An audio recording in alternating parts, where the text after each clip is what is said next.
Chapter 1. Fairy Godmother. So welcome, everything is grand in good Prince Charming's happy land. Sure, I know what pantomime means, asserted Kenny Polizzi. Really? Said Charles Paris. Hell, yes, it's all that white-face shtick, isn't it? Stuff that kids at theatre school do before hopefully growing out of it, pretending they're locked in boxes and feeling their way out, leaning against invisible bars, garbage like that. Who's that French guy who did it all the time? Marcel somebody? Marcel Marceau. But no, that's not pantomime. That's mime. Pantomime, mime, what's the difference? The large man shrugged. He seemed unaware that everyone in the Sea Dog pub in Eastbourne, while pretending not to, was looking at him. Maybe he genuinely hadn't noticed. More likely, it seemed to Charles, Kenny Polizzi was just used to being recognised everywhere he went. He was the star of the American sitcom The Dwight House. Though the show had been discontinued some 5 years previously, so many episodes had been made during its glory years that there wasn't any time, day or night, when one wasn't being screened somewhere in the world. Dwight Breeden, as played by Kenny Polizzi, had the same kind of brand recognition as Ronald McDonald. He was trimmer than he had been in the Dwight House years. His formerly ample figure had suited the slightly slobbish character of Dwight Breeden, whose house was home to his children from 3 marriages, and, as the writers became increasingly desperate for storylines, any number of cousins, school friends, waif strays, dogs, cats, gerbils, and even an alien.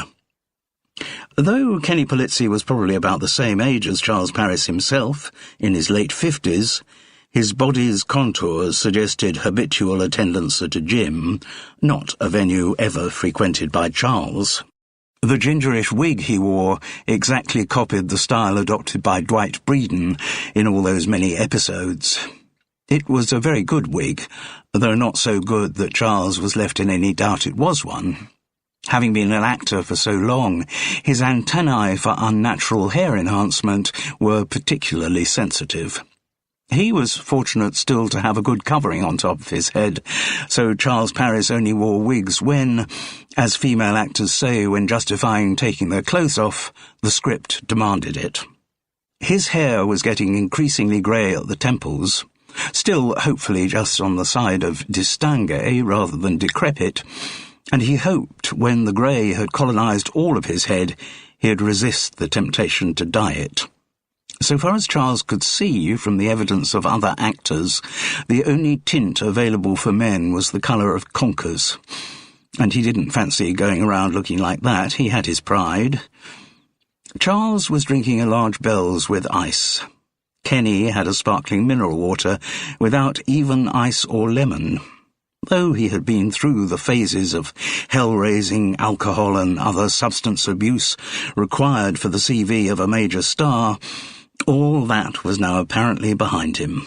The body of the new, squeaky clean Kenny Polizzi was a temple, whereas that of Charles Paris was more like a small, deconsecrated chapel in need of restoration. Kenny had just arrived in England. He had been due the previous day, Monday the 26th of November, for the first rehearsal for the Empire Theatre Eastbourne's Christmas production of Cinderella, but a terrorist alert had closed Heathrow. As a result, he had arrived in a limo at the end of the second day's rehearsal, by which time the producer, director and most of the cast had left. So the limo had drawn up at the rehearsal venue, St. Asaph's Church Halls, virtually next door to the Empire Theatre, to find only one young, harassed stage manager. She knew it was a fairly safe bet that Charles Paris would be in the Sea Dog, so she had taken the American star to meet him there, while she tried to sort out what had happened to the PR company who were meant to be looking after him. Given all these upheavals, Kenny was remarkably laid back and gracious. Many considerably smaller stars might by this stage have been stamping their little feet and throwing their toys out of the pram, but Kenny seemed almost serene about the delays and disruptions. When Charles mentioned this, He was rewarded by a Dwight Breeden smile and the words, "Man, I just needed to get out of the States. Now I'm out of the States, everything's cool." "And it was the prospect of acting in Cinderella that lured you away?" "Charles, I didn't need no luring. I was gagging to get away. I told the agent, find me some work as far away from Hollywood as you can get it. He came up with Cinderella in Westbourne. Great. Eastbourne. Whatever. Just so long as I'm out of the States." "You make it sound like you're on the run from the mafia," said Charles with a chuckle. Kenny's eyes narrowed, and with a new level of seriousness he said, "You might not be a million miles from the truth there." Charles was a little shaken. Was Kenny joking? Or was he serious? Probably not the moment to dwell on mafia connections, so Charles asked, "So you really don't know what pantomime is?" "I told you it's black tights and white faces." "No, it isn't. Didn't you ask your agent what you were letting yourself in for?" "I did not. I just checked with Lefty that the money was okay, which it is, and got on a plane. Or rather, didn't get on a plane till 24 hours later because Heathrow's closed." Charles looked at his watch. "Your car'll be here soon to take you to the Johnny Martin recording." "Is that a big show?" "Probably our most popular late-night chat show. Used to just be on Friday and pre-recorded as live. Now it's 3 nights a week. Still pre-recorded, though, a few hours before it goes out." Kenny nodded with satisfaction. "And Bix thinks it's important you know a bit about pantomime before you talk to Johnny." Charles referred to Cinderella's director, the former choreographer Bix Rogers. "Sounds reasonable, but it can't be that difficult. We're talking Cinderella here, aren't we? I know Cinderella. Everyone knows Cinderella. If you're my age, there's no way you got through grade school without having seen Cinderella." "You're talking about the Walt Disney version?" "Sure. Is there another one?" "In pantomime, there are quite a lot of other ones." "Okay, tell me about them." "Well, the basic story is much the same as the one you know. Cinderella is the downtrodden youngest daughter of 3, and the older 2 are her ugly sisters. Stepsisters, actually. She wants to go to Prince Charming's ball, but—" "Charles, I know this stuff." Yes, I'm sure you do. But what you don't know is that in pantomime, Prince Charming is played by a girl." "A girl?" "And the 2 ugly sisters are played by men." "Yeah?" "And then Dandini, who's Prince Charming's friend, is usually played by a girl too." Kenny looked dubious. "So pantomime some kind of kinky transgender thing? Well, it's not going to do my image much good to get involved in—" "No. Pantomime's the ultimate all-age entertainment, part of the regular Christmas ritual for many British families." "Oh," Kenny thought for a moment, then asked anxiously, "Does this mean I'm going to have to drag up for the show?" No. The character of Baron Hardup is a man, and he's played by a man." "Well, thank the Lord for that. And where does he fit into the story?" Charles was surprised by how little Kenny seemed to know about the job he had agreed to take on. "He's Cinderella's father, and of course stepfather to the ugly sisters too." "Is he one of the good guys?" "Yes, I've played the part. It's quite fun." "When did you play it?" "Oh, years ago." Charles thought nostalgically of that production in Worthing, and of Jackie, the dancer who was playing a villager, white mouse and court lady for the finale. He had fond memories of the time they'd spent together back then. No commitment on either side, just very nice sex for the duration of the run. He had less fond memories of the review his performance had received from the Worthing Herald.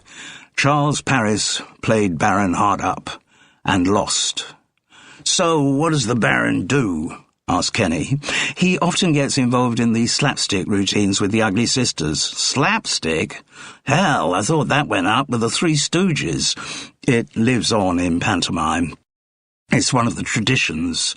"Are there a lot of these traditions, Charles?" "You bet. Built up over 3 centuries. Where shall I start?" "As I said, there's the slapstick scene, then there's the transformation scene, and at the end you have special costumes for the walk down." And there's the audience participation song, for which the song sheet is brought down from the flies. The good fairy always enters stage right, the demon stage left. Then there will be a behind-you exchange with the audience, and at least one "oh yes it is, oh no it isn't" routine. And of course, let's forget the pantomime horse, where one person's the front and one's the back. "You're kidding me," said Kenny Polizzi. Charles Paris didn't normally watch chat shows. He found that the guests rarely had anything interesting to say, and when they were actors, it just rubbed in how much more successful than their careers were. But he did watch the Johnny Martin show that evening. He wanted to see how much Kenny Polizzi had taken in from his crash course in the Mistress of Pantomime. In the event, Johnny and his star guest said very little about the subject. There was a statutory plug in the intro, the news that Kenny Polizzi would be opening in Cinderella at the Empire Theatre Eastbourne on Friday the 7th of December, running till the middle of January. But that was it. There was much more interest in the glory days of the Dwight House. Johnny Martin was a very straight, almost old-fashioned interviewer. The vogue for outlandish gay comedians fronting chat shows, and making the encounters more about them than about their guests, seemed to be on the wane, which was very good news as far as Charles Paris was concerned. Johnny Martin's approach, by contrast, was in the traditional style pioneered by David Frost, Michael Parkinson and Terry Wogan. His research was impeccable. He cued his guests seamlessly to wheel out their well-oiled anecdotes and could almost be said to take a back seat during his interviews. It was a refreshing change after the rash of egotistical exhibitionists who seemed to Charles to have commandeered the airwaves recently. But Johnny Martin was not a complete pussycat. He was very good at soft-soaping his guests, lulling them into a sense of serene bonhomie, and then snapping a controversial question at them. Whatever agreements might have been made before about the subject matter for interview, Johnny would disregard them. He was particularly adept at this method with politicians. He knew all MPs love appearing on television and love even more talking about things other than politics, their hobbies and little quirks that make them come across as regular, normal, even nice people. Then, just when the discussion was at its cosiest, Johnny would throw in a barbed dart of a question which really got under his interviewee's skin. Some issue of an expenses irregularity, a well-paid consultancy with a company of dubious morality, an inappropriate closeness to a lobbyist, the hint of a sexual misdemeanour. These would suddenly be raised without any change in the mask of the interviewer's bland smile. As a result, though politicians always preferred appearances on chat shows to programmes of serious debate like Newsnight, quite a few of them chose never to appear on the Johnny Martin show for a second time. The host's early questions about the Dwight House were predictably lightweight. Johnny catalogued the show's amazing statistics, the awards it had won, the stars whose careers had been quick-started by appearances as Dwight Breeden's children, the number of countries round the world it had been sold to. Kenny Polizzi was used to this routine. He had a few finely honed humorous responses to these familiar facts. He said what a privilege it had been to work on the show, how no one knew at the start the huge showbiz phenomenon it would become, how the whole company had been like one happy family, and how the Dwight House's success had had nothing to do with him.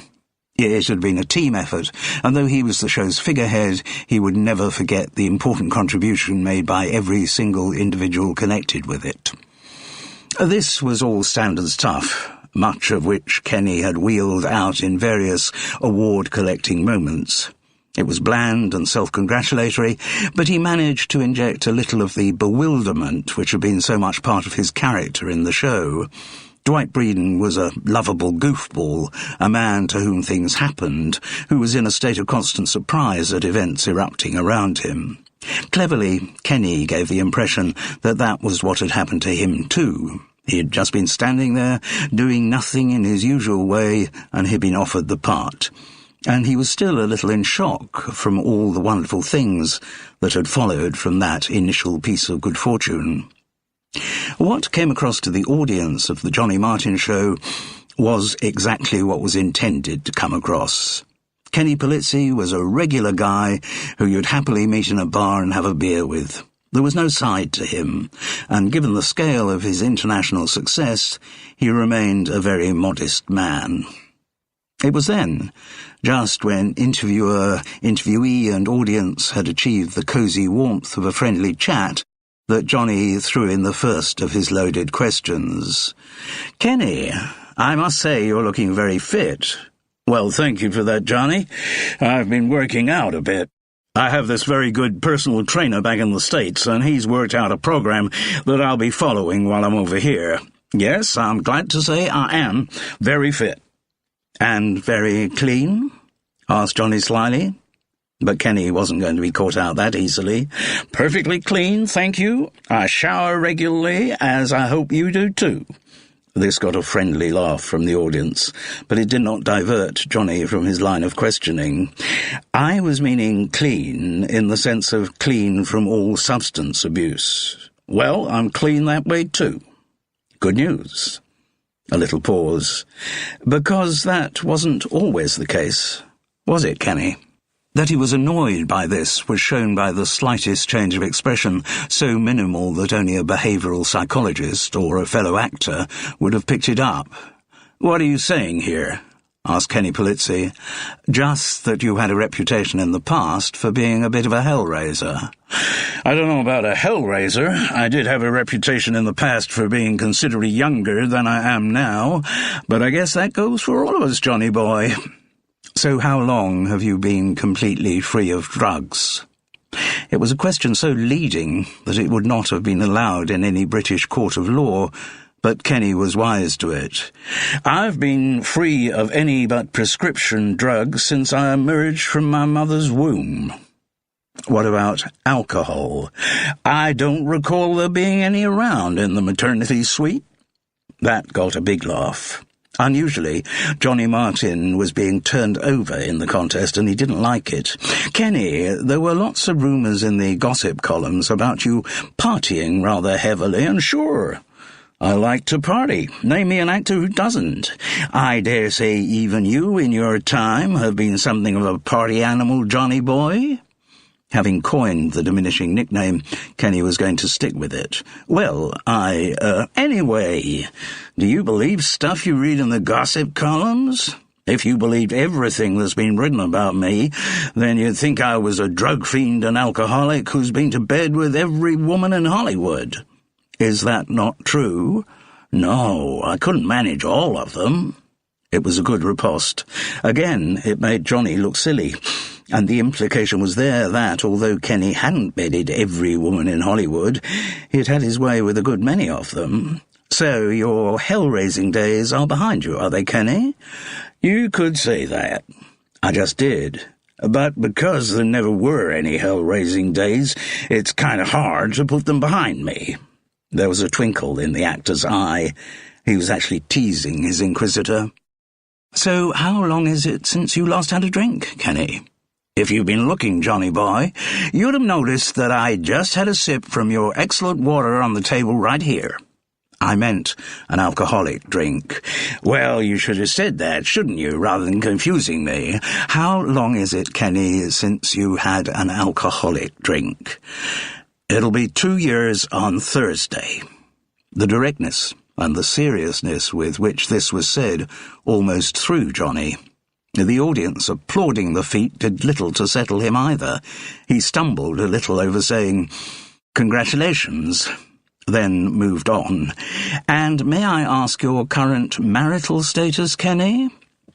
"I am currently unmarried."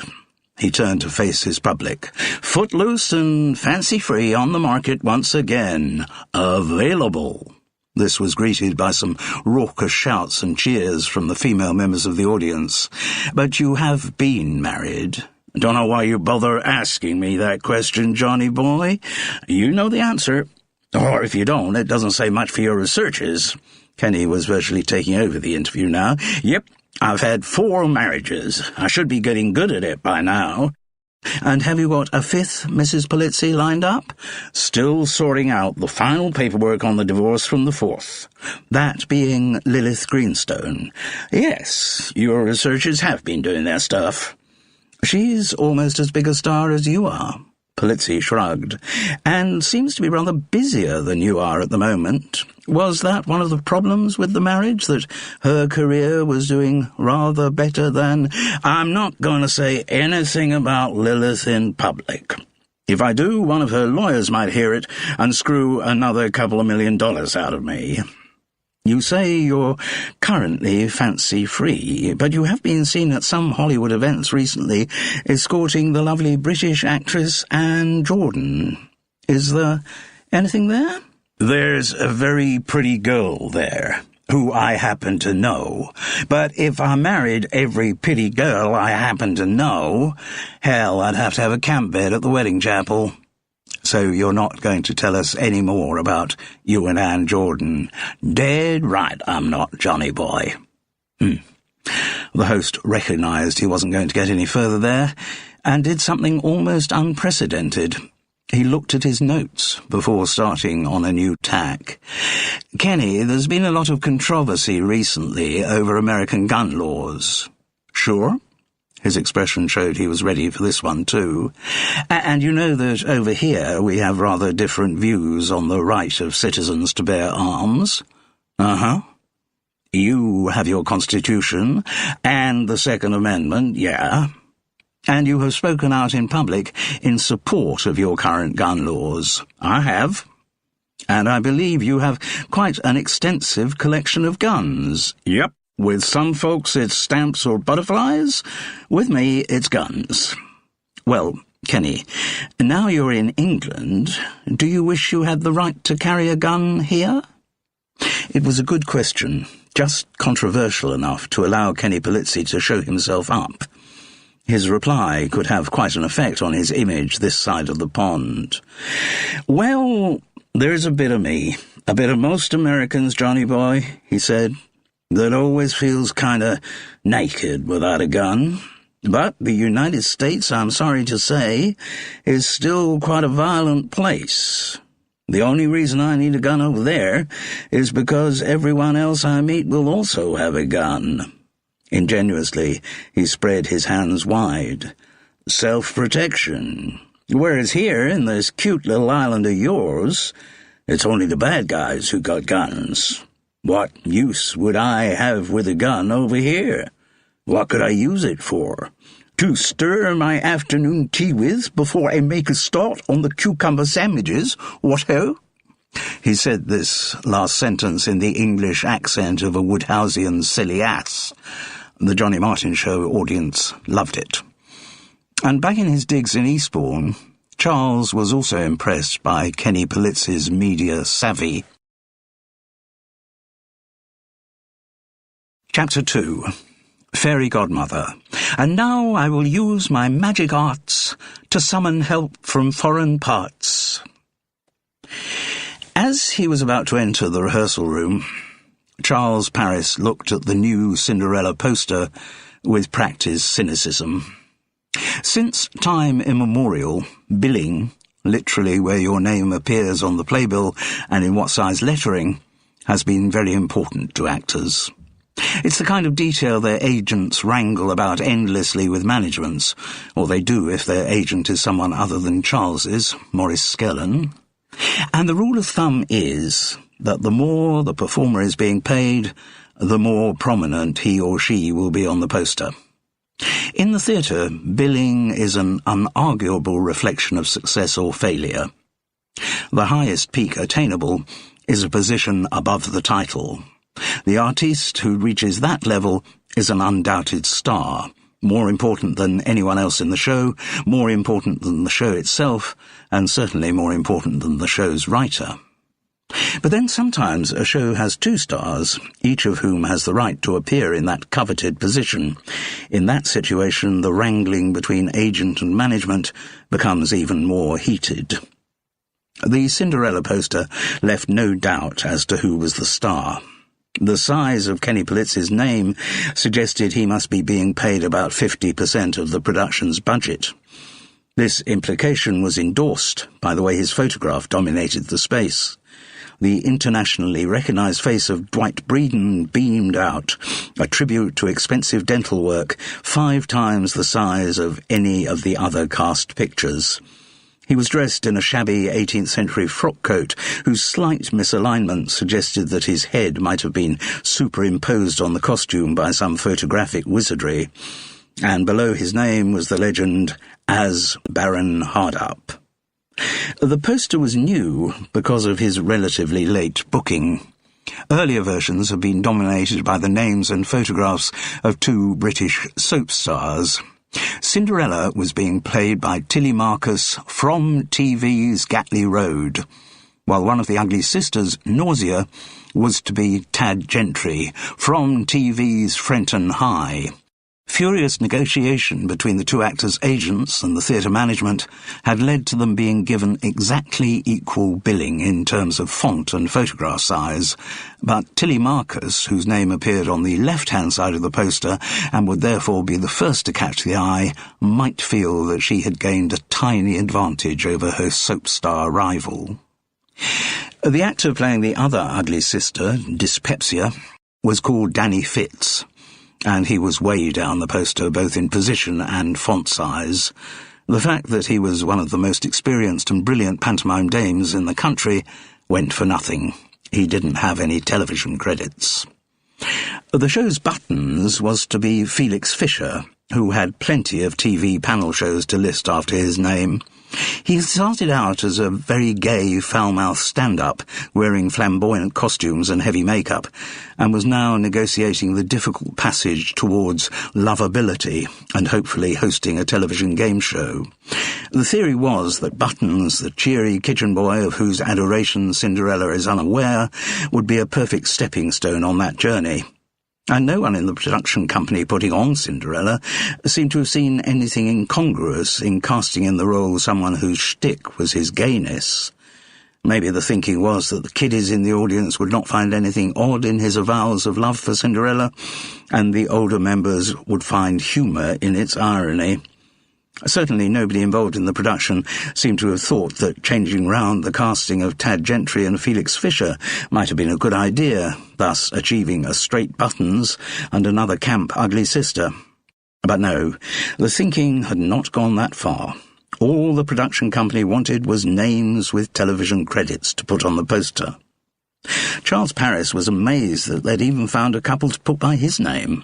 Neither series had been much of a success, and both had been an extremely long time ago, but sure enough, under his name was the byline, from TV's The Strutters and Stanislas Braid. Mind you, in the lowly role of one of the broker's men, he didn't justify a photograph. His fellow broker's man, however, did. In the bizarre manner of celebrity casting for pantomimes, the part had been given to an ex-boxer. A promising light welterweight as an amateur, Mick the Cobra Mosquito had turned professional at the age of 19. Having moved up to the welterweight division and defeated most domestic opposition, he had had one shot at a world title when he had been humiliatingly thrashed by a Puerto Rican. He continued fighting against ever less distinguished opposition until a detached retina caused him to hang up his gloves. It was then that a pushy management company decided to promote the media career of Mick the Cobra Mosquito. He was initially put forward as a pundit on boxing coverage, but they had ambitions for him to go further. He was good-looking, and the genes from his Caribbean father had given him a colour that was very attractive to television companies in search of diversity. The fact that he was no good at any of the presenting roles he'd been given had not so far impeded the progress of his new career. Whether Mick the Cobra Mosquito was any good at pantomime remained to be seen, but his fellow broker's man, Charles Paris, was not overly optimistic. Kenny Polizzi was remarkably affable at rehearsals. He didn't play the big star. He didn't seem worried that, in spite of his top billing, Baron Hardup was a relatively small part in the Cinderella story. Maybe he thought he had achieved enough not to have anything to prove. And when he was introduced to his fellow cast members, his modest charm was maintained. He twinkled for the girls and was bonhomous to the boys. There was only one moment of slight awkwardness when he was introduced to Tad Gentry from TV's Frenton High. The younger actor gave the star a huge bear hug and said, "Great to see you again, Kenny." This prompted a look of puzzlement. "Have we met before?" "Yes, in L.A., at the premiere of that Julia Roberts movie." Kenny shook his head. "Sorry, don't recall it." The disruption was a very minor one. Kenny had been perfectly courteous, but the peevish expression on Tad's face showed he felt he had been the victim of a major public snub. Kenny's lack of starriness did not mean, however, that there were no conflicts at rehearsal. Though the imported big name was behaving himself, there were plenty of others in the company who were capable of making trouble. The two soap stars, for a start, didn't see eye to eye. Tilly Marcus reckoned that because she was still currently in Gatley Road, this gave her automatic superiority over Tad Gentry, whose regular role as sexy villain in Frenton High had been curtailed by a spectacular fictional motorbike crash some 3 years previously. Also, Tilly was playing the name part in Cinderella, which by her reckoning meant she was the show's real star, and being the star gave her automatic full flouncing rights. Nor was there much warmth between Tad and his fellow ugly sister. A large man whose bulky body tapered down to very tiny feet, Danny Fitz was a legend amongst aficionados of pantomime. His dame was mentioned in the same breath as those giants of the role, Dan Leno, Nat Jackley, Arthur Askey, Billy Dainty and Jack Tripp. But such names meant little to the contemporary television-obsessed world. Nor did the traditional pantomime routines over which Danny Fitz had such mastery.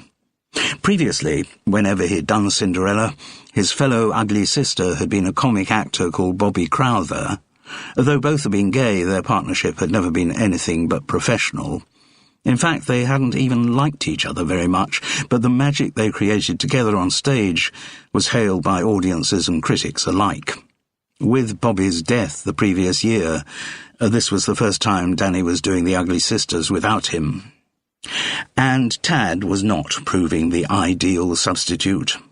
Like many soap stars, he couldn't actually act. Or perhaps it would be more accurate to say he could only act one part, and that was himself. Which was fine, and indeed simplified the process of the soap opera production line, whereby endless, indistinguishable scenes were being recorded at great speed, but it didn't help a lot when Tad was playing an ugly sister. He made no attempt even to change his voice. Each time Danny suggested that he might try a bit of falsetto, Tad would say, "No, I don't do that. My fans won't know it's me." "But they'll be able to see it's you." "No, I'm not putting on a funny voice." "It's not a funny voice," said Danny, his large body looming over Tad. "It's a voice that's right for the character." "No, that's not the way I work." This kind of disagreement could have been sorted out by a strong director, but Bix Rogers didn't fit that job description. Showing his background as a choreographer, the only bits of Cinderella that really interested him were the musical numbers. He lavished rehearsal time and attention on those, and basically reckoned the actors could work out the dialogue scenes on their own. This behaviour was not as unusual in pantomime as it might have been in other areas of theatrical performance. Pantomime scripts had always been rather fluid, passed on year by year. Charles Paris remembered being in an Aladdin, in which the gap between two songs was simply marked trombone biz. It turned out that the previous year's Ebenezer had been an elderly comic whose speciality was a routine with a trombone, which had been duly shoehorned into the story. The year Charles was in it, the Ebenezer was an elderly comic whose shtick was making animals out of balloons. No doubt the gap between the two songs in the following year's script read Balloon Biz. Pantomime songs also frequently had very little relevance to the story that was being told. In the days of music hall, comedians in pantomimes would simply insert the songs that were a regular part of their act. And in the age of pop stars, a slot was usually found for the character's latest single. While the number was belted out, the plot would simply be put on hold. The situation wasn't quite that bad in the Empire Theatre Eastbourne Cinderella. There was a basic script, and there was even reputed to be a writer. Certainly someone must have created the routine in which Kenny Polizzi used all of his Dwight House catchphrases.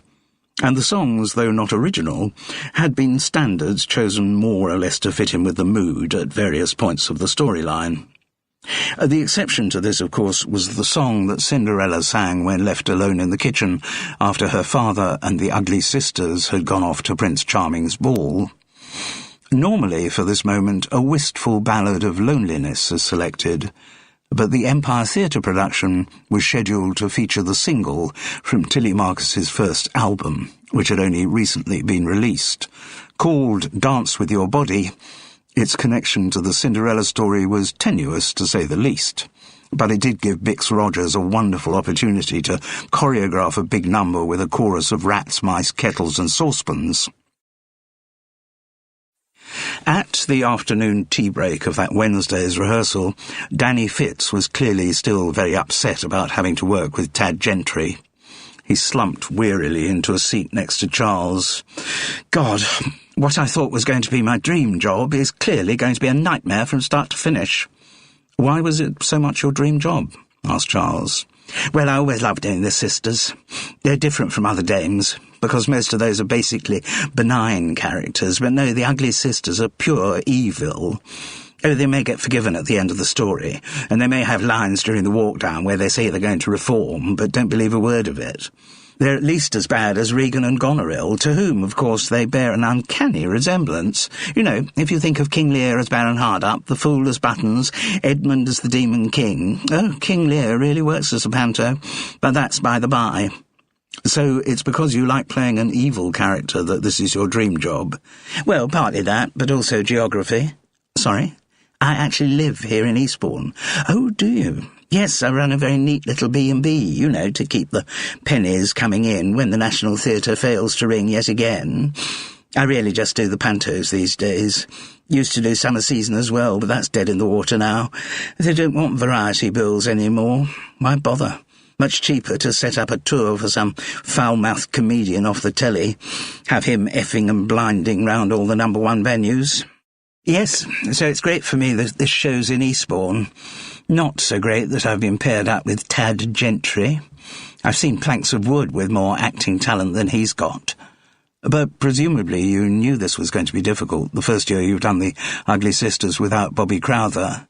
Maybe, but surely they could have cast someone with some instinct for panto. I mean, I know any number of old actors who could be brought out of retirement and do better than Tad. He's just destroying everything I worked for all these years. He and Kenny Polizzi are ruining what I'm trying to do. God, I'd like to kill the bloody pair of them, Danny concluded with petulant bitterness. In spite of the level of textual embroidery going on elsewhere in the show, Charles Paris, as one of the broker's men, tended to stick to the script as written. This was partly because Mick the Cobra Mosquito, whose hold on the lines was never going to be strong, might be thrown by any changes in his cues, but also because Charles wasn't that keen on improvisation. His distaste for it dated back to a long 3 months he had spent with one of those directors who say their scripts are created in the mutual white heat of improvisation with their ensemble, and then claim for themselves all the royalties for the published texts and subsequent productions.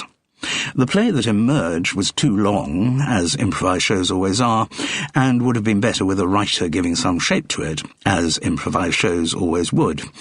It was set on a failing family farm in Devon, and Charles had bleached all recollection of it out of his mind.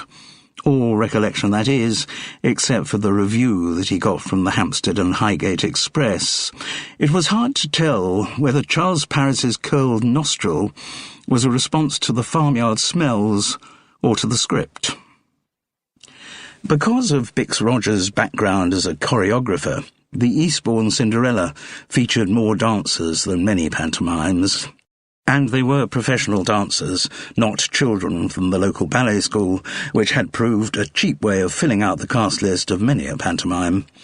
The casting of adults was partly because of Bix's choreographic ambitions, but also because new rules about chaperoning and protection of underage performers in a theatre made booking them more trouble than it was worth.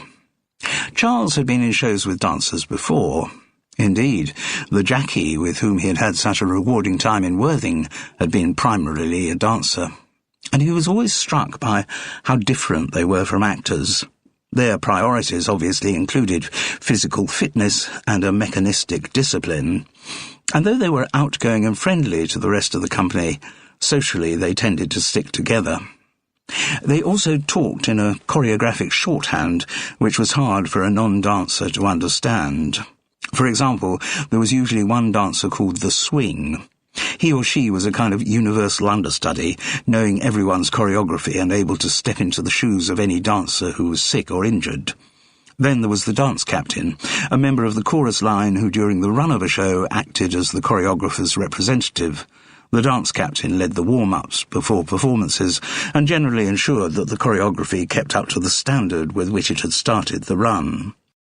In the Empire Theatre's Cinderella, this role was taken by a dancer called Jasmine Del Rio, who was as likely to have been born with that name as she was with her ash-blonde hair. Like most dancers, Jasmine had a fabulously slender body and looked wonderfully glamorous on stage. Seen closer to, the effect was less stunning. In spite of heavy makeup, her face had that papier-mâché skin quality which marks out a heavy smoker. Charles was constantly amazed by how much dancers smoked. For them, fitness was clearly a relative term. Because of Bix Rogers' background, the chorus line for Cinderella was bigger than it would be for most pantomimes, where savage cost-cutting and cast reduction were primary concerns. Charles remembered being told by a fellow actor of one particular cheapskate production of Ali Baba and the 40 Thieves, which contained the line, "You come with me, you 39, wait out there." And Bix Rogers' chorus line, following the de rigueur trend of all West End musicals, had a multi-ethnic composition. Although, except for Jasmine Del Rio's mid-Atlantic twang, most of the accents derived from Essex or Liverpool, many of the dancers' forebears had African or Asian origins. There was one particularly gorgeous Chinese or perhaps half-Chinese girl called Kitty Wu, who Charles had difficulty in tearing his eyes away from during rehearsal. Supple of body and golden of skin, her image of Oriental exotica was only let down by the Cockney rasp which emerged every time she opened her mouth. Kitty seemed to be a particular friend of Jasmine Del Rio. The two of them bustled off together out of the St. Asaph's church halls whenever there was a break, instantly picking up an uninterrupted flow of gossip and fags. A recurrent factor in rehearsals for all the pantomimes Charles Paris had been involved in was that there simply weren't enough of them. The Eastbourne Cinderella was not unusual in having less than 2 weeks to get the show together. The result of this would be that the first week's performances, 2 a day, afternoon and evening, would really be a work in progress, a continuation of rehearsal witnessed by paying audiences. By the second week of the run, the cast would have settled into their proper routine, though the amount of ad-libbing the comics indulged in meant that no two performances were ever the same. Kenny Polizzi seemed to have attached himself to Charles Paris, a situation to which Charles had no objection at all. At the end of his first day's rehearsal, Kenny had said, "Time for a quick one?" And they ended up in the Sea Dog, where they had first met. It was the nearest pub to the St. Asaph's church halls and aspired to Victorian coziness. There was a lot of coloured glass in the decor, stuffed birds in glass cases and monochrome photos of old Eastbourne on the walls. In the hearth, a log fire blazed, and you had to look at it for a long time till you realised that the logs weren't being consumed by the hissing gas. When it came to liquor, Charles was amazed at Kenny's restraint. In the unlikely event of Charles himself ever giving out the booze, the last place he'd want to socialise in would be a pub. Too much temptation all round. The very smell of the place would be a challenge to his resolve. But Kenny Polizzi liked the atmosphere of what he called a genuine English pub, Meekly ordering mineral water, he showed no signs of discomfort in the environment. Maybe he regarded these visits as some kind of challenge, proving to himself how complete was his victory over the demon drink. They were in the pub after Wednesday's rehearsal, Charles restoring the tissues with the large bells, Kenny with his eternal mineral water, when they were joined by someone Charles hadn't met. The newcomer was a rubber ball of a man who moved across the bar with great urgency. It soon became apparent that he did everything with great urgency. He wore a grey suit, tight and crumpled as though he had slept in it. His bald dome was inadequately covered by an untidy comb-over, which he kept unconsciously trying to flatten with his right hand. "Lefty!" cried Kenny Polizzi, rising to envelop him in a man-hug. "Lefty, I'd like you to meet Charles Paris. He's acting in Cinderella too. Charles, Lefty Rubinstein. Lefty's my agent." "Agent doesn't cover it," said Lefty, sitting down at the table.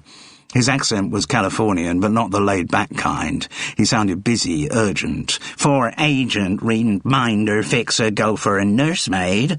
Don't forget also, Lefty, that you source all the stuff I need." There was clearly more significance in that line than might appear. Lefty Rubinstein nodded vigorously and said, Yeah, I got what you asked me to get you." Kenny spread his hands wide. "Hey, isn't this great? One of the few advantages to being a star. You get a Lefty Rubinstein to organize everything for you. All good news for everyone." "Not for everyone," the agent grumbled. "Certainly not if you happen to be at Lefty Rubinstein." His boss grinned.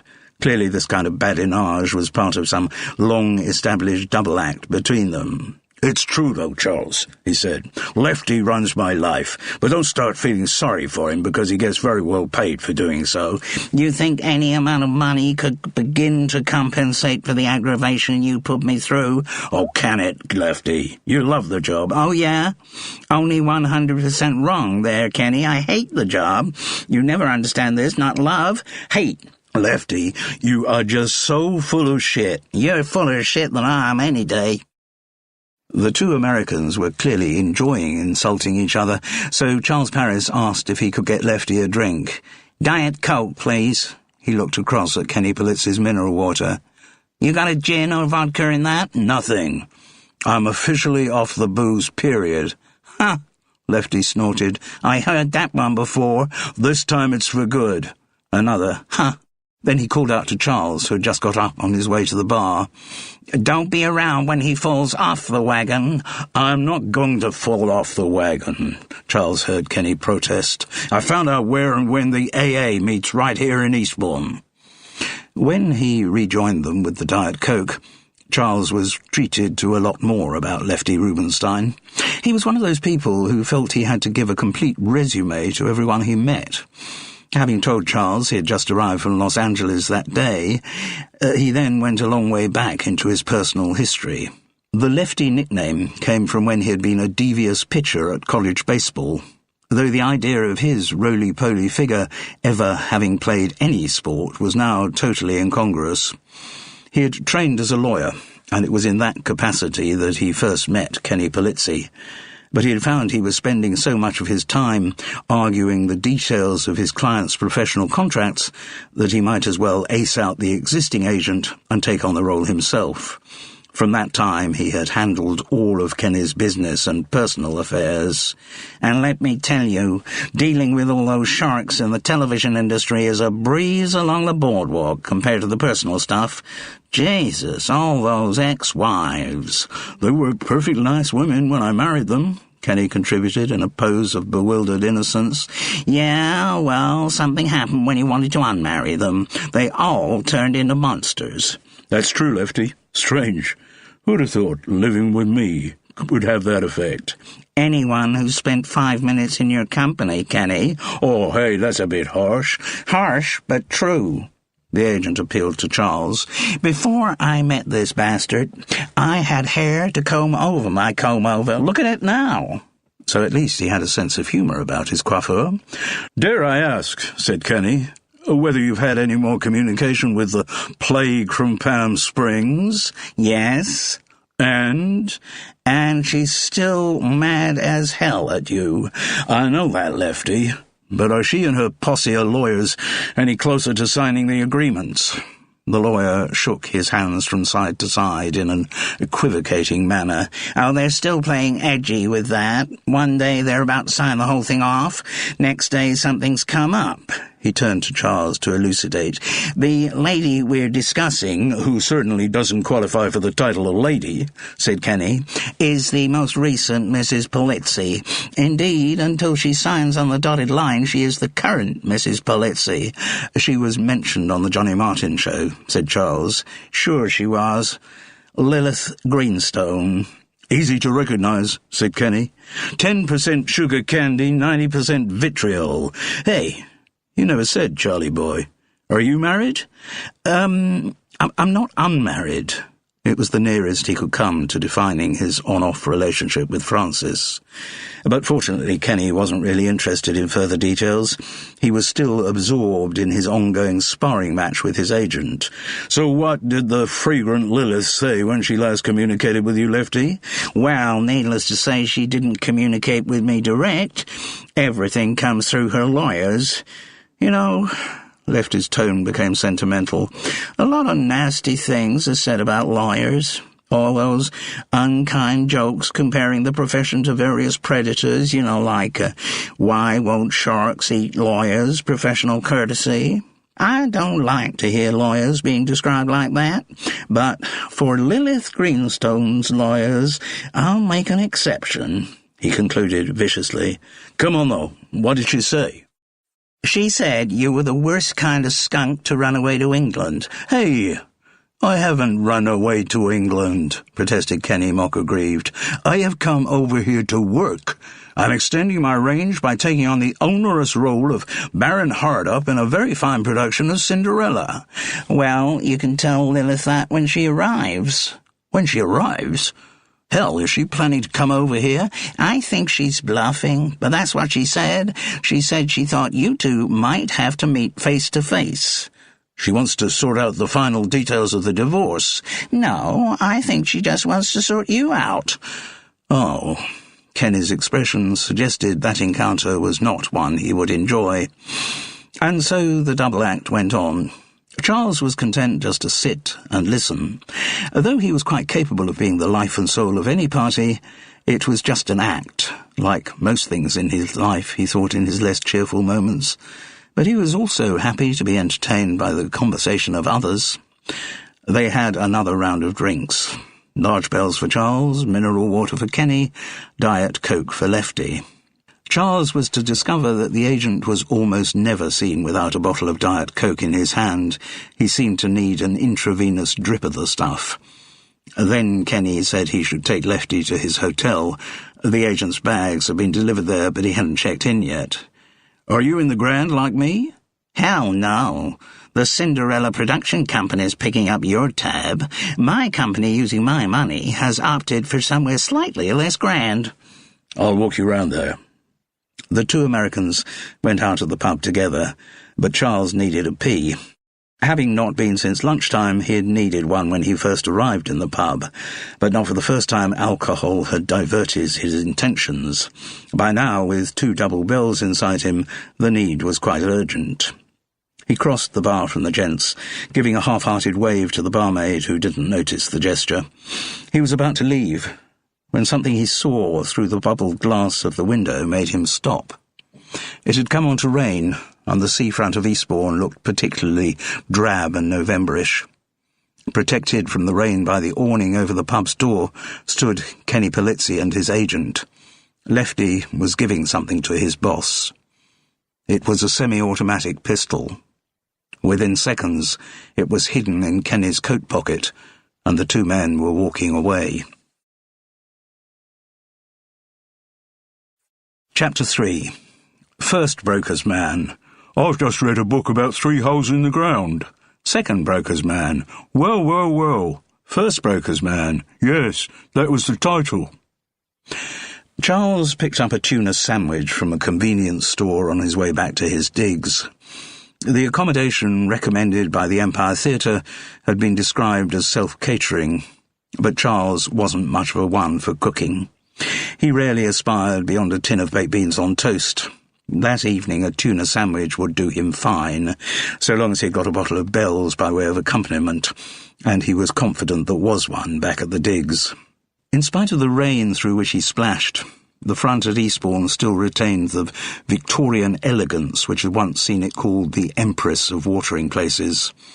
Lights still shone from the pier with its blue and white paint, its Victorian tea rooms, its Atlantis nightclub at the end. Charles loved the tacky charm of English seaside towns out of season. He felt sure he'd come to Eastbourne with his wife Frances when their daughter Juliet was tiny. Hadn't they travelled on the trackless Dotto train with her along the seafront? Or was that in Hastings? Whichever, it had been a good memory. Mixing an actor's life and marriage had seemed very simple then. That reminded him he must ring Frances. By the entrance to the pier, he turned away from the front towards the shabbier hinterland of the town where his digs were, and as he did so, Charles thought about the scene he had just witnessed outside the Sea Dog.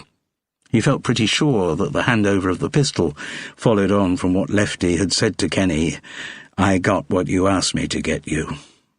Charles also remembered Kenny saying on the Johnny Martin show that he felt naked without a gun. Maybe there was more to it than that. Maybe, as someone with such a high public profile, Kenny Polizzi was genuinely worried about crackpots and stalkers and carried a gun for self-protection. Charles concluded that there probably wasn't anything sinister about what he had just witnessed, and it wasn't his business anyway. But he couldn't completely clear his mind of the memory. The tuna sandwich he found when he got to his digs wasn't very nice. Though the label carried that day's date, it tasted like it had spent rather longer on the refrigerated shelf than it should have done. It had certainly had time to get very soggy, hard to tell where the brown bread stopped and the tuna started. Perhaps he should have stayed in the Sea Dog after Kenny and Lefty went, ordered something to eat there. It was a decision Charles had to make quite often in his life. Though some of his meals were boozy, boisterous affairs with other actors, his chosen lifestyle meant that he usually ate on his own. Over the years, he'd had a lot of sad sandwiches and melancholy microwaving in his Hereford Road flat or in anonymous digs all over the country. Of the bleak alternatives, he actually preferred eating alone in a pub, with only the Times crossword for company. Being with other people, even other people he didn't know or talk to, was better than being contained within the all-too-familiar parameters of what he rarely called home. But he couldn't do it too often. Even lowly pub food was getting increasingly expensive, and he wasn't being paid that much as a broker's man. In his capacity as a broker's man, it had been a bad day's rehearsal. The broker's men don't have a lot to do in Cinderella. Indeed, in many pantomime versions they don't even figure. But in the Empire Theatre version, they were involved in all the big scenes and had a few moments to themselves. The biggest was near the beginning of the show, when they appeared at Baron Hardup's shabby castle, threatening to turn him and his daughters out onto the street for non-payment of rent. But since this scene also involved the first entrance of Baron Hardup, Charles and Mick the Cobra Mosquito's parts had been severely truncated. By the time Kenny had come on, done his routine about Dwight Breeden with all his catchphrases from the Dwight House, and sung the show's signature tune, there wasn't much time left for the broker's men. Or for much of Cinderella's plot, come to that. In some ways this was a relief to Charles. Though no actor likes having his lines cut, having to be on the stage for less time with Mick the Cobra Mosquito was a definite bonus. Charles had worked with quite a few actors who weren't very good, but never with one who had as little sense of the theatre as Mick Mosquito. Maybe it was a legacy of the cauliflower ears he had received from boxing, but he certainly had a tin ear for dialogue. To Charles, having been an actor so long, intonation and emphasis were second nature. He also had an instinctive sense of the rhythm of a line. Mick the Cobra Mosquito lacked all of these qualities, particularly the sense of rhythm. which mattered more in the Empire Theatre's Cinderella than it might in other shows, because most of the script was written in rhyming couplets, which Mick Mosquito drove through like a bulldozer. For example, take a simple exchange like, "First broker's man, if you don't give your castle yard up, second broker's man, we will make you Baron Hardup." It doesn't sound so good if the second speaker ignores the punctuation and makes his line sound like a dire threat of infertility. "We will make you Baron Hardup." But that was the kind of thing that came up constantly in rehearsal. If a line could be mangled, then Mick the Cobra Mosquito would mangle it. Charles tried very gently to push him in the direction of the right intonation, but to no avail. The former boxer wasn't offended by these attempts to help. He just clearly couldn't hear the difference between the way Charles said the lines and the way he did. And, needless to say, their director, Bix Rogers, was far too busy staging another massive musical number to devote any attention to the spoken bits of the script. So Charles didn't reckon being half of a double act with Mick the Cobra Mosquito was going to be the most fulfilling role of his theatrical career. It reminded him of being part of another pairing in Hamlet at Hornchurch, and of the review that performance elicited. Charles Paris seemed unsure as to whether he was Rosencrantz or Guildenstern, and quite honestly, the way he played the part, who cared? Romford Recorder. After finishing his soggy sandwich, Charles poured himself a large measure of Bell's. He'd have liked some ice in it, but although his self-catering digs did boast a fridge, he had omitted to refill the ice tray. He would have liked to settle down to the Times crossword, but there had been sufficient longueurs for him to have completed it at rehearsal. The digs boasted a television too, but a quick zap through the available channels told him there was nothing he wanted to watch. That seemed to happen increasingly, particularly with drama. The effort of engaging his interest in a new set of characters was becoming more and more difficult.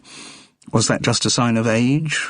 Or was it the old thing of feeling jealous of actors who got lucrative television work when he hadn't? He looked at the pile of books by his bedside, but nothing appealed. Charles was one of those people who'd always got a book on the go, but the last couple of weeks he'd started a few without finding one that commanded his attention. He found that was often the case when he began rehearsing something. Even when he was only playing a humble broker's man, he found it difficult to focus on anything apart from the show. He remembered the thought he'd had walking back along the front. He could ring Frances. They were still married after all, even though the last time they'd spoken she'd sounded more distant than ever. Charles knew his track record as a husband wasn't great. Young actresses were an occupational hazard of his profession, but it was a while now since he had had even the mildest skirmish with anyone of the opposite sex. That made him feel almost virtuous. At times he wondered whether he really was past all that. The mornings he woke up alone with an arid hangover, it seemed impossible to imagine that bed had ever been a place of such all-consuming pleasure. And he was getting older, too. Maybe his libido was just fading away like the pain from an old injury. He'd have that thought for days, sometimes even weeks. Yes, it was all over. Charles Paris had made love for the last time. The thought made him walk around in numb despair. But then, when he was on the tube, he'd catch the swirl of a skirt or the wobble of a bottom, or he'd find himself after rehearsal chatting to some extraordinarily well-constructed assistant stage manager, and lust came surging back like a rainstorm in the desert, carrying all before it and enabling all kinds of hopes and fantasies to spring up in its wake. And he knew it wasn't all quite over yet. He still felt lust for Frances too, but that was more complicated. He'd let her down so many times. There had been many rapprochements and many heartfelt vows from Charles to mend his ways, and he always meant what he said when he said it, when he was with Frances. But somehow, when he was somewhere else, when he was with someone else, the vows he'd made didn't seem so important. He thought the chances of his ever re-establishing a permanent position in Frances's bed were remote. Still, he did want to ring her that evening. He needed to talk to her. He still loved her, after all, in a way. Ernest Dowson's most famous line came unbidden into his head. "I have been faithful to thee, Sonara, in my fashion." But he feared it wasn't a definition of faithful that Frances would accept. He was fairly confident, though, that she still felt something for him, but not confident enough to ask her to define what that something was. The phone rang for a long time. He was about to ring off when Frances answered. She sounded very tired. Of course, Charles reminded himself, getting towards the end of the autumn term, everything that needed to be sorted out running up to Christmas. Always tough for a headmistress. It was strange. Charles never thought about it at any other time, but the minute he got back in touch with Frances, he reminded himself how the rhythm of her year was dictated by school terms and holidays. "Hi, it's Charles." "Oh? To what do I owe this rare pleasure?" "Well, I just thought we haven't been in touch for a while." "That is certainly true." Was Charles imagining it, or did he actually hear his wife stifling a yawn? "So, I'm making up for lost time. I sometimes think, Charles, that you've already lost so much time, there isn't enough time left in the world for you to make it up." He was rather afraid that what she'd said wasn't a joke, but he laughed at it all the same. Anyway, Frances, how are you?" There was a slight pause before she said, "Fine." "Good. And you?" "Not so bad." "Working?" "Yes, I actually am, so there's a novelty." "Doing what?" "Well, surely I told you, you haven't been in touch for 3 months, Charles." 3 months? I can't believe it's as long. 3 months, Frances confirmed in a manner that excluded further argument. "So, what is it you're doing?" Charles gave a quick summary of how he ended up playing a broker's man in Cinderella at the Empire Theatre, Eastbourne. And the star, well, the guy who's playing Baron Hardup, is none other than Kenny Polizzi. Names vaguely familiar, remind me. Star of the Dwight House? I've heard of the show, don't think I've ever seen it. Charles reminded himself that Frances had never watched much television, too busy marking most evenings, and when she did watch something, it tended to be serious documentaries or drama. She had never shared his taste for crap television. "Well, take my word for it, he's a big name." "Ah." Once again, Frances sounded impossibly weary. "Are you all right?" "Yes, I hope so." "What do you mean by that?" "Oh, it's probably nothing." "You can't say that, Frances." "What do you mean?" "Well, you can't just leave things in the air. Oh, it's probably nothing. It's about the most worrying thing anyone can say to anyone. It opens out too many possibilities. What's the matter? Are you ill?" "I hope not." "What does that mean?" Frances sighed, a long, weary sigh. "I had to go to the hospital last week for some tests." "Tests for what?" "I've got a lump." "A lump on your breast?" "Yes, as I said, it's probably nothing, but they took a biopsy at the hospital and it's being checked out, and I'm sure I'll find out it's nothing." Charles felt terrible, as if everything solid in his life was suddenly crumbling away. "Frances, does anyone else know about this?" "Of course. I've told most of my friends. If it is breast cancer, then it's good to have a network of support, and don't worry, it's a very curable disease these days." "Does Juliet know?" "Of course she does." "And Miles?" "Yes." That seemed to hurt even more. The thought that his loathed son-in-law, the one who had the temerity to call him Pop, knew about the situation while he didn't, was extraordinarily painful.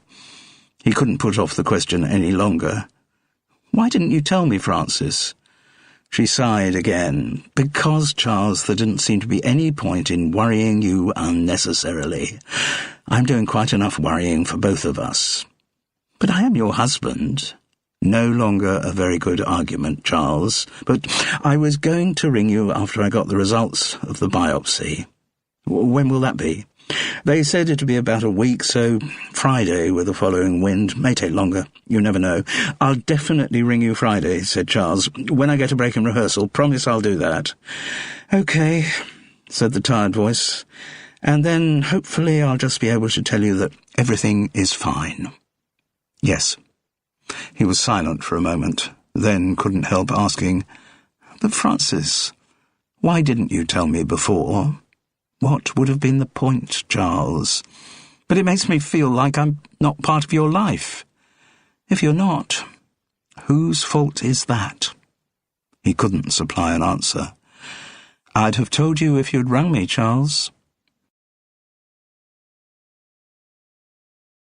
Chapter 4. Nausea. "My sister and I are fastidious." Dyspepsia. "Yes, I'm fast, and she's hideous." Charles Paris was preoccupied during the following day's rehearsals, and nobody noticed anything different about him.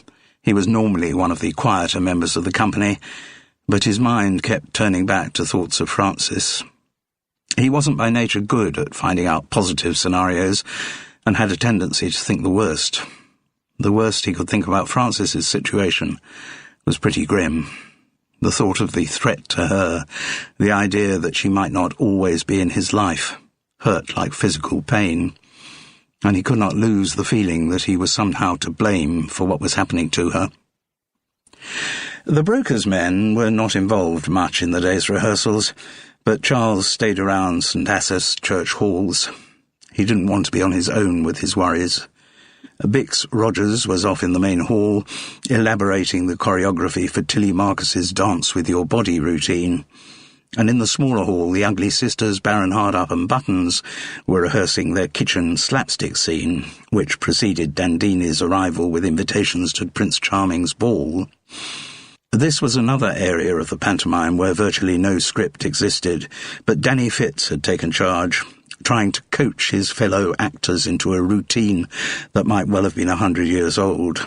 There was a lot of water, flour and dough involved, so it was one of those scenes for which a protective sheet had to be ceremoniously laid down on the stage.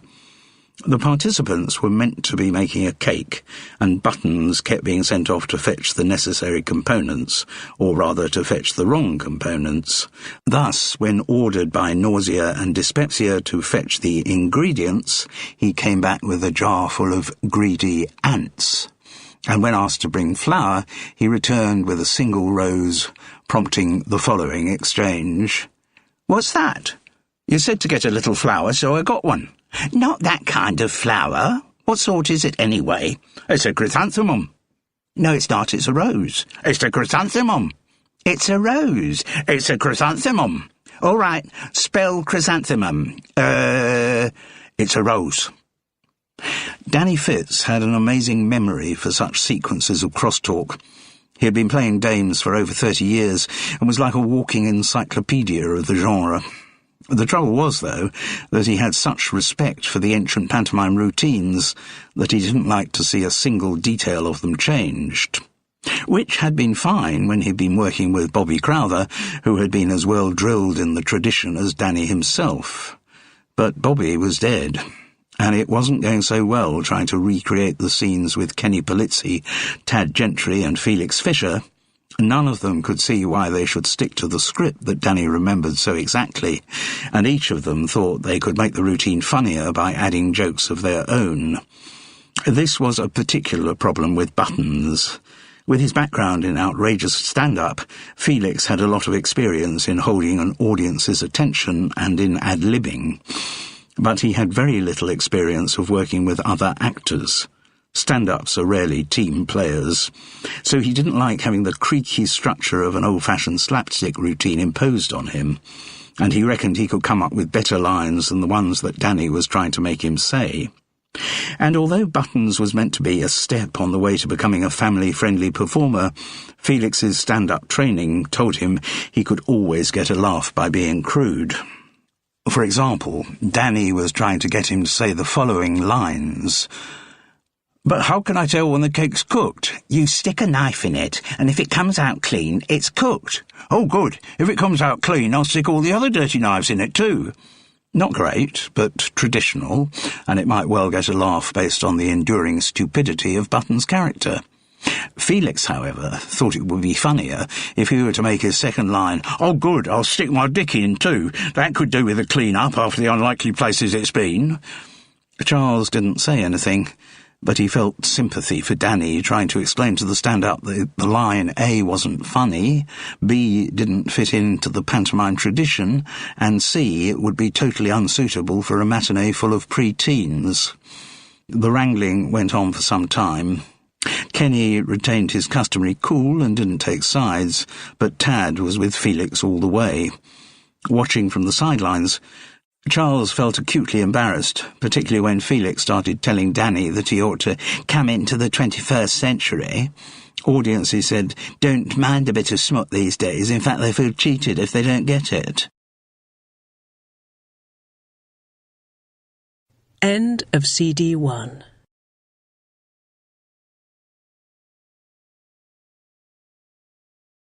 CD 2. Danny countered that double entendres were fine, indeed the stock-in-trade of many pantomime routines, but there was no ambiguity in the lines that Felix was coming up with. They could only be interpreted one way, and that was as filth. "Look," said Felix, his false lashes flickering dangerously under their glittering eyeliner, "I can guarantee you that line will get a laugh. Possibly," came the waspish reply from Danny. "You could flash your willy at the audience and that'd probably get a laugh too, but it wouldn't be the right kind of laugh." Charles was deeply aware of how much time was being wasted by this argument. The rehearsal schedule was already tight enough without battling over the script. Though Bix was polishing up the musical numbers to a high professional gloss, there were whole dialogue scenes that still hadn't even been looked at. It was Thursday, and the show was opening on the following Friday.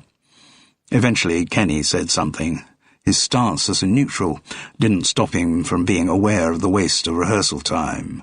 "Hey, guys," he began in a conciliatory tone, "let's not get this out of proportion. I think I see a solution here." "The solution," said Danny, "is to do the traditional kitchen slapstick scene." "Not necessarily. All that's needed is a funny scene, something for the audience to laugh at. And they will laugh at a traditional kitchen slapstick scene if it's done right." "Sure," Kenny agreed. "But it might be easier to do something completely different." "Completely different like what?" "There's a comic song I did on an album some years back. Nothing to do with the Dwight House. Always works when I do it in cabaret. And the thing is, there's a funny chorus which you three could do." Charles was struck by how reasonable Kenny sounded. This wasn't just an ego trip. He was genuinely trying to come up with a way out of their current impasse. "But what about the kitchen slapstick scene?" asked Danny. "We dropped the kitchen slapstick scene," Kenny replied.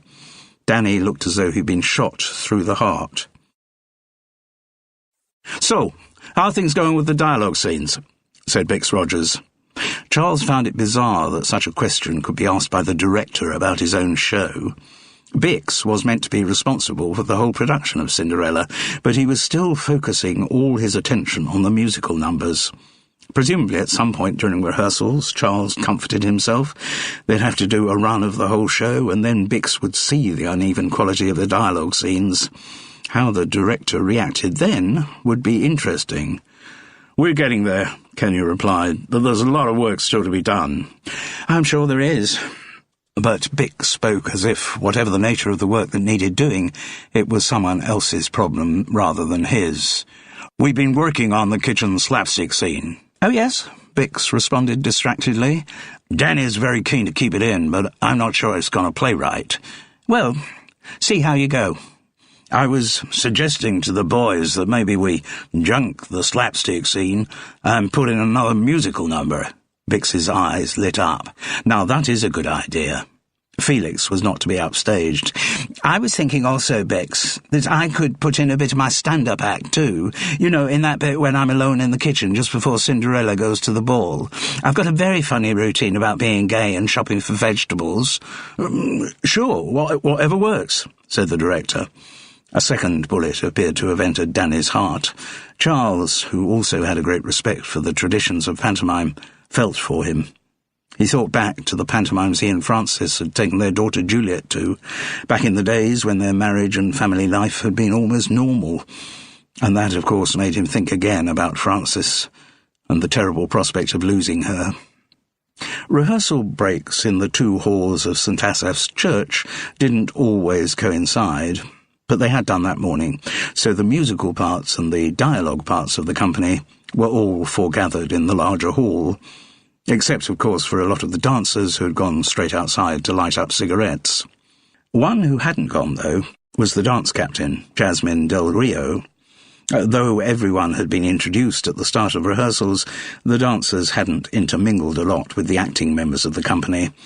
It was partly because they always tended to stick together, but also because the intensity of Bix Rogers' choreographic rehearsals left them little chance to socialise. But at this coffee break, Jasmine Del Rio detached herself from Kitty Wu and came across purposefully to join the sycophantic group surrounding Kenny. Charles was struck again by the beautiful suppleness of her body and by the hardness of her face. He found it impossible to put an age on her. From a distance, 18. Closer, at least 30. Jasmine carried a cup of coffee and deliberately took the vacant chair next to Kenny. "We haven't been introduced properly, have we?" she said. Her voice had that kind of slack American twang affected by some on the outskirts of show business. He smiled his Dwight Breeden smile, open and welcoming. "No, we haven't. I've seen you across a crowded rehearsal room, but that's all." He held out a hand. "I'm Kenny Polizzi." It was a good ploy, which Charles had seen used by a lot of famous people in showbiz. Even though well aware that everyone in the entire world knew who they were, they demonstrated apparent humility by identifying themselves. "Jasmine Del Rio," she said, taking his hand. "It's an honor to meet you," he said, still playing the humble card. "Though, actually, we have met before. Worked together." "Really?" Kenny looked puzzled and a little wary. Not recognizing someone he'd worked with might tarnish his image of regular guy bonhomie. It might even make him look a bit starry.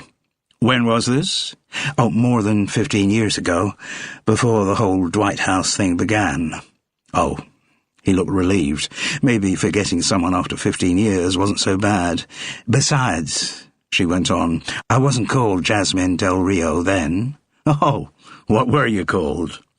She smiled lazily, delaying the impact of her words. Then she said, "Mary Beth Docker." It was fortunate that Bix called everyone back to rehearsal at that point, because it obscured Kenny's reaction to the name. But Charles was near enough to see that the American looked as though he had been slapped in the face. Very hard. As had now become a habit, Charles lingered by the exit to St. Asaph's church halls until Kenny joined him. Going to the pub together had quickly become an evening ritual for the two men. Charles still couldn't help wondering whether it was a self-imposed test for Kenny, a proof to himself of how completely he had defeated the temptation of the demon drink. That evening, as they left the hall, they encountered a woman standing outside in the street.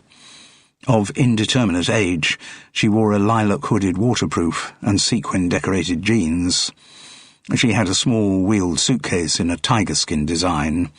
Her face was caked with powdery makeup, and thick glasses distorted her eyes. For some reason he couldn't define, Charles felt there was something odd about her.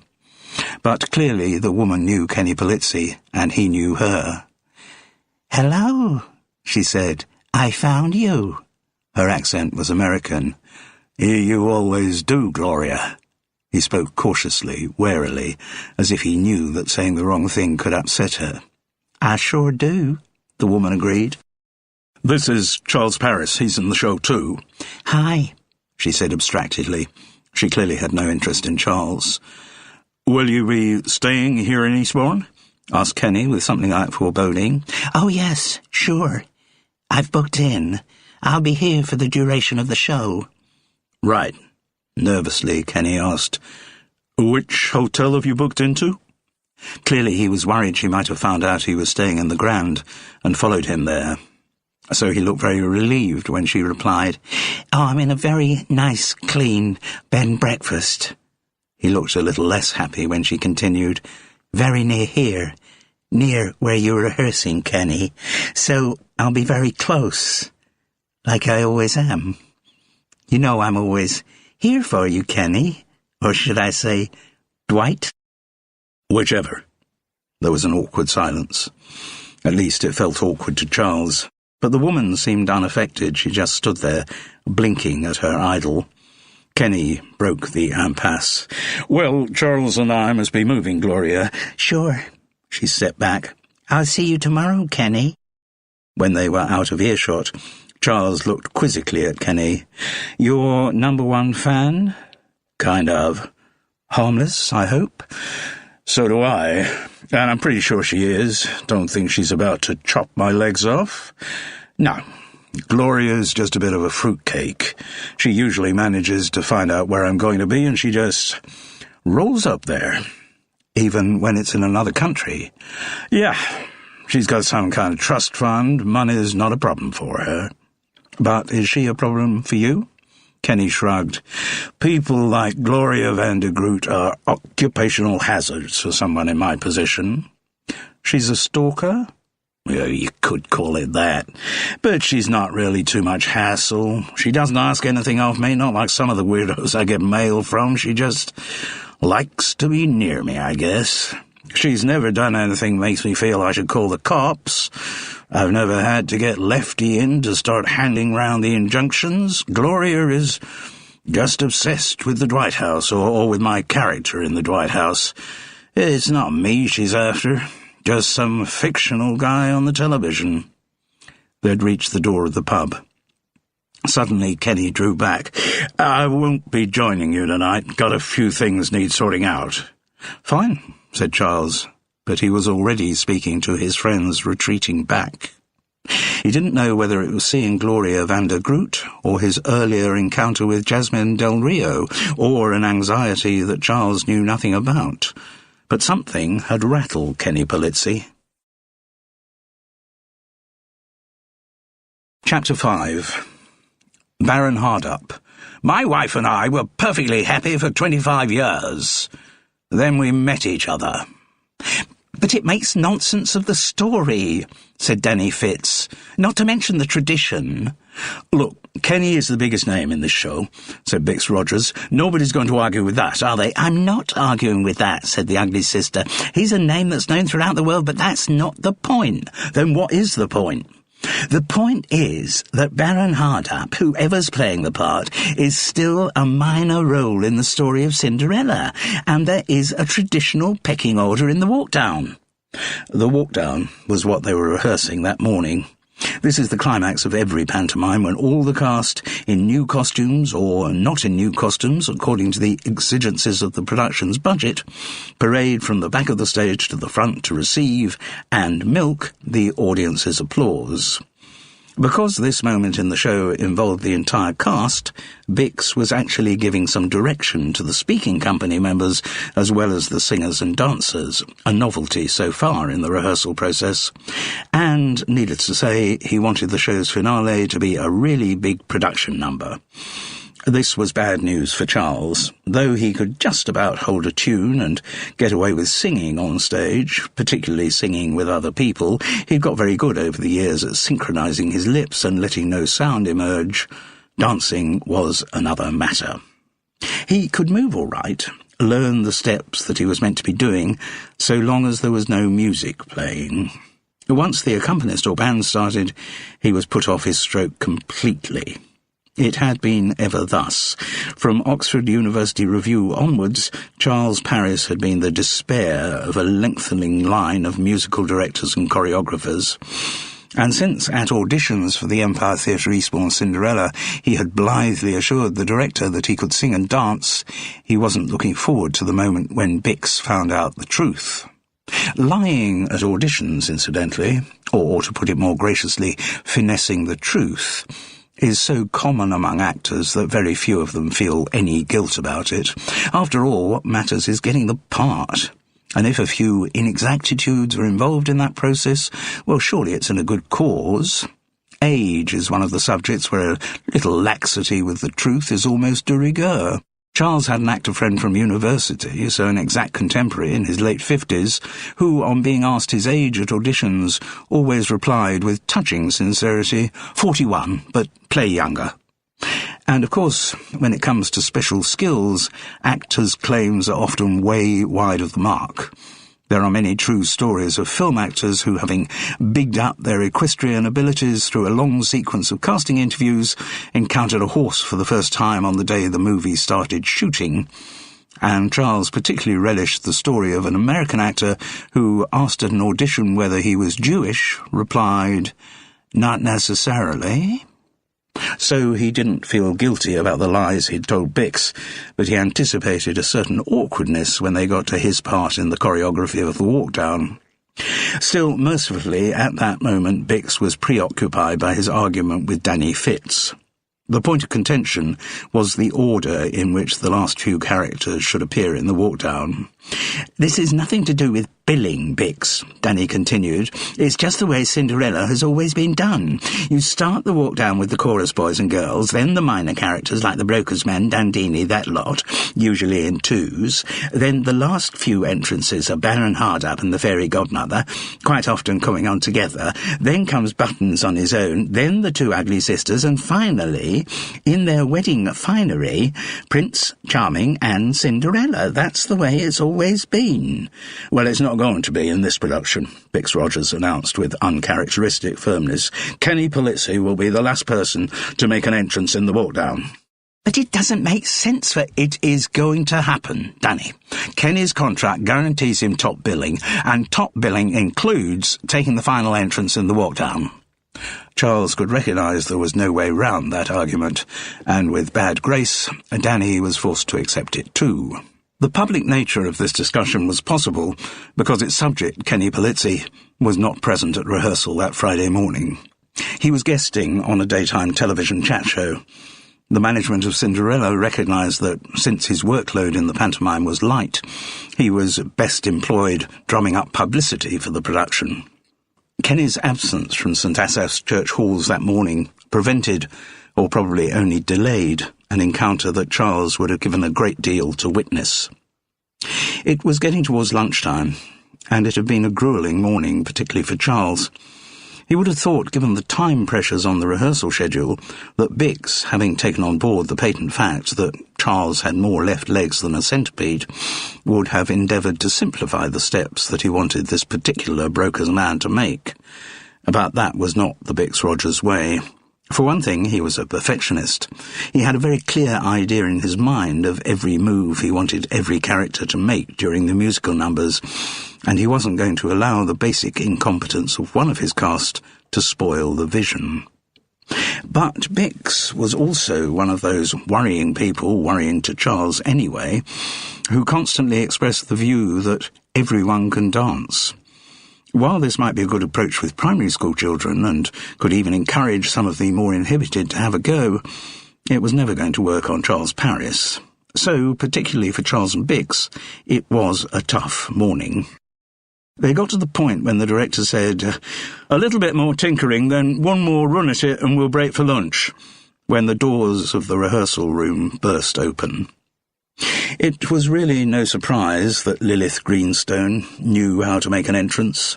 She was one of those rare child stars in the movies who had survived to become an adult star in the movies.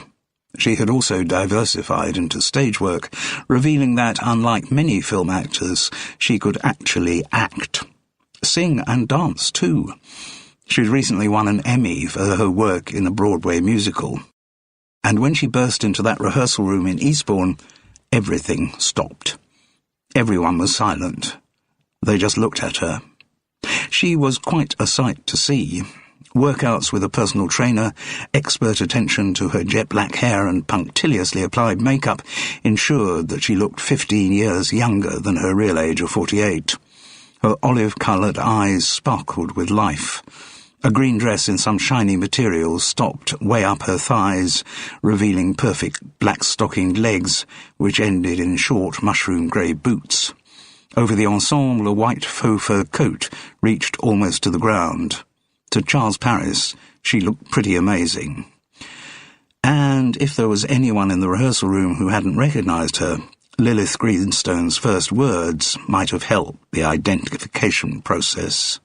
"Where," she demanded, "is that bastard husband of mine, Kenny Polizzi?" It said something for the power of stardom that no one thought to reprimand her.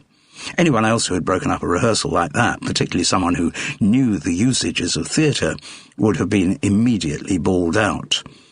And Bix, who as a director should have been the one bawling Lilith Greenstone out, was all over her like a rash. A real Broadway musical star, right there in his own rehearsal room. Though not actually gay, Bix demonstrated all the camp reverence accorded to such mythical creatures. "I'm so sorry, Miss Greenstone," he said, before even introducing himself. "I'm afraid Kenny hasn't been called for rehearsal today. He's in London doing a chat show." "Jeez," said Lilith. "You mean I could have gone straight to London rather than dragging down here to Hicksville-on-Sea?" "Kenny should be back here this evening," said Bix in a conciliatory tone. "Then I'll hang around for the bastard," said Lilith.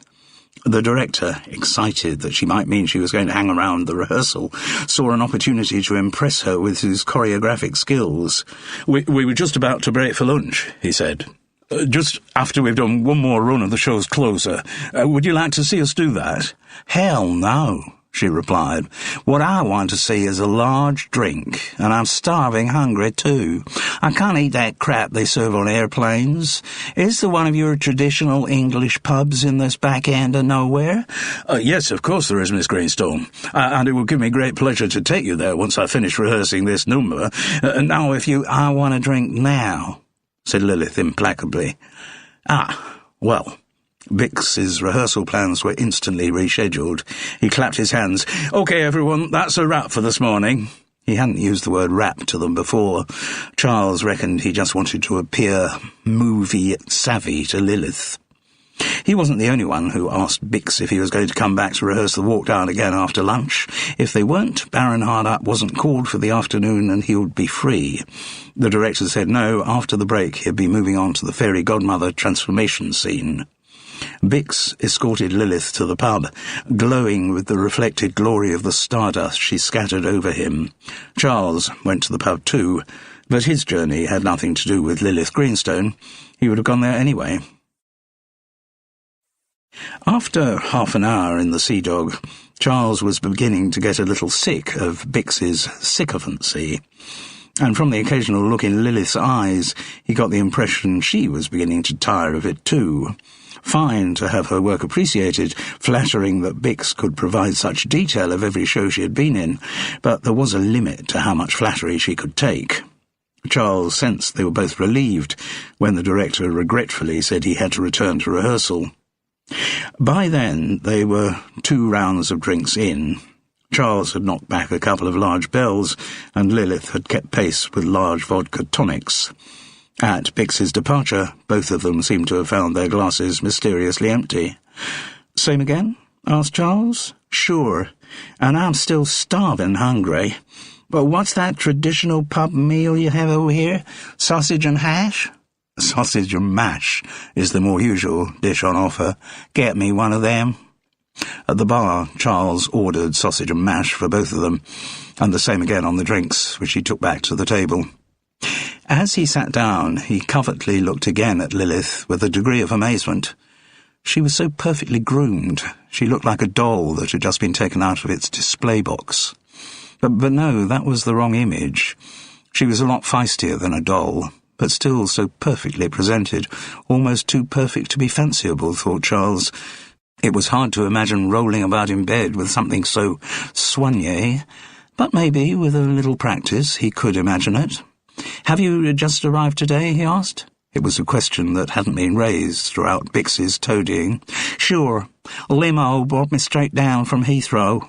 "To confront Kenny?" It struck Charles, after he'd said it, that the inquiry might be thought impertinent, but Lilith showed no signs of objecting. "Sure. And I'm not leaving till I got this divorce finalized." "Kenny did mention something about a disagreement between your lawyers." "Forget the lawyers. It's a disagreement between Kenny and me." "Oh yeah, the lawyers have to sort out the details at enormous cost. But basically it's down to Kenny and me, face to face. I thought lawyers were there so that the two combatants don't actually have to meet face to face. That's certainly the way it works in England. Well, that's in theory the way it works in the States. but the lawyers move too slowly for my taste. I know it'll be more effective if I, using your word, confront Kenny." There was a relish in her voice at the prospect. "You ever been through a divorce, Charles?"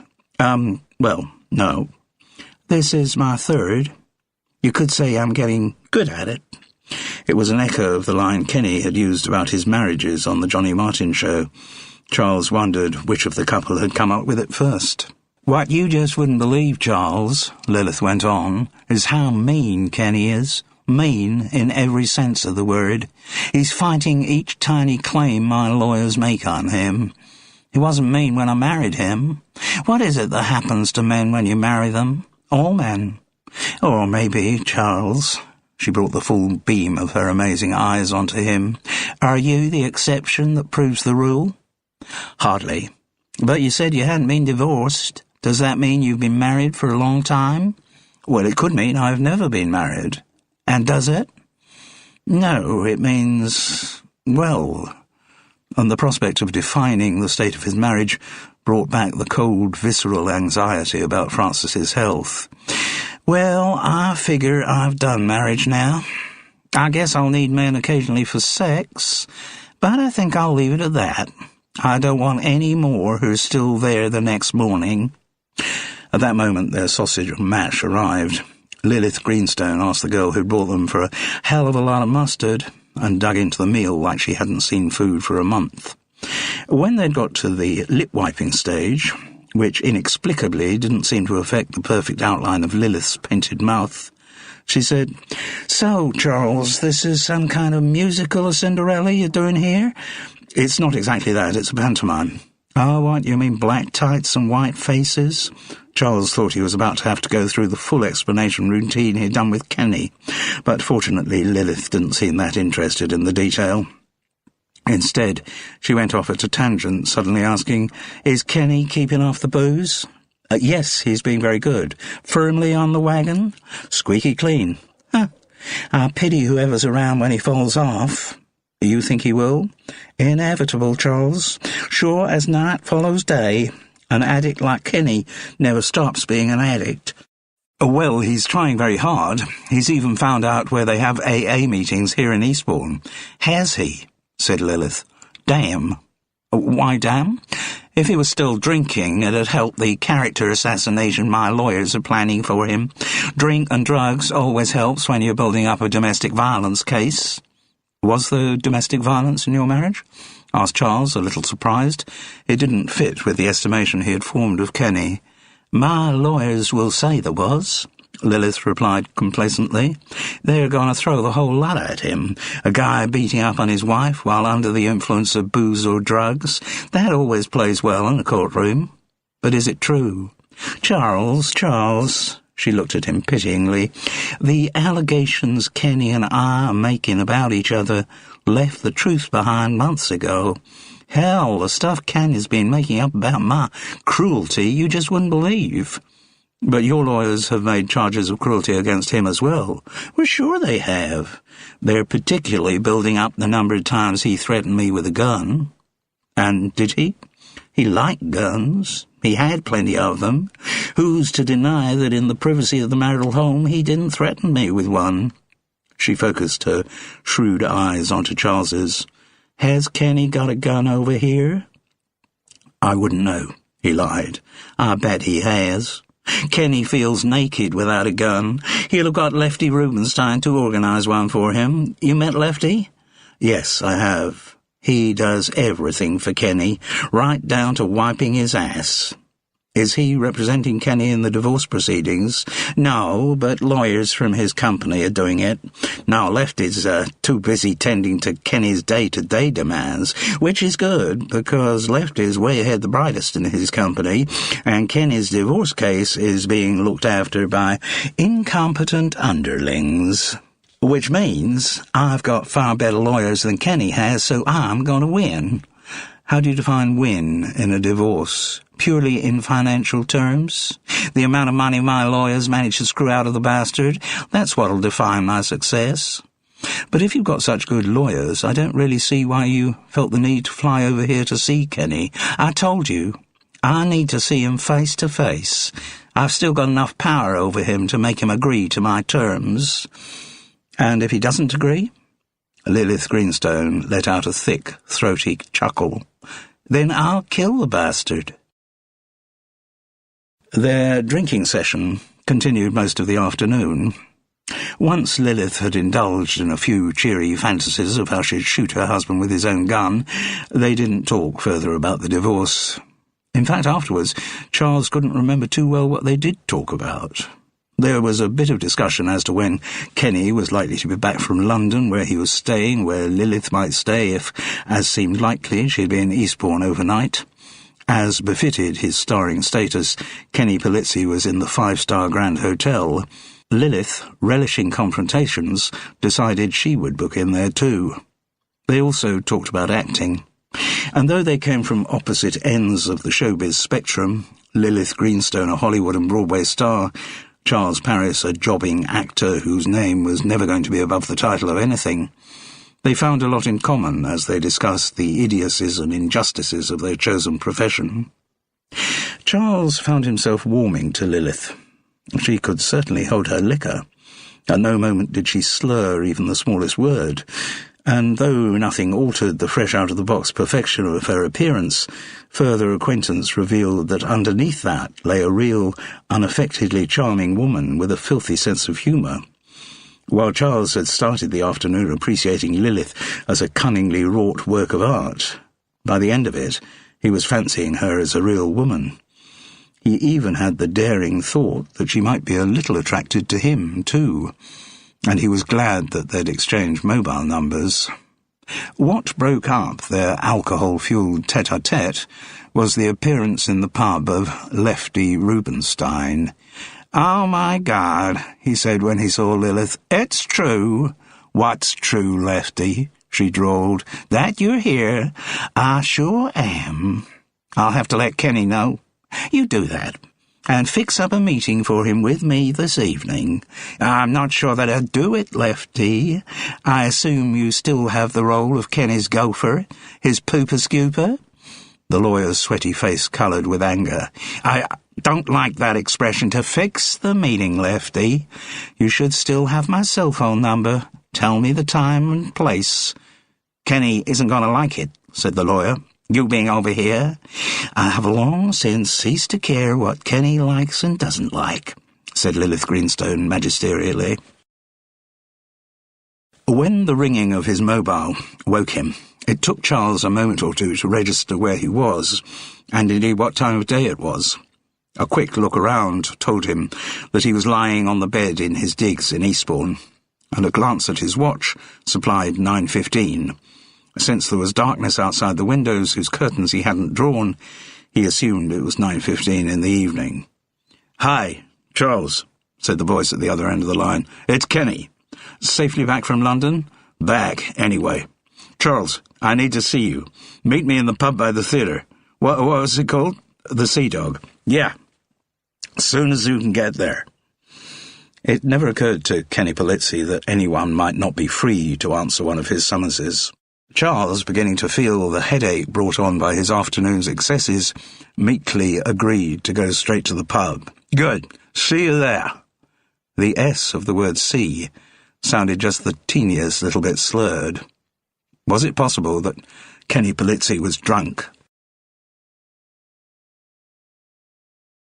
Chapter 6. Baron Hardup. "Don't drink and drive. This warning's real. It slops all over the steering wheel." It didn't take long for Charles's suspicion to be confirmed.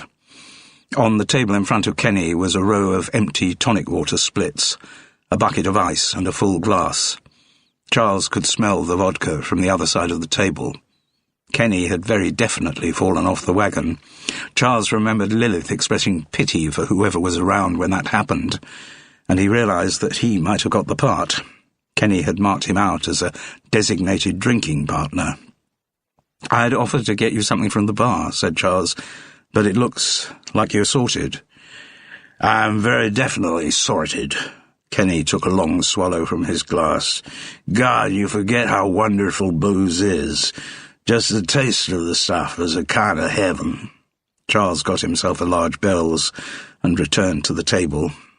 He was determined not to ask what had caused Kenny's backsliding. The last thing he wanted to do, or had any right to do, was to come across sounding censorious. If Kenny wanted to confide in him about the reasons for his broken resolution, well, that was a different matter entirely. So, Charles confined his opening conversational gambit to a raised glass and the word cheers. The vodka glass was lifted and clinked against his. "Your first drink of the day?" asked Kenny. "Hardly." Charles was grateful for the way his first sip of Bell's had started to melt away the headache he had woken up with. "Why?" asked Kenny Polizzi in a way that was both bemused and wistful. "Why is it that women have such good memories?" "I don't know," Charles replied safely, letting his drinking companion direct the conversation in his own way. "Every darn thing they seem to remember. Every darn thing. They got some kind of compartment in their brains men don't have. Something rash you said to them, something thoughtless you did 15 years ago. They remember every detail. They store that stuff up and bring it out when you're most vulnerable." Charles wondered what rash words or thoughtless deeds Lilith had brought up at her meeting with Kenny. It must have affected him pretty badly to get him back on the booze with such speed. "Whereas men," Kenny went on, "we have a great capacity to forget stuff. We don't brood about the past, we move on. If something's broke, like a marriage or a relationship, we recognize it's gone and just move on. To the next marriage or relationship? Sure. Why not? You gotta keep hoping there's something better around the next corner, otherwise you might just as well curl up your toes and die." This talk of marriages brought on another cold pang of anxiety about Francis, but Kenny was in no mood to notice what Charles might be feeling. He was off on his monologue. He only needed an audience. "I guess I kind of knew the stakes when I got into this business. You get famous, that brings a lot of shit along with it. Certainly, you have to work damn hard to retain any privacy. Otherwise, every single member of the public reckons they're due a bit of you. And now, every single member of the public has got a camera on their cell phone, and they can send their photos off on Facebook or Twitter, or, geez, there's no such thing as privacy anymore. And then if you got money, or if you've had money, everyone thinks they have rights to some of that, too. They see in some newspaper gossip column how much I was paid for each episode of the Dwight House, and they think I must be rolling in this stuff. They don't take into account the kind of expenses someone in my position has, the number of people I have to employ just to keep the Kenny Polizzi brand going. They don't think about the payoffs that come with 3 divorces. It never occurs to them that some people are just bad with money, like me. It wouldn't matter how much money I had, I'd still lose it all in misplaced generosity and rash purchases and dodgy investments. That's what happened with me. Then I got involved in gambling, and you can sure as hell build up big debts very quickly there. And the people who want those debts paid aren't necessarily the nicest people in the known universe." Charles remembered something Kenny had said when they first met. "Are you talking about the mafia?" The American chuckled. "Well, I might be, but people who know about these things tell me you shouldn't talk about the mafia. Safer not to." After that enigmatic reply, he sighed. "But that's just how I am. Bad with money, and yet people are always trying to squeeze more out of me, more of what I don't have." Having met Lilith, Charles could imagine just the kind of pressure she had put on her soon-to-be ex-husband. It really was no surprise that he had fallen so dramatically off the wagon. Kenny Polizzi's rant had spiraled down to melancholy silence. Then suddenly he looked at his drinking companion and demanded, "Do you do drugs, Charles?" "No. Tried pot, cannabis, whatever you want to call it, a couple of times in my 20s, just gave me a splitting headache. And never anything stronger." Charles Paris shook his head, feeling almost apologetic for his lack of experimentation. His hadn't been such a wild life, really. He hadn't got any vices, well, except for the bells, and maybe young actresses, though it had been quite a while since one of them had been around. "No problemo," said Kenny Polizzi. His mobile phone rang. He checked the display and said, "Well, there's synchronicity for you." He pressed the green button. "Hi, Lefty. That's good. I knew I could rely on you. Where are you? Okay. I got that. I'll find him." He picked up his coat, from whose pocket a vodka bottle poked out, and looked at his companion. "Night's only just starting, Charlie boy. You gonna join me for the rest of it? You mean you're going to continue drinking somewhere else?" "You could say that. Yes, that is my plan. One of my plans, anyway. You gonna join me?" Charles was tempted. He'd got to that point of drunkenness where continuing to drink was a very attractive option, but he was also in the rare situation for him of being in work. He was called for Cinderella rehearsals the following morning. He had spent the whole afternoon drinking with Lilith Greenstone, and he was getting to the stage of his life when he didn't bounce back from hangovers with the wobbly man resilience he had once possessed. "I think I'd better say no, Kenny." "Oh." Baron Hardup looked a little put out. He wasn't used to people not going along with his suggestions. "Party pooper," he said. But he didn't bother to muster any other arguments. Instead, saying, "See you soon," Kenny tightened his hold on the neck of his vodka bottle and walked out of the pub. Chapter 7. Fairy Godmother. "Come, Cinders, you must take my hand, for there is evil in this land." The television at Charles Paris's digs offered disappointingly thin fare that evening, as it did most evenings. In Charles's view, the worst thing that ever happened to television was when it started letting ordinary people onto its programmes. Ordinary people were ordinary for a very good reason, because they weren't very interesting. To feature them in quiz games and make documentaries about them seemed to him the surest way of making dull programmes. It also meant there were fewer outlets for professionals. In other words, actors like Charles, not to mention writers, and so, in his mind, the whole cycle of grievance began again. That evening he found himself watching some tedious fly-on-the-wall documentary about bakers, how early they had to get up in the morning, how proud they were of their work, how merrily they joshed with their fellow workers. Who cared anything about bakers? What they did not come under the definition of interesting. But then, nor did so many other subjects that television programmes were made about. Cooking, gardening. To Charles, those were seriously dull activities, and now they even made programmes about the dullest and most frustrating of all human activities, house purchase. With a few drinks inside him, he could wax quite eloquent at the shortcomings of television. Charles knew he was getting to the age where he was in danger of sounding crusty. But damn it, at his age he'd earned the right to be crusty.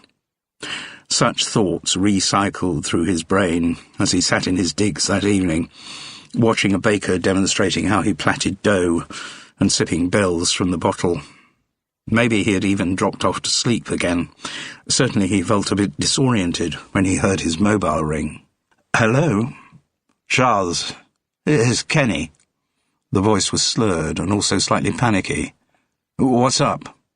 "I need you to help me, Charles. I need you here." "Where's here?" "I'm under the pier." "Under the pier?" "Yes. Come here quickly." Charles mumbled that he would. He looked at his watch. God, he had been asleep. It was after 1 o'clock in the morning. At least, thank God, he hadn't undressed for bed. He had a pee, took a long swallow of bells to brace him for whatever lay ahead, and went out into the darkness. It had got a lot colder since he had returned to his digs, so after a couple of 100 yards he went back to fetch his ancient duffel coat The one that made him look like some plucky naval officer in a British movie, almost definitely featuring John Mills, and probably Jack Hawkins as well. Eastbourne was almost eerily empty at that time of night.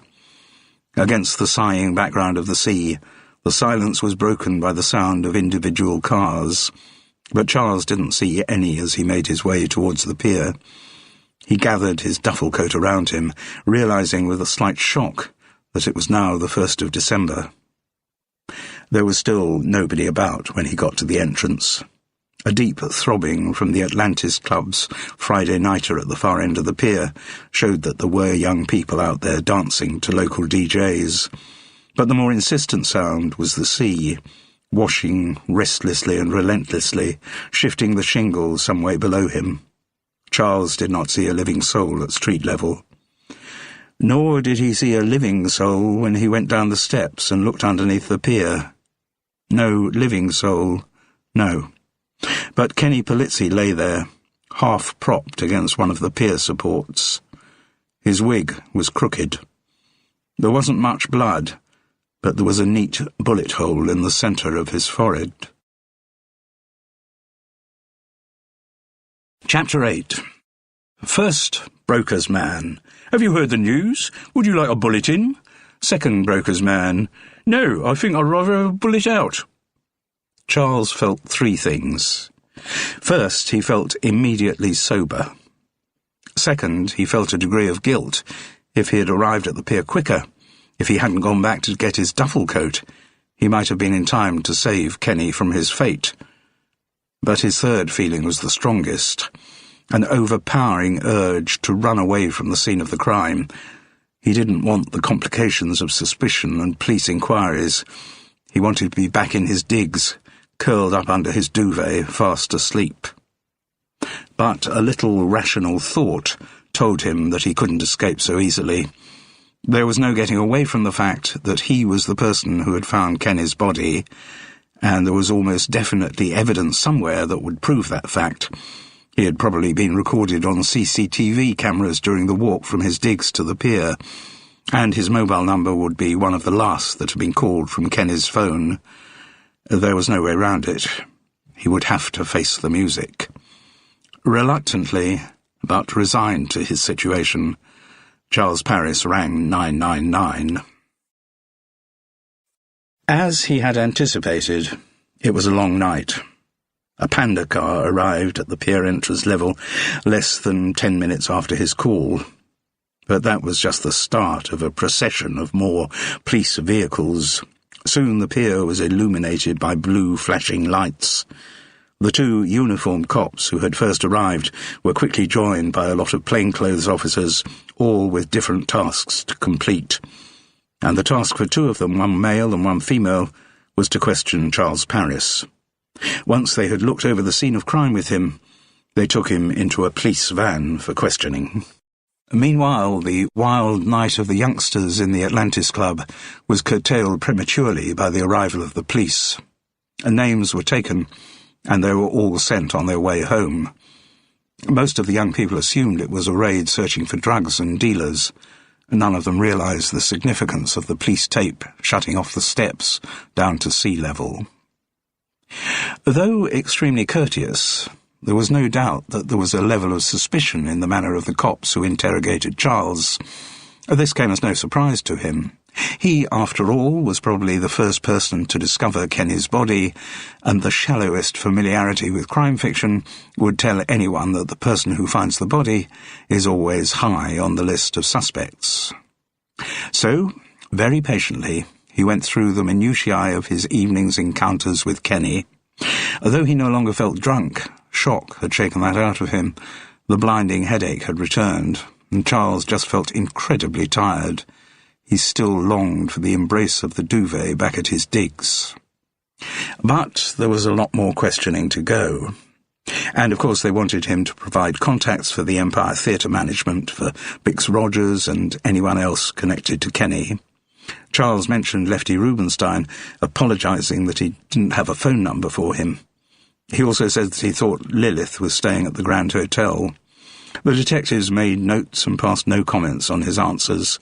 He hadn't really taken in the names of his interrogators, but at some point they were joined by a small Asian woman called Detective Inspector Malik. She wore a trim charcoal-grey trouser suit and was evidently senior to the others. Hers was the card he was given with contact numbers, and she it was who urged him to get in touch if he remembered any further details, however apparently trivial. A pale, uncertain dawn was coming up over the grey Eastbourne Sea when Charles was finally allowed to leave the van. He was also told by Detective Inspector Malik to inform the police if he was likely to leave Eastbourne, and he was pretty clearly discouraged from doing so. All of his contact with the police had been polite and temperate, but he was left in no doubt that suspicions would automatically attach themselves to anyone connected with the crime scene. Checking his watch, Charles realised that his interrogation had lasted nearly 4 hours, and during his incarceration in the police van, television crews had arrived. They were kept on the upper level of the pier entrance by swathes of yellow and black tape, but the fact that they had appeared at all suggested that the news of the crime had got out, and the media vultures were gathering. Charles reckoned they must have somehow discovered the identity of the victim. The news that Kenny Polizzi had been shot was going to be a huge international story. Charles was so exhausted that he just passed out as soon as he lay on his bed. No time to take his clothes off. He didn't even have the energy to get under the warmth of the duvet that he'd been promising himself. He was meant to be called at 10 for a Cinderella rehearsal, but after the events of the night, he didn't even know whether the show would still be going on, and he was too tired to set an alarm. As a result, he woke at 12:30 with an aching brain too big for his cranium and a mouth as dry as the Gobi Desert. He felt totally wiped out and insanely hungry. But before he went out to satisfy his hunger and rehydrate himself, he switched on the television for the BBC News. And yes, the death of Kenny Polizzi was a very big story indeed. Clips were shown from the Dwight House, there were photos of his wives, including Lilith Greenstone, and there was even an extract from his recent appearance on the Johnny Martin Show. No mention was made of how he had met his end, just the news that his body had been found on the seafront at Eastbourne. The police were clearly trying to control the amount of information they released. Once it was publicly known that he had been shot, a whole new media frenzy would be unleashed.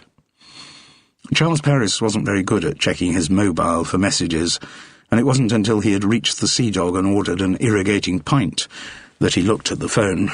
He knew he probably should have gone first to the St. Asaph's Church halls to check whether rehearsals for Cinderella were continuing that day, but a beer and something to eat were greater priorities. He ordered fish and chips to go with his pint. To his relief, he found there was no message from the police.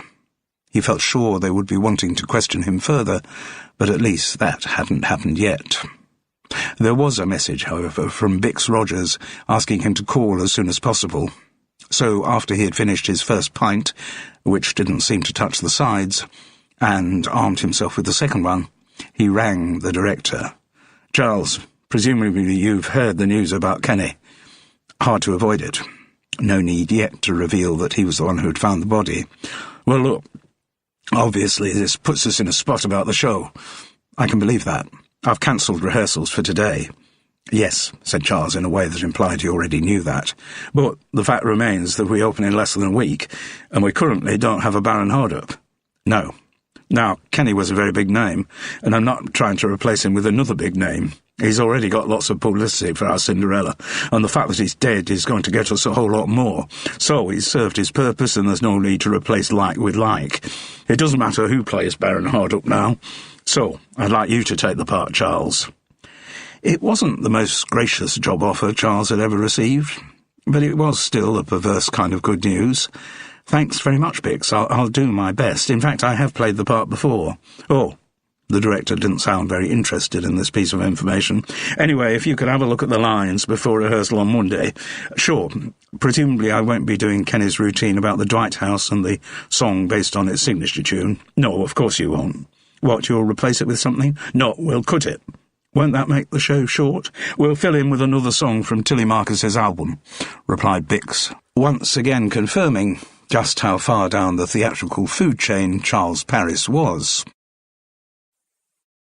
In spite of the reason why he'd got the job, and the demeaning way that he had been offered it, Charles was quite chuffed about his elevation to the role of Baron Hardup. Even with substantial routines cut, it was still a better part than a broker's man. And the big bonus was that he'd be spared the Sisyphean task of trying to get some comic rhythm going with Mick, the Cobra Mosquito. So it was good news. The arrival of the fish and chips rather dampened his mood. The chips had been cooked in an oven, but it was a long time since they had had any contact with their parent potatoes. And the fish itself was dry like a cardboard inner tube from a toilet roll encased in sandpaper. It seemed ironic that a pub within sight of the English Channel was serving fish which had probably spent as much of its life in a freezer as it had in the sea. And the peas were like the peas he remembered from school, hard as bullets. "Hello, Charles. How are you doing?" He looked up to see Felix Fisher with a glass of red wine. "Mind if I join you?" "Be my guest." The comedian sat down opposite and raised his glass. He wore an outlandish red diamante jacket and his full street makeup. "Congratulations, Charles." "On what?" "I gather you were the one who discovered Kenny's body." "News travels fast." "Sure does. And, of course, in crime fiction, the person who discovers the body is the first suspect for the murder. Yes, I know all that. But are we actually talking about a murder?" "I'd say there wasn't much doubt about it. People don't often get bullet holes in their foreheads by accident." And news had certainly been travelling fast. "Where have you got your information from, Felix?" "Oh, there's been a lot on Twitter about it." "Ah," said Charles, in a manner which he hoped suggested he was conversant with the ways of Twitter, which, of course, he wasn't. "Did it say there that I found the body?" "Yes." "Any other reference to me?" "Oh, a few people are being very rude." Felix's mouth formed into a camp moo of disapproval. "Some were suggesting that you topped him." "What? Why would I have done that?" "Because you wanted to play Baron Hardup." "Yes, and now you are playing Baron Hardup." Felix seemed to know everything. "I agree," said Charles, "but if you really think that I would go to the lengths of murder to—" "No, I don't think that." "Oh, good. It's just that some people do." "People on Twitter?" "Yes." "Can they be stopped from disseminating wild theories like that?" "Oh, no. You can't stop people saying whatever they want to on Twitter." "Well, I suppose you could tweet yourself and enter the discussion, put your side to the story." Even if he knew how to, Charles couldn't see himself following that instruction. "And are there other theories on Twitter about who killed Kenny?" "Oh, yes, hundreds." Felix let out a melodramatic sigh at the follies of humankind. "Any you think makes sense?" "Well, the most popular one, yes, is that Kenny had these very big gambling debts, and that's why he was killed." "Oh, it was a mafia hit." Charles couldn't stop himself from saying, "In Eastbourne?" Chapter 9. Nausea. "Your teeth are like stars." Dyspepsia. "You mean they're bright? You mean that they sparkle?" Nausea. "No, they come out at night." The 2 pints and the cardboard fish and chips had helped to make him a bit more human, but he still felt totally knackered. So when Felix wandered off to check out Eastbourne's antique shops, always looking ahead to when I run my own dinky little emporium in the Cotswolds, Charles made his way back to his digs for what he called doing the crossword, though in fact it meant more catching up on sleep. In the serenity brought on by another infusion of alcohol, he congratulated himself on not feeling too bad. The shock from the events he had witnessed the previous night had dulled a little, and he brought his mind to bear on the theory that Felix had put forward, namely that Kenny had been killed by the mafia. Well, the guy's surname was Italian, which might be of some relevance, and he had talked of having gambling debts and the fact that the people who want those debts paid aren't necessarily the nicest people around. Then, when Charles had asked if he was referring to the mafia, the response had been enigmatic, to say the least. So, maybe Felix's was a theory worth going along with for the time being. particularly because Charles was still too fuddled to have any other theories. Something still didn't ring true about it, though. If the Mafia really wanted to kill Kenny, surely they could have done it more easily in the States. Why go to the trouble of sending a hitman all the way over to England? Unless, of course, they'd already got someone on the ground over here. But somehow the idea of the Mafia having an active cell in Eastbourne seemed too incongruous to be anything but funny. To clear his mind of such speculation, Charles focused on the Times crossword. He had managed to fill in one clue before passing out once again, and once again it was his mobile ringing that woke him up. He pressed the green button and mumbled a hello. "It's Francis." "Oh, damn, it's Friday, isn't it? I promised I'd ring you. Don't worry about that," said Francis wearily. "It's Saturday, actually. And I never really thought you would. Oh, but no point in wasting time with excuses. You've had the result of the biopsy?" "Yes." "And?" There seemed to be a long silence before Charles heard the words, "It's benign." "Oh, God, that's wonderful, Francis. Brilliant news. How do you feel?" "I don't really know at the moment. Feel a bit battered. I don't think I've realised how stressed I'd been about the whole business. To be quite honest, I feel rather flat." "Oh, no surprise after the build-up of tension. Once that's released, it's like the kind of flatness you feel after a first night." "I'm sure it is, Charles," said Francis, with just a hint of irony in her voice. "You've told Juliet and Miles." "Of course I have, Charles." "Well, I'm just ecstatic at the news. He paused. Over the years, he had become wary of saying emotional things to Francis. Too often she'd come back at him with a perfectly justified put-down. But that day he thought it was worth the risk. Since we last spoke, since I heard about the biopsy, it's just made me realise how much you still mean to me." He took a bigger risk. "It's made me realise how much I love you, Francis." "Well, that's nice," she said. No words of reciprocation, but her tone was benign, just like the result of the biopsy. It opened up the possibility to Charles that they might get back together on a more permanent basis at some point, which was comforting. The news from Francis gave Charles a real lift, and emerging from the shocks of the night before, he felt positively euphoric. He noticed it was already dark outside and switched on the television to watch the 6 o'clock news. The police had clearly released more information to the slavering press. In the days of social media, extended secrecy on any subject had ceased to be an option. As soon as one person knew something, it was straight away potentially ready to be shared with the entire world. And by now the news had somehow slipped out that Kenny Polizzi had been murdered by a bullet in the forehead. This made his death an even bigger story, definitely the lead item on the bulletin. More clips from the Dwight house were shown. More friends and associates were interviewed. Even Bix Rogers got his moment in the media sun, which he clearly enjoyed hugely. Notable by their absence from the screen were Lefty Rubinstein and Lilith Greenstone. Charles wondered how they had reacted to the news. He wasn't kept waiting long for an answer. Just as the newsreader had moved on to report possible financial meltdown in the Eurozone, he got a call on his mobile from Lilith. "Charles, you've heard the news about Kenny?" she asked.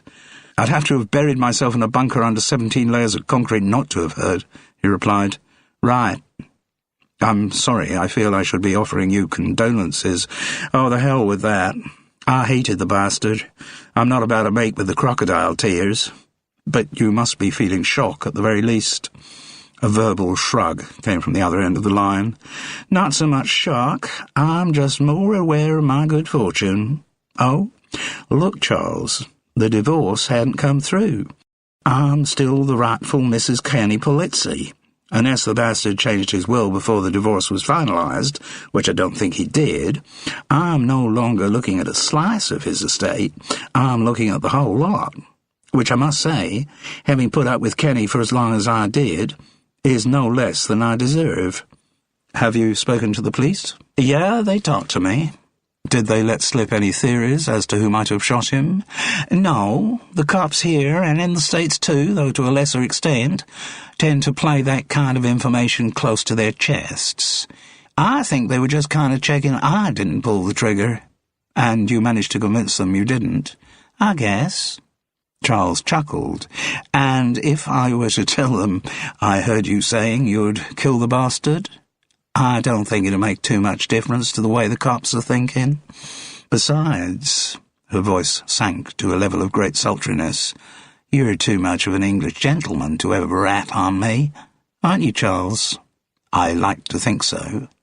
I like to think that maybe you'd like to join me for a drink at the Grand Hotel. Well, that sounds a very attractive idea, Lilith. When? How's about right now? There was a uniformed policeman lingering as unobtrusively as a policeman in a uniform can in the foyer of the Grand Hotel. No great surprise when Charles thought about it. This was where the late Kenny Polizzi had been staying. This was where his still current wife was staying. The hotel management might well need backup to hold at bay inquisitive journalists or devastated fans. The thought made Charles wonder how Gloria Vandergroot, Kenny's #1 fan, had reacted to the news of her idol's death. Except for the policeman's presence, a visitor to the hotel would have no inkling that anything untoward had happened to one of its guests. The Grand Hotel continued to be run with the quiet decorum that would be expected of a traditional 5-star hotel on the south coast. The girl he approached at the counter wore an immaculate grey suit and spoke good English, but with a marked Russian accent. Every hotel Charles had been into recently, which actually wasn't a great many, had seemed to be staffed entirely by people from the former Eastern Bloc. It was with some trepidation that he said he was meeting Lilith Greenstone. He was worried about being suspected of being one of the journalists or fans the police were there to deter. But as soon as he said his name, there was no problem. The receptionist immediately said that Miss Greenstone was expecting him in the Debussy suite, gave him the room number and directions to find the lift. Of course, it was quite logical that they should meet in her suite. Lilith Greenstone was, after all, very high profile. She might not be left in peace by the gawping public in one of the Grand Hotel's public rooms, but Charles Paris couldn't suppress a little flicker of excitement at the tete-a-tete that lay ahead.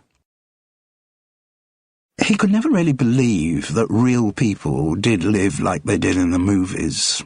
Deeply aware of his own inadequacies and vulnerabilities, he always assumed that everyone else was, like him, an assemblage of Achilles' heels.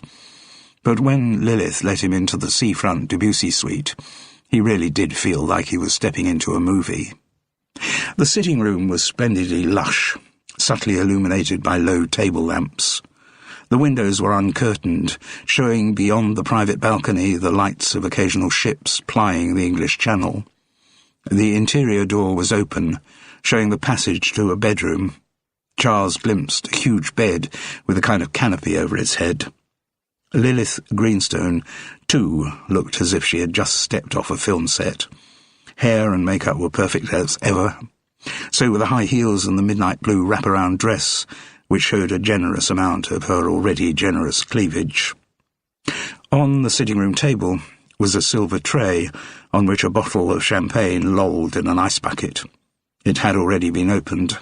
Lilith's flute was half empty, and she poured a full one for Charles. "So," she said as they sat down on the sofa facing the sea, "let's raise our glasses to no more Kenny." "Yes, all right, but I should say I did quite like the guy. You weren't married to him." "That is undeniably true." They raised their glasses and clinked. And like I said on the phone, condolences or whatever's appropriate to... And like I said on the phone, no need. Right, fine. "So, the cops have talked to you, Charles?" You bet. I was actually the one who found the body. I heard that. Whether I was the first person to find the body, though, who knows? How do you mean? Well, not having actually witnessed the death, I don't know how many other people might have seen him. Oh, right, got you. Mind you, the time frame was fairly short, between Kenny summoning me on the phone and my finding him. How short? 20 minutes, half an hour tops. Okay. You have any thoughts who might have shot the bastard? Charles realised again that beneath all the surface charm and sexiness, Lilith was a woman with an agenda. She had invited him to the Debussy suite because there was information she wanted from him. Or maybe she wanted to know the extent of his ignorance. I haven't a clue, he replied. You know a lot more about his background than I do. You know who might have had a grievance against him? Yes.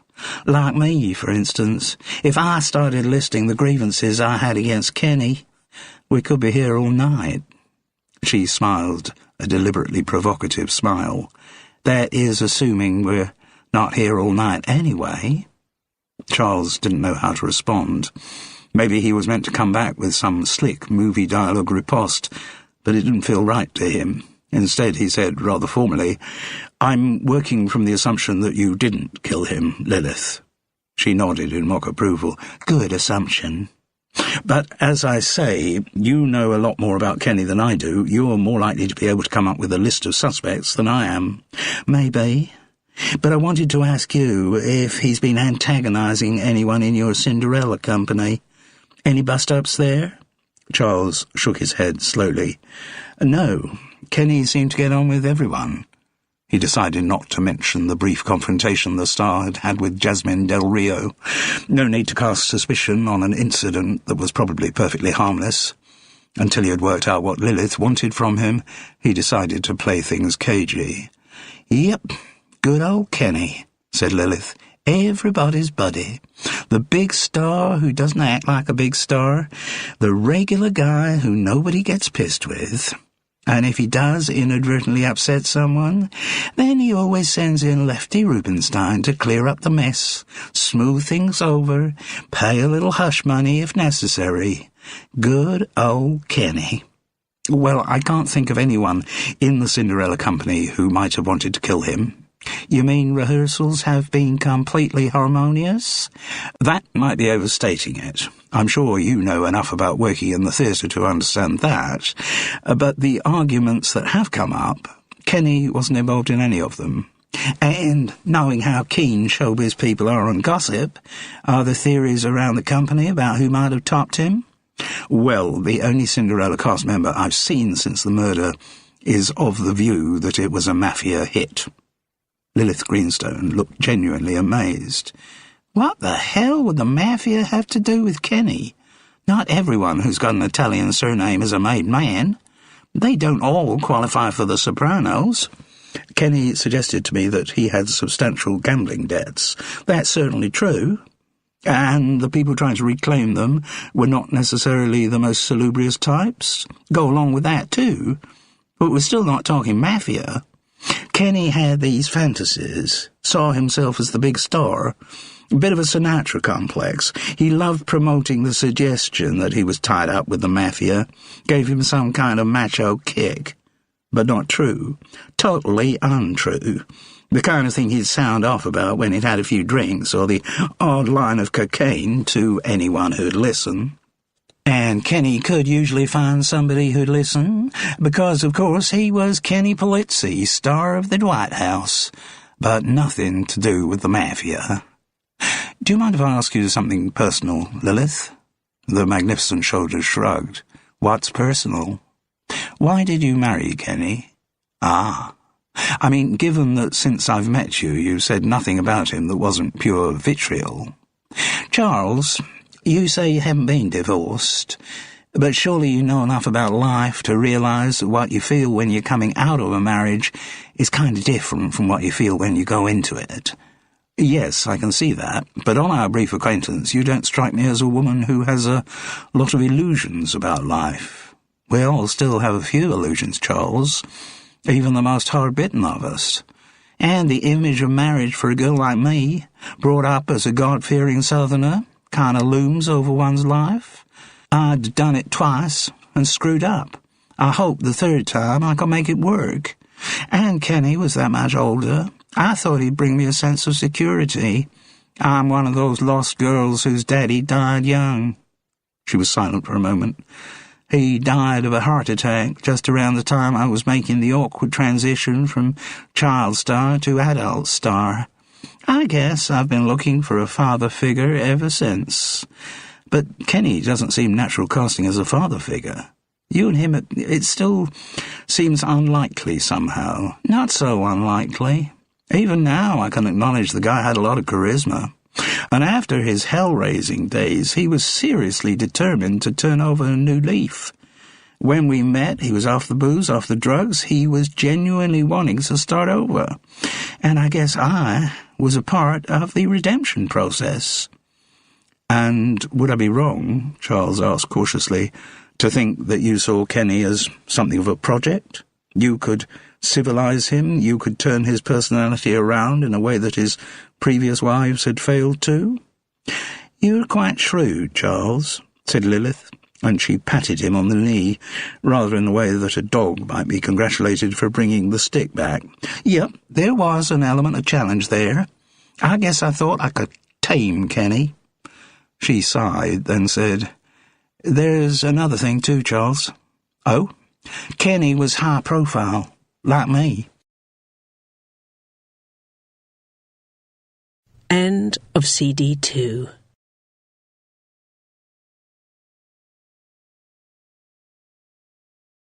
CD 3. The fact that big names in showbiz keep getting into relationships with each other is not just to keep the celebrity magazines salivating. It's also because you gravitate towards people who understand the system, who know about the pressures of trying to find some privacy in their lives. They know about the bodyguards, the security consultants, the discreet limo companies, all that garbage which may look to the outsider like extravagant pampering, but is actually necessary just to get through life as a celebrity. You hook up with someone who knows all about that shit, there's a lot less time wasted in explanations. I can see that, said Charles Paris, whose career had never required the services of bodyguards, security consultants, or discreet limo companies, and was never likely to. So how long did the honeymoon with Kenny last? Until he fell off the wagon, which he managed to do within 3 weeks of the wedding. He had climbed back on it, though, hadn't he? Mr. Squeaky Clean again, or at least he had until yesterday.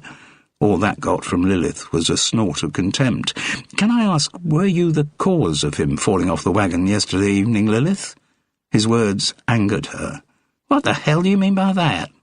Well, from what you said in the pub, you were planning to have a confrontation with Kenny. Next time I hear from him, he's smashed out of his skull. It seems reasonable to think there might be a connection between the two events. I didn't give him drink. I wouldn't do that. If Kenny having a drink was a reaction to our conversation, then that's not my fault. So you did have your confrontation. You bet we did. Here in this very room. I left a message on his cell phone to call me as soon as he got back to Eastbourne. Left a message for Lefty, too. Even when we were married, I often had to go through Lefty to contact Kenny. Have you heard from him since the news of Kenny's death? Lilith shook her head. He's going to be very upset. Lefty's always bitching about Kenny, but the guy's really his raison d'etre. Take Kenny away and Lefty's like an empty glove puppet. Do you mind if I ask what you and your husband talked about when he came here? I don't mind. No secret about it. I told you I was going to talk to him about the divorce. That's exactly what I did. And was it a civilized discussion? Lilith smiled grimly. On my part, yes, of course. Kenny, needless to say, was less gracious. And would you say you reached a conclusion? I reached a conclusion. I told Kenny my terms. Did he agree to them? No. But he'll come round, or rather, she corrected herself, he would have come round if he was still alive. As it is, a vindictive smile played around her perfect lips, things have been simplified considerably. And when Kenny left you, did he seem upset enough to go back on the booze? He was pissed with me. Who knows whether that's what caused him to break his pledge? In a way, I'd be slightly surprised if it was. Oh, that was one of the issues between us. I always said he was too weak to stick to any resolution, that he was just basically a soak, and whatever fine intentions he might express, he'd revert to being a soak. So if he went back on the booze, that'd be kind of a vindication of what I've always been saying. Charles tapped his chin thoughtfully. Then I wonder if it was something that happened after he had talked to you that caused him to backslide. A shrug. Could have been. Kenny didn't say he was going to meet anyone else after he left you, did he? No. No. There was a silence. And Lilith, do you have any theory yourself as to why Kenny might have been killed? Another shrug. Being in the wrong place at the wrong time? A mugging turned nasty? Getting mixed up with drug dealers? Why do you say that? Do you know that Kenny had dealings with drug dealers here in Eastbourne? No, but I know what happened other times when he fell off the wagon. He hits the vodka first, then suddenly he's got a desperate desire for coke. Once Kenny starts boozing, he's pretty soon onto his drug dealer, or he's onto Lefty to get onto his drug dealer. Here, I guess he doesn't have a drug dealer, so here maybe he has to take risks if he's going to have to get his coke. So he finds himself in the company of one of Eastbourne's undesirables, and another shrug seemed to encompass everything else that might have happened. Charles's first thought was that a genteel middle-class town like Eastbourne doesn't have undesirables, but then he realised he was out of date. These days, everywhere has drug dealers. They both seemed to relax. Each had got as much information from the other as they thought was probably available. Lilith refilled their glasses, firmly placed the bottle back in its ice bucket, and focused those olive-coloured eyes on Charles's. At the same time, her hand landed smoothly on his knee. "Now," she said, "are we going to bed?" Even in the throes of physical passion, Lilith Greenstone didn't lose the perfection of her appearance and style. The sex was very good, and she certainly knew exactly what she wanted, so much so that Charles even had the sense of being a little marginalised. It wasn't that he felt that strongly about being in charge in bed, but he did like to feel he had some input into the decision-making process. Chapter 10. First broker's man. "What do you call a policeman who's blonde on top?"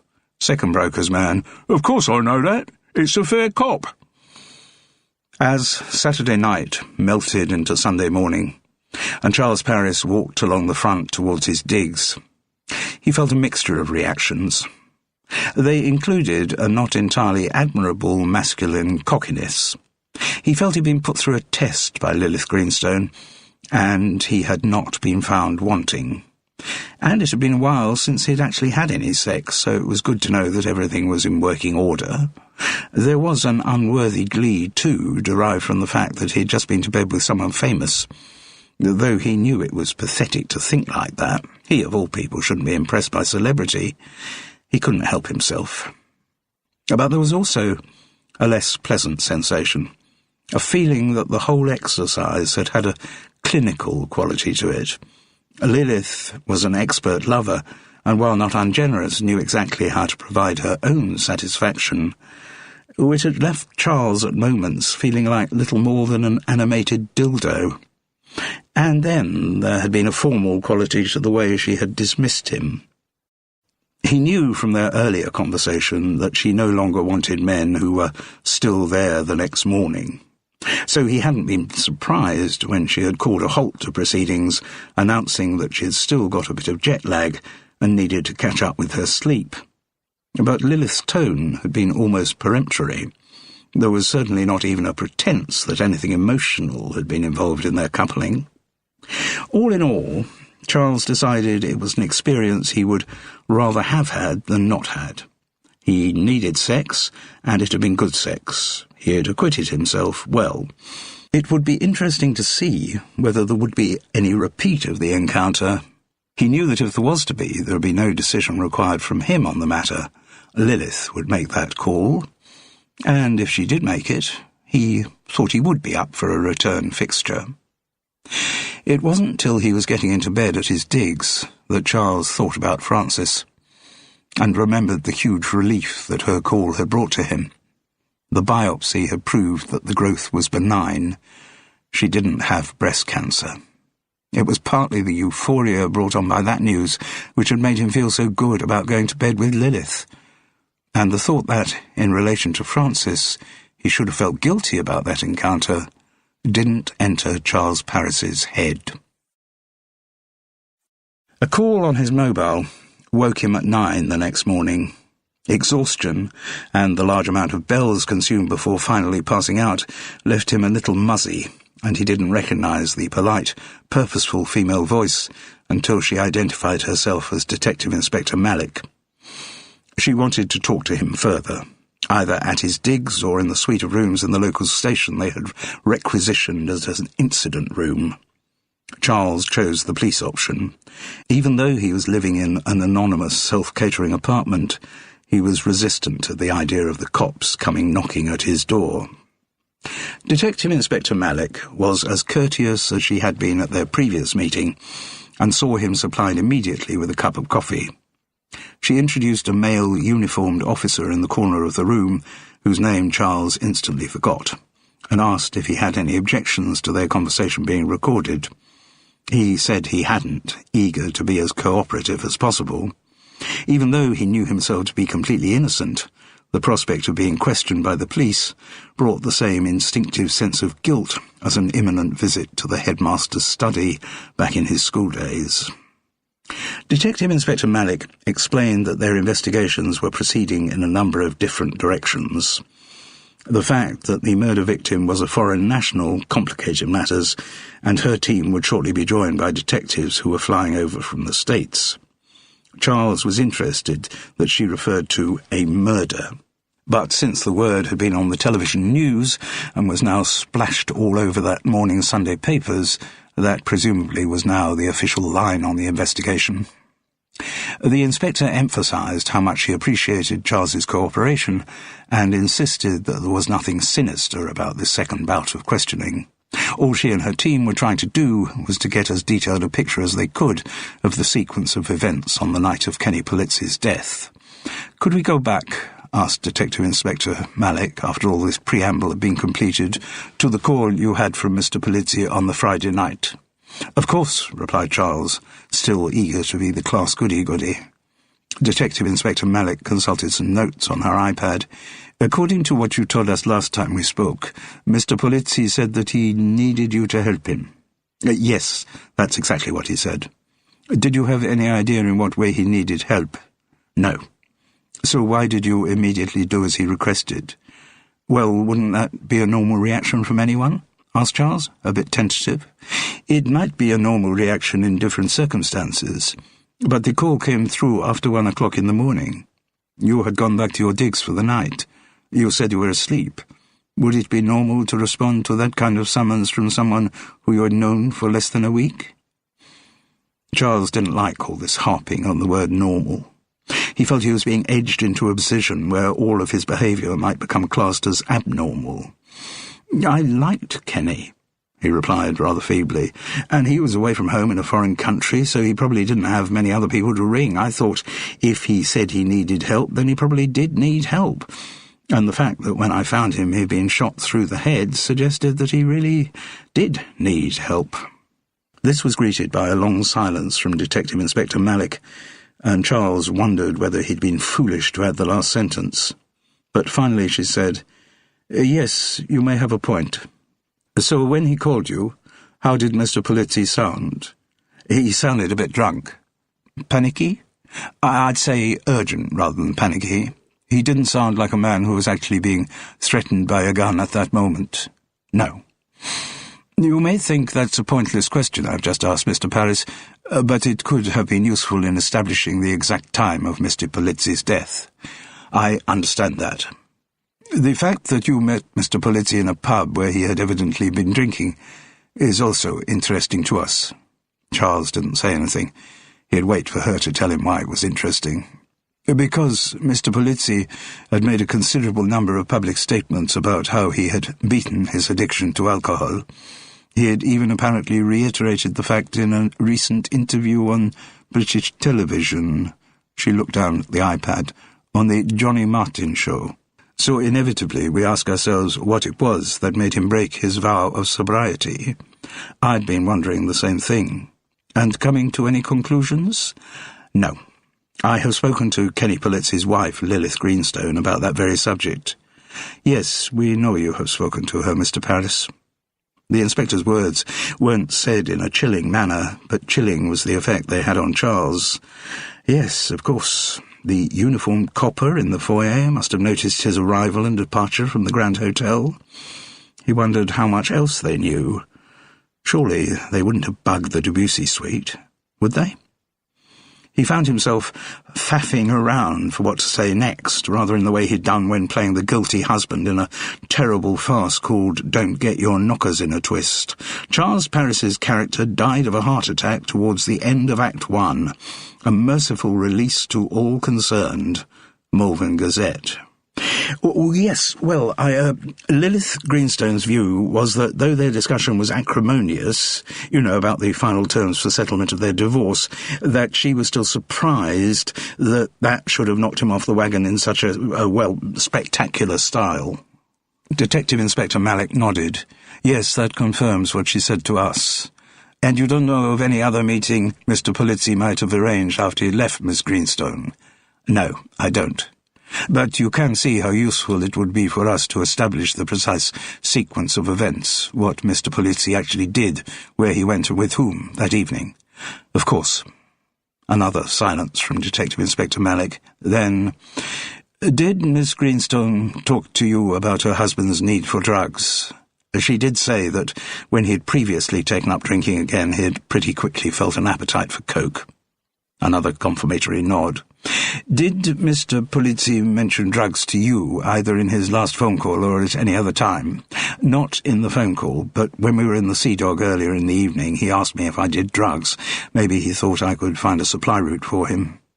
And? I had to disappoint him. I'm afraid I've never managed to do drugs successfully. This half-joke was greeted by a frozen stare from Detective Inspector Malik. Did Mr. Polizzi suggest to you that he might have some alternative supply? Charles was in a quandary. He couldn't forget Kenny's mention of synchronicity when Lefty Rubinstein rang just after their conversation about drugs, or the implication in Kenny's responses that the lawyer had successfully sourced something for him.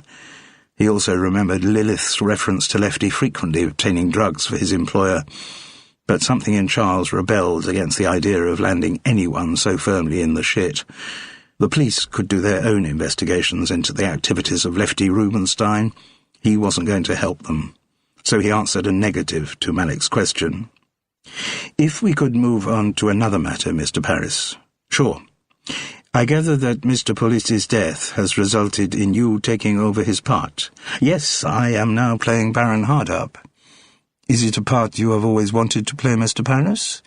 It's a fun part, one that I have played before, actually, but if you're suggesting that my desire to take over the role was strong enough for me to have shot Kenny Polizzi in cold blood... She didn't even crack a smile at that.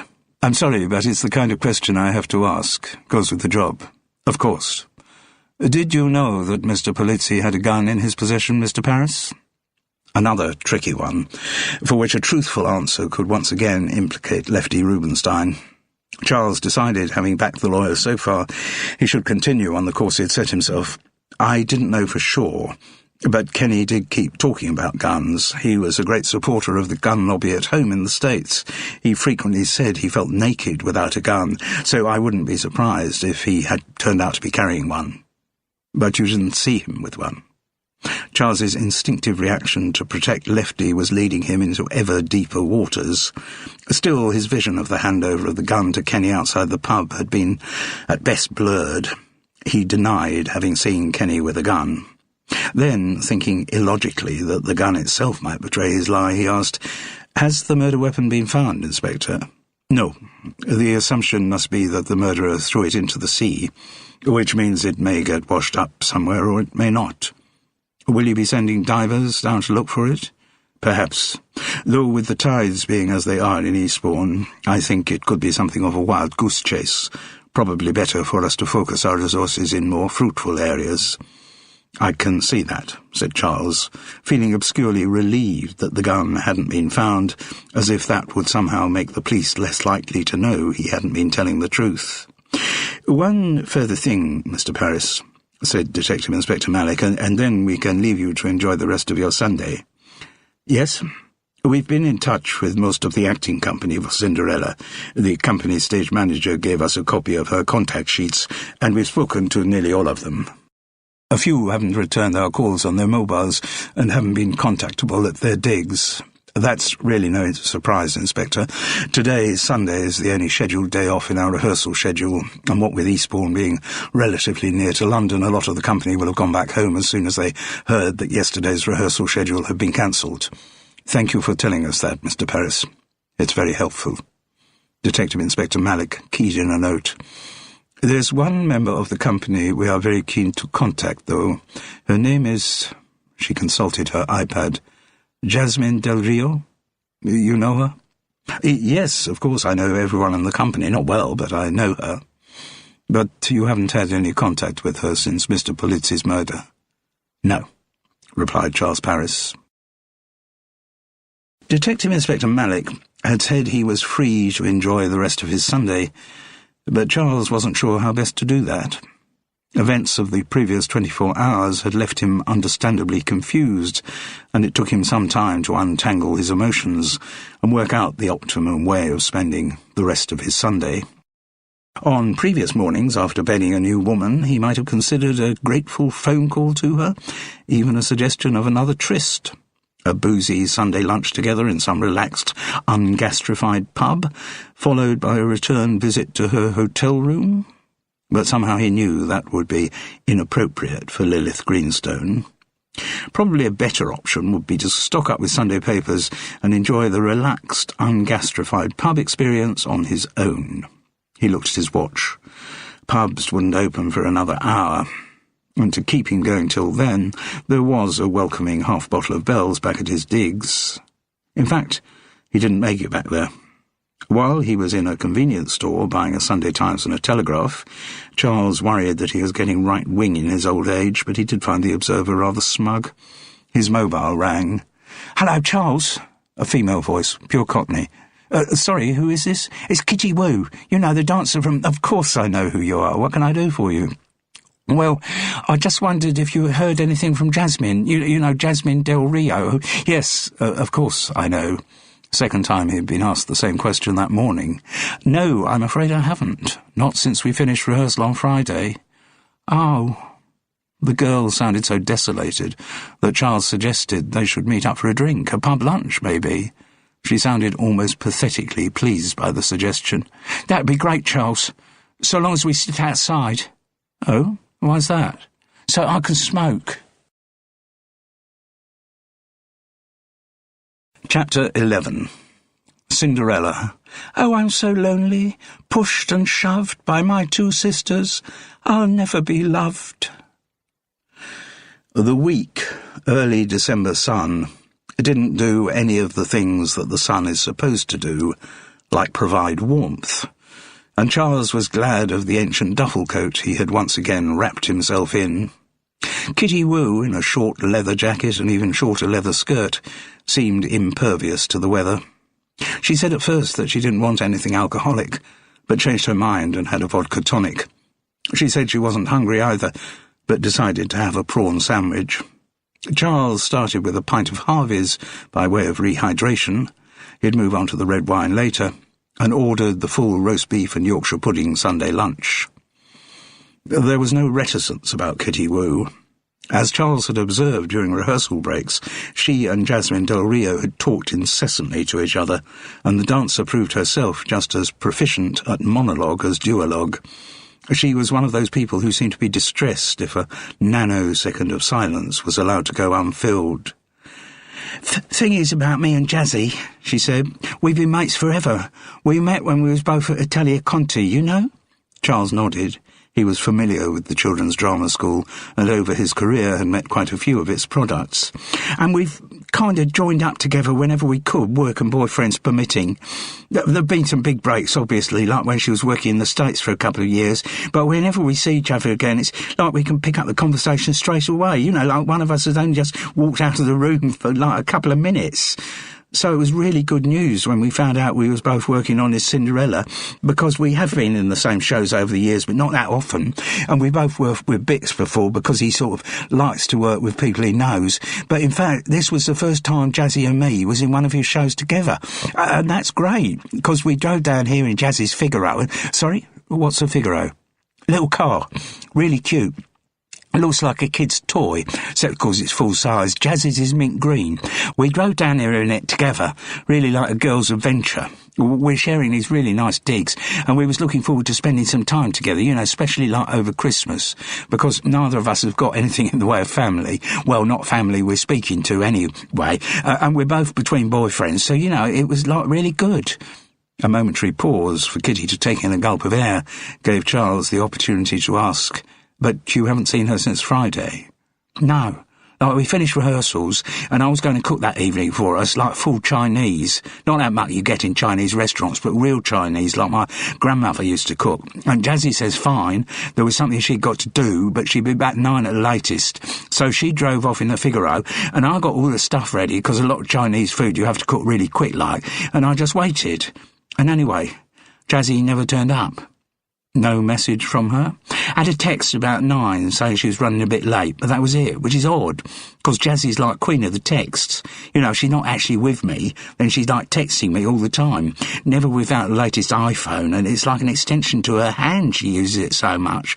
Always texting and scribbling down stuff on the little notes app. God knows how she ever survived before they invented the iPhone, which is why it's so strange that I haven't heard anything more from her since that text on Friday." Kitty sounded on the edge of tears. "Do the police know this about the text you had?" asked Charles. For the first time in their conversation, Kitty looked a little suspicious. "Why do you ask that?" "Because I've just been talking to Detective Inspector Malik, and she asked me if I'd seen Jasmine." "Oh, right, well, yes, they did ask me. I didn't want to tell them Jazzy was missing." "Why not?" "My dad always told me never to tell the police anything you don't need to tell them. One of the few useful pieces of advice he ever gave me. That was before he pissed off with some tart when I was like 9. "Was your father Chinese?" asked Charles. "God, no, British through and through. East Ender and a total racist." "That must have been interesting, with him married to your mother." "No, they was never married. Did live together for a few years, but it didn't make for domestic harmony, no. Not much fun being round a house when your dad keeps calling your mum a slit-eyed chink, especially since I was nearly as slit-eyed as she was, like. No, not easy round our place. Bloody relief when the old bugger did piss off, actually." "And you and your mother?" "Always at each other's throats for different reasons. She was never really interested in me. Me being half English meant I was neither one thing nor the other so far as she was concerned. My mum was racist too, in a way. Went back to Hong Kong, over 10 years ago now. Haven't heard from her since. Only good thing I ever got from her was the knowledge of how to cook Chinese, and most of that came from my gran, but she died way back." Charles realised what Kitty had meant about having no family she was speaking to.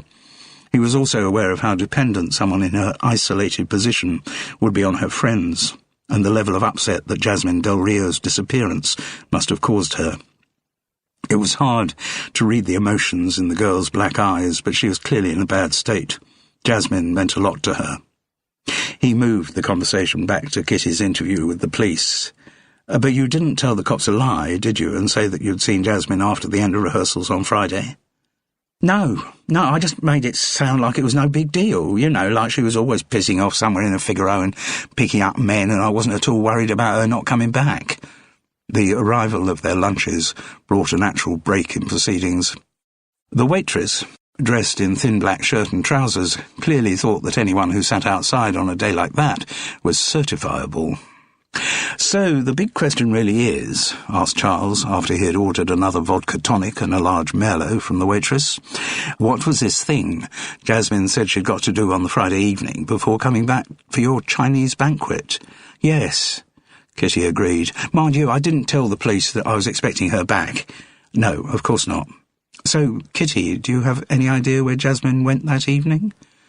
The black eyes looked puzzled as she shook her head back and forth. "No, I don't. I just know she went in a car. But there'd been something odd with her since she arrived in Eastbourne." "Odd? Like how?" "She was kind of tense. I mean, she had just come through a particularly nasty breakup with some bloke who seemed to tick all the boxes and then turned out to be a bastard like every other man." She allowed herself a little grin. "No offence," he grinned back, none taken. "And it was one of these situations where they'd actually moved in together and she'd lent him money for some business project he was supposed to be setting up. And of course that was never going to work out, was it? So Jazzy didn't only end up with a big emotional slap in the face, she lost all of her savings too." "I apologise on behalf of my gender," said Charles. "Apology bloody rejected," said Kitty with another pale grin. She was only toying with her prawn sandwich and lighting the next cigarette from the stub of the last one. "Anyway, Jazzy was very worried about money. You know, she'd been renting in London and she ended that when she came down here, so she, hadn't got a place to call her own. End of the Cinderella run and she'd be homeless, which, okay, has happened to her before, but it's never going to be a barrel of laughs, is it? Jazzy was even talking about having to sell the Figaro, and that's like her proudest possession. And I'd lent her some money because I'm quite flush at the moment, and she didn't like being in debt to me and kept saying she'd be able to pay me back soon. I said it wasn't a big deal, but that upset her, so Jazzy was in a bad way. And you don't think it's just a reaction to the ending of the relationship? That could be a big part of it, but I think there's more. Any idea what?" Kitty shook her head ruefully. She seemed kind of twitchy, nervous before going to rehearsals, which is so unlike Jazzy. She's seen everything in the business, done everything. Worked with bastard choreographers, worked with groping directors, worked with impossible divas. Nothing phases Jazzy. But it was something about the Cinderella company that unsettled her. Something or someone. More likely someone. An ex? Maybe. But looking through the personnel, I can't think who it's likely to be. No. Did she mention whether anyone in the company had come on to her since she'd been down here? Well, yes, there's always a bit of that early in rehearsals. Not from the male dancers, obviously, not their scene at all. But it's usually some chap the lad among the actors who tries it on. A few of them chatted me up, but pretty quickly saw they weren't going to get anywhere. And did the same thing happen to Jasmine? Yes, of course. Occupational hazard in our line of business. And did things go further with Jasmine and anyone in the cast? No. She might have had a drink with someone, but nothing more. I told you she's currently as pissed off with the male of the species as I am. "Thank you," said Charles.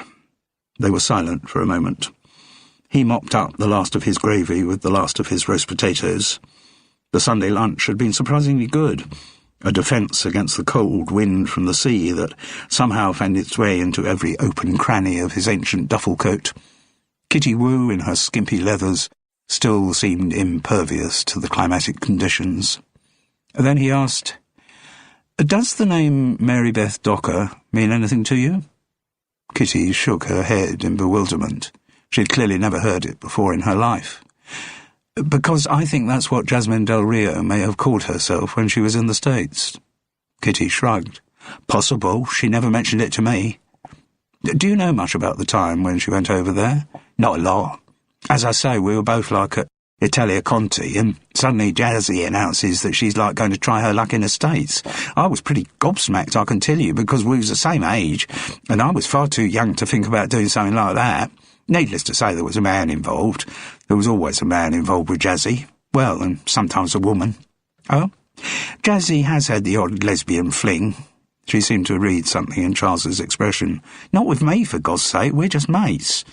But Jazzy's a great believer in love, in spite of the evidence that it always goes wrong for her, and she's not that bothered who the love comes from. Gender's a detail for her. There was a woman director called Laura she shacked up with for 6 months or so a good while back. I think she found it rather restful after all the crap she'd had to put up with from men. Didn't last, though. When it comes to relationships, there's a bit of a kamikaze streak in Jazzy. She was soon two-timing Laura with another bloody man. And what about the man she went to the States with? He was American, and a kind of standard-issue bullshitter. Claimed to be a big producer over there, though I reckon that was just a ploy to get inside the knickers of as many actresses and dancers as he could. And Jazzy had matured young, always looked a good 3 or 4 years older than her real age. That's the point, though. How could she get into the States if she was only a kid? She didn't presumably go with her parents, or no, this guy she was with was a real fixer. He organised a false passport for her, which said she was 18. Oh, he was so obviously a crook and a bastard, but she couldn't see it. He said he'd take her to the States and launch her career over there, and she believed him. Untold fortunes awaited them there, he said. All he asked her to do was find the money for both their airfares. Both their airfares? Yeah, I'm afraid, like I say, there is a pattern in Jazz's relationship with men. In spite of playing tough all the time, she's a complete sucker for anything a man tells her. And she was even more so back then. So, as soon as they're safely in LA, the so-called producer, her so-called boyfriend, so-called fiancé even, suddenly vanishes off the scene, leaving Jazzy on her own, trying to find work in one of the most competitive marketplaces in the entire world. Do you know what happened to her? A shake of the head. Not in detail. She doesn't like to talk about it. I think it was bloody tough, but she did get work eventually. She's a grafter, Jazzy. Can always sort things out in every area of her life. Except men. Except men. Kitty, did she ever tell you that she'd met Kenny Polizzi before? No. Never mentioned a thing about him. Why did she meet him? She implied that she had. And Charles recapitulated the encounter he had witnessed between the two of them during the Thursday rehearsal break. And she said that when they'd met previously, she was called Mary Beth Docker. And he looked very shocked by that. What did he say? Rehearsal started again. He didn't have time to say anything. Kitty looked puzzled and a little shaken by what Charles had told her. So, if there was a connection between Jazzy and Kenny Polizzi, then maybe she was going to see him on Friday night. It's possible. It's also possible that whatever she said to him had such an effect on him that he started drinking again. How do you mean? Kenny fell very spectacularly off the wagon on Friday night. I didn't know that. He had had a fairly stormy encounter with Lilith Greenstone, she was still technically his wife, but she reckoned that wouldn't have upset him enough to break his pledge. Something else happened that night, however. Shook him up so much that he reached straight for the vodka bottle. Kitty looked thoughtful. And you think it could have been something to do with Jazzy? What kind of connection could there be between her and Kenny? Well, let's start with the obvious one, shall we, said Charles. Sex. Well, you say Jasmine always looked older than her years? How old was she when she flew to the States with her dodgy producer? 14, replied Kitty Woo. Chapter 12. Baron Hardup. I always suffer from paranoia when I have dealings with a lawyer. Charles had a lot to think about after he left Kitty. The girl was desperately worried about her friend's disappearance, and this gave him a further incentive to find out what, if anything, had happened between Jasmine Del Rio and Kenny Polizzi on the Friday evening. He mentally went through the members of the Cinderella Company to think who might possibly have some relevant information, but drew a blank. The one person he was keen to contact, though, was Lefty Rubinstein. Surely Kenny's factotum must know something about his employer's movements on the Friday night. The end of the phone conversation Charles had heard in the pub suggested that Lefty was sourcing cocaine for him, and if that was the case, then the two of them must have met up that evening. The trouble was that Charles didn't have any means of contacting the lawyer. He knew Lefty wasn't in the Grand, but didn't know which hotel he was staying in. And Charles had no mobile number for him. For all he knew, after his boss's death, Lefty had flown straight back to the States. Back at his digs, Charles took a long swig of Bell's to act as a digestif after his lunch, and then sat down to think seriously about the disappearance of Jasmine Del Rio. He was woken once again by the ringing of his mobile. The fact that it was Lilith calling brought him instantly to wakefulness. "Charles," she said, efficient, no-nonsense, business-like, "I'm flying back to the States on tonight's red-eye. I just thought I should tell you we won't be repeating last night's experiment." "Oh," said Charles, understandably deflated.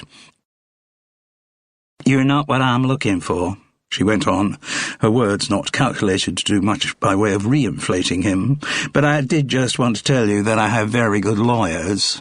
"You've already told me that." who said they were dealing with the divorce in a way. I'm not talking about the divorce. I'm talking about the possibility of you going to the press about what happened last night. What, you mean you think I'm likely to produce a kiss-and-tell memoir? Someone in my position always has to be wary of that possibility. Charles was insulted and let Lilith know he was. Look, it's a little diminishing for a man to be told he's an inadequate lover, but I didn't say you were inadequate. Just not what I'm looking for. Well, thank you very much for making that distinction. But what really offends me is that you think I'm the kind of man who would try and sell my night of passion with Lilith Greenstone stories to the press. I'm sorry, but I have to take precautions against that kind of thing happening. And all I'm saying is that if you ever change your mind about spilling the beans, my lawyers will leave you so shredded and beat up, you'll wish you'd never been born. I can assure you, said Charles with some hauteur, that the eventuality you describe will never arise. I'm very glad to hear that, Charles. Then she added formally, it was a kind of pleasure to meet you. We won't meet again. Oh, before you ring off, there is one thing I want from you. Oh, said Lilith, bridling. I'd be grateful if you could give me Lefty Rubenstein's mobile. I'm his cell phone number. Lilith could see no reason why that was an illegitimate demand, so she gave Charles the number. No time like the present. He called Lefty straight away, and his call was answered straight away. No self-identification, just a cautious, "Hi?" "Lefty, it's Charles Paris." "Oh, yeah? I just wanted to say I'm very sorry about what happened to Kenny." "Well, that's very gracious and British of you, but it's not really necessary. Kenny's dead, and that's all there is. Kind of life he led, it was no big surprise." "Yes, but there's a lot of discussion in the Cinderella Company about what might have happened to him." "I'm sure there is. There's a lot of discussion in the entire world about what might have happened to him. Kenny Polizzi was an international star. I haven't dared look at your Sunday papers yet, but you should see the number of tweets there have been just this morning." Charles did by now know what a tweet was, something to do with Twitter, but he had never actually seen one. Although he knew most of his fellow professionals were wedded to it, there had yet to be a meaningful interface between Charles Paris and the social media. "Well, Lefty, I was wondering if you were clearer than anyone else about what actually happened on Friday night." "Why should I be?" "Last time I saw Kenny alive, I was drinking with him in the pub by the theatre. He was asking me about drugs, and then the phone rang. He saw who was calling, and he said it was synchronicity." "So?" "The phone call was from you." "What makes you think that?" "He called you Lefty." "So, maybe Kenny had a lot of friends called Lefty." "Maybe, but I'd say it was unlikely." "What are you saying, Charles? What's with this synchronicity?" "I think you were ringing Kenny to say you had managed to find some cocaine for him." "Is that what you think?" said Lefty shortly. "We better meet." It wasn't the Grand. Lefty had selected an anonymous modern hotel a few roads back from the seafront. The bar had as much atmosphere as a bedroom in a private hospital. A premature, undecorated Christmas tree did little to cheer the place up. Late on a Sunday afternoon, there was no one else there but an older man and a younger woman, clearly too involved in the complications of their extramarital affair to listen to anyone else's conversation. Even the barman had to be summoned by ringing a bell on the counter. Charles Paris ordered a large Bell's. Lefty Rubenstein had another of his Diet Cokes, drunk straight out of the bottle. "So, have the police talked to you, Charles?" he asked. He looked sweaty and uncomfortable, his bulbous body barely contained by his crumpled suit, the comb-over uneven across his head. "Yes, and presumably to you." "Of course. I'm Kenny's attorney, not to mention his agent and everything else." "And did you get any impression of the direction in which the police's investigations were heading?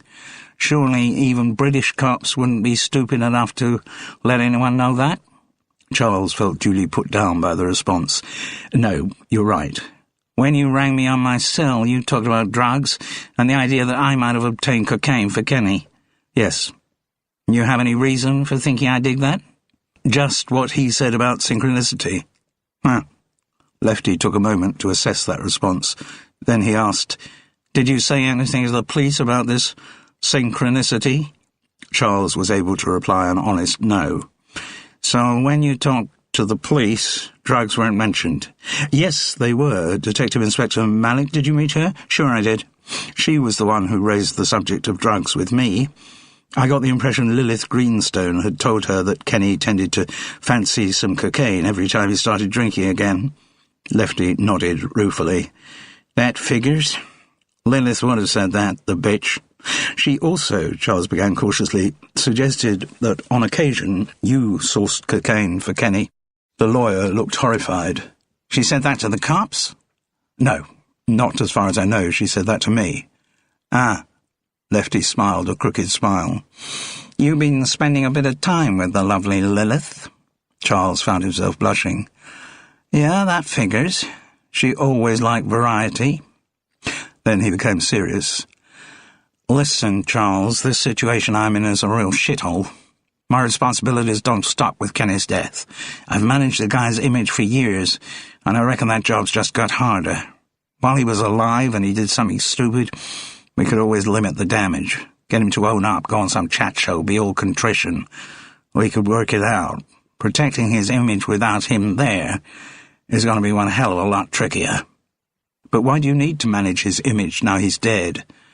Hell, don't you know anything about showbiz, Charles? Kenny Polizzi is still one hell of a big star. The media will be all over the story. Possibly dead, he'll be a bigger star than ever. Remember the line about Elvis dying was a good career move? You see the same thing with Michael Jackson. The Dwight House is still being repeated round the world. There's a lot invested in seeing that the image of Kenny Polizzi doesn't get tarnished. Why does it matter so much to you, Lefty? It matters so much to me, he replied, because I'm on a percentage of everything that comes in. I may not be that sentimental about people, but I'm sure as hell sentimental about money. Lefty swallowed down the last of his Diet Coke, jumped up to the bar and banged on the bell to be supplied with another one. Just to be sociable, Charles ordered a second large Bell's. While the barman was getting their drinks, Charles noticed that the woman of the extramarital couple was crying. The man's guilt must have been clicking in. Now he was preparing to go back to his wife and children. The lie about a conference in Eastbourne felt pretty shabby to him now. Satiated with sex, he had no doubt just told the girl the thing had to end, as he no doubt would on many more occasions. To Charles, the whole scenario had an uncomfortable familiarity. Lefty once again sat down opposite him.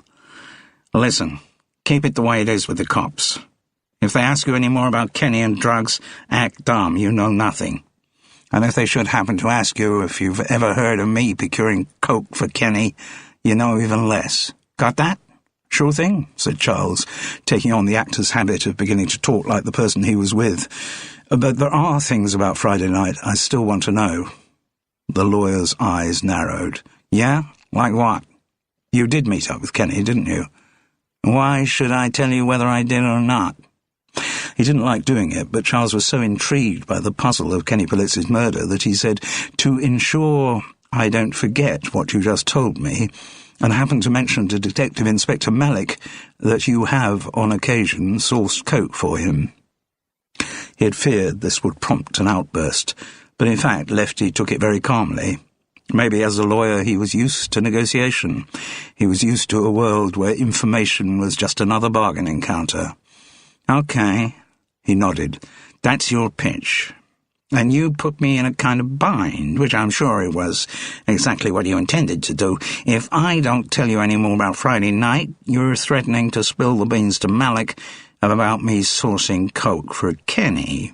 If I do tell you, then you have more beans to spill, should you change your mind about staying stum. I won't. Your word is your bond. Very British, Charles Paris. Lefty was silent for a moment. He took a long swig from his Diet Coke and swept his sweaty comb-over back across his head. As it happens, I'm inclined to tell you more, and that's for one simple reason. What? Because I'm as keen as you are to find out what actually happened to Kenny on Friday evening. Who killed him, you mean? Exactly that. If the two of us pool our information, maybe we have a better chance of reaching a solution. Charles liked the way the conversation was heading. He already had the feeling that he'd embarked on an investigation. To have Lefty Rubinstein, with all his knowledge of Kenny Polizzi's past history, on his side would be a considerable bonus. "Sounds good to me, Lefty. If you answer a few questions for me, I'll tell you anything I know, though I'm afraid that probably isn't much." "You say that, Charles, but you were the one who actually found Kenny's body." "Yes, but I don't know if I was the first person to find it." "Well, let's assume for the time being that you were. So how long would you say it took from you getting the call from Kenny's cell to arriving at the pier?" "Half an hour tops. I'd have been there quicker if I hadn't forgotten my coat and gone back to the digs to get it. I still feel guilty about that. Don't think about it. Guilt is one of the most wasteful of all human emotions." Given its source, Charles found this an unexpectedly philosophical observation. "And you didn't see anyone other than Kenny when you got under the pier?" "No. No one hurrying away." Charles shook his head. "I mean, obviously I had no suspicions at the time, so it's not as if I was looking out for anyone, but my recollection is of not seeing a soul, even thinking to myself what a sedate place Eastbourne was, with all its inhabitants tucked up in bed by 2 o'clock in the morning." Lefty nodded thoughtfully. "And you saw no sign of the murder weapon?" "No. Detective Inspector Mallet was of the view that it had probably been thrown into the sea, and that the chances of recovering it were minimal." "Oh, something to do with the tides round Eastbourne? I don't know." Another nod from the lawyer. "Lefty, I have to ask you, did you find cocaine for Kenny that evening?" "Yes, I did." "How did you know where to look? Kind of thing you pick up if you're raised on the back streets of L.A.? You found the stuff very quickly. Presumably you only started looking after Kenny had started drinking and contacted you." "Yes, but I'd done my research beforehand. You'd be amazed at the network of contacts lawyers have. In L.A., of course, I deal through respectable sources. Getting drugs there is like any other service. You pay the right amount of money, you get the right amount of discretion. Here, I had to take more risks. New place. You don't quite know who you'll be dealing with, but my contacts came up with the goods. Got me a few useful names and numbers here in Eastbourne, individual pubs they might frequent, that kind of stuff." "Why did you do that, Lefty? Why did you think you'd need drugs here?" "Because I'd seen Kenny fall off the wagon many times before, and this was the longest time he'd been sober for a while. I knew it couldn't last, and I always like to be prepared for every eventuality." Charles was once again surprised at the breadth of the job description for acting as Kenny Polizzi's lawyer and agent. "And would you be prepared," he asked, "to let me have those contact details?" "I thought you said you'd never done drugs." "Strange time in life to change something like that." "No, I don't want the drugs for myself. I just thought it might be useful for me to know for the next stage of our investigation." Lefty didn't look convinced. "I got all the information we need about that. No need for you to start poking a stick in a hornet's nest. Drug trade here in Eastbourne, like everywhere else in the world, involves some seriously unwholesome characters." "Okay," said Charles lightly, reminding himself that he and Lefty had just agreed to work on the investigation together. If that partnership worked out, then fine. If not, Charles might have to start exploring the Eastbourne drug trade on his own. There was a sudden commotion the other side of the bar. The weeping girl pushed her chair back and ran out of the room. The man looked embarrassed with relief. He rang for the barman and ordered a double gin and tonic, and prepared himself for a virtuous return to the wife who'd never known of the other woman's existence. "Lefty, does the name Mary Beth Docker mean anything to you?" Suspicion returned to the dark eyes. "In what context?" "In the context of Kenny Polizzi. In the context of a girl he might have met some years back in L.A. Kenny met a lot of girls back in L.A.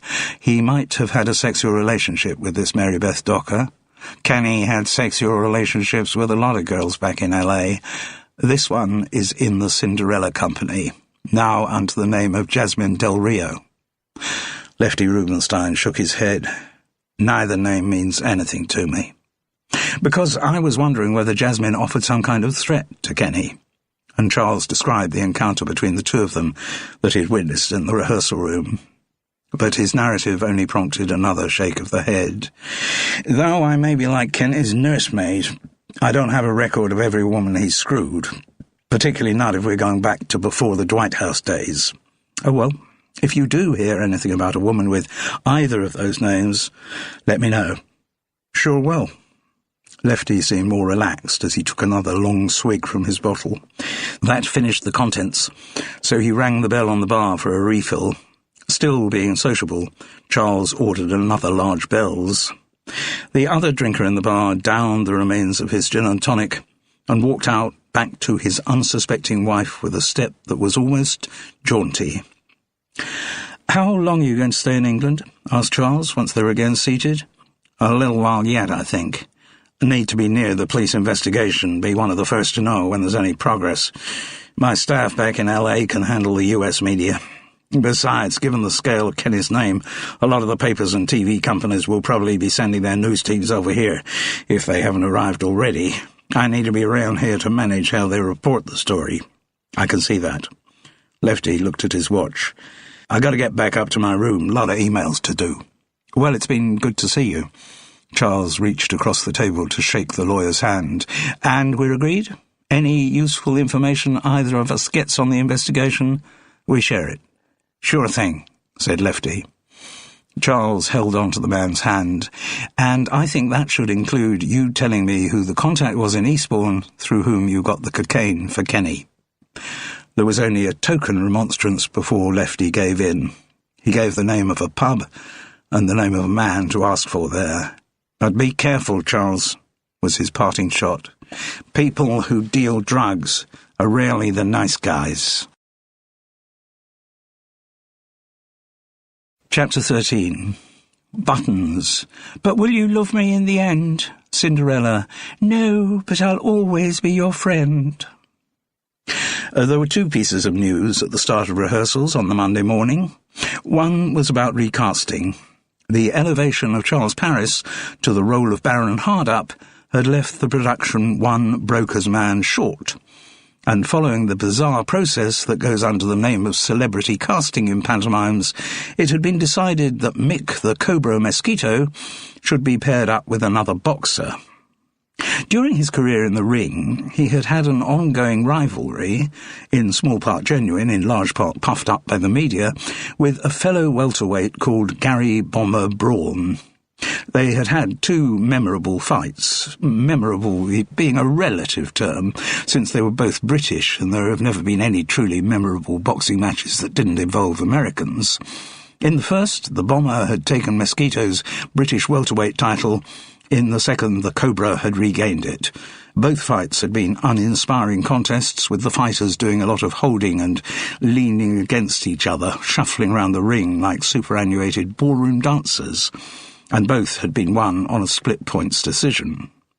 But for some reason, perhaps lack of competition or rose-tinted recollection, they had gone down in the British sporting memory as epic encounters.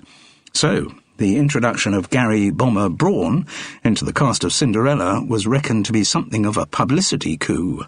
Not that after the murder of Kenny Polizzi the production really needed any more publicity. The casting of a second boxer also cheered Bix Rogers enormously. Ever since he had seen Rocky, he had wanted to choreograph a boxing match, and finally his opportunity had arrived. The interpolation of another irrelevance, of course, wreaked further havoc with Cinderella's plot, but the director had long since stopped caring about that, and Danny Fitz was once again driven to silent fury by the elbowing of another of his traditional pantomime routines. The other piece of news on that Monday morning's rehearsal was that Jasmine Del Rio had disappeared. At the lunch break, Charles found Kitty Wu, predictably enough, standing in the cold outside St. Asaph's Church halls, puffing away at a cigarette as desperately as if it were her oxygen supply at the top of Everest. "Presumably you haven't heard any more from Jasmine?" The dancer shook her head. The lids round her black eyes were puffy. She'd been crying. "And you haven't remembered anything about her time as Mary Beth Docker?" "Like I said before, she never mentioned the name." "I was just thinking, Kitty, you said you had a text from Jasmine on Friday evening about 9. "Yes, it said she was a bit delayed." "Anything else?" By way of answer, Kitty whipped out her mobile, and with that young person's dexterity that never failed to amaze Charles, clicked icons to produce the relevant text. Running a bit late, looking forward to the Chinese, and will pay you back promise, XJ. What does she mean about paying you back? I guess she meant she'd cook for me another night. Sure it wasn't money? You said she'd borrowed some from you? Yeah, I suppose it might have been that. I didn't really think about it. But if that's what she meant, it might imply that she was going to get some money on the Friday night. Could do. Kitty sounded listless. Her level of hope was low. She was close to despair. Charles looked pityingly at the girl. And otherwise, I assume you've heard nothing? Not from Jazzy, no. But you have heard from someone else? He asked keenly. Text from Laura Hahn. The name meant nothing to Charles. Woman Jazzy lived with for a while. Theatre director. I'm sure I mentioned her. Yes, you did, but I don't think you told me her surname. Oh, right. No, I probably didn't. Anyway, Laura heard about Jazzy being missing, and she's dead worried. I think she's probably still in love with her a bit. She's coming down here from London this afternoon to look for Jasmine. Yes, though I don't know that she'll have any more success finding her than we have. No. Actually, it might make sense, Charles, if you met her too. Oh? Well, you can talk to Laura about the possible Kenny Polizzi collection. She might know something. Yes, I suppose she might. If they live together. Must have talked about all kinds of things, possibly including Jasmine's time as Mary Beth Docker. You haven't heard any more from the police, have you, Charles? He shook his head. Why should I have? Well, I was just thinking, now Jazzy hasn't turned up to rehearsals, it's kind of like she's officially missing.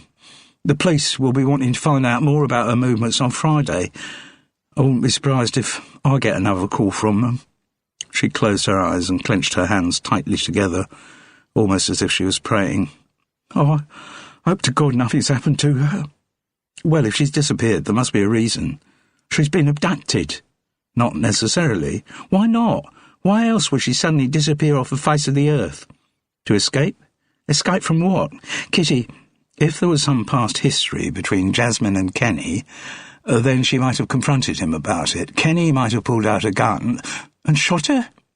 Jasmine's body hasn't been found, but Kenny's body has been. Exactly. Charles, are you suggesting that it was Jazzy who shot him? Well, it's a possibility. Laura Hahn was tall and elegant in grey trousers and cream silk shirt under a dark blue knitted jacket. Her shoulder-length hair was dyed a bright scarlet, which made no attempt to ape anything in nature. As with most of the gay people of Charles's acquaintance, if the subject hadn't come up, he would never have guessed her sexual orientation. She had a lot of poise, and although she was clearly worried about Jasmine, she seemed to be completely in control of her emotions. Charles thought she would probably be a very good director. She had an air of calm competence. He and other actors would relax under her authority. The three of them met later that afternoon in a coffee shop, which felt a bit odd to Charles. He had nothing against coffee, but not having an alcoholic drink after rehearsal didn't seem quite natural. He had hardly ever been in a coffee shop. The Starbucks revolution had passed him by. There had always been a pub close enough for him not to seek out any teetotal alternative. The women both ordered sticky cakes too, which again felt strange. He had never had much of a taste for sweet things, so he stuck to a double espresso. The smell brought back to him a dreadful farce set in a restaurant in which he had played an Italian waiter. Charles Paris's accent kept slipping like a recalcitrant bra strap. Teesside Evening Gazette. Kitty quickly brought Laura up to date with the last contact she and Charles had had with Jasmine. She didn't mention the recent suggestion that the dance captain might have murdered Kenny. Have you heard anything from her more recently? Laura shook her head with something like wistfulness. No. Since she moved out, contact with Jasmine has been intermittent at best. Charles was interested to hear the use of her full name. Clearly Jazzy was something just Kitty Wu used. I had a text from her saying she'd been dumped by the latest man and got this Cinderella job, but that's probably 3 weeks ago. I couldn't resist coming down here, though. There's been so much in the press about the murder. I've just got a bad feeling that something terrible's happened to Jasmine. Yes, I feel that too, said Kitty. Charles felt he ought to say something calming. We don't know it's something terrible. She may have had reasons of her own to make herself scarce. Rather odd, though, happening at the same time as the murder, said Laura. Feels like the two things must be connected. I know what you mean. And of course her car's missing too, at least I assume it is, Kitty. Yes, haven't seen the Figaro since she went off in it on Friday. But you did tell the police about it. Charles wasn't sure how far the dancer's bloody-minded non-cooperation with the authorities would go. Oh, yes, they've got the registration number and what have you. Maybe they've already found it, suggested Charles. If they have, they're hardly likely to tell us, are they? No, maybe they'll announce something in one of their press conferences. Maybe. Kitty still sounded very dispirited. Charles turned his attention to Laura Hahn. Actually, there is one thing I'd like to ask you, since you clearly know Jasmine Del Rio pretty well. I thought I did, came the embittered reply. Did she ever talk to you about having used the name Mary Beth Docker? The response was immediate. Yes, that was what Jasmine called herself when she was in the States, trying to make a career out there way back when she was just in her teens.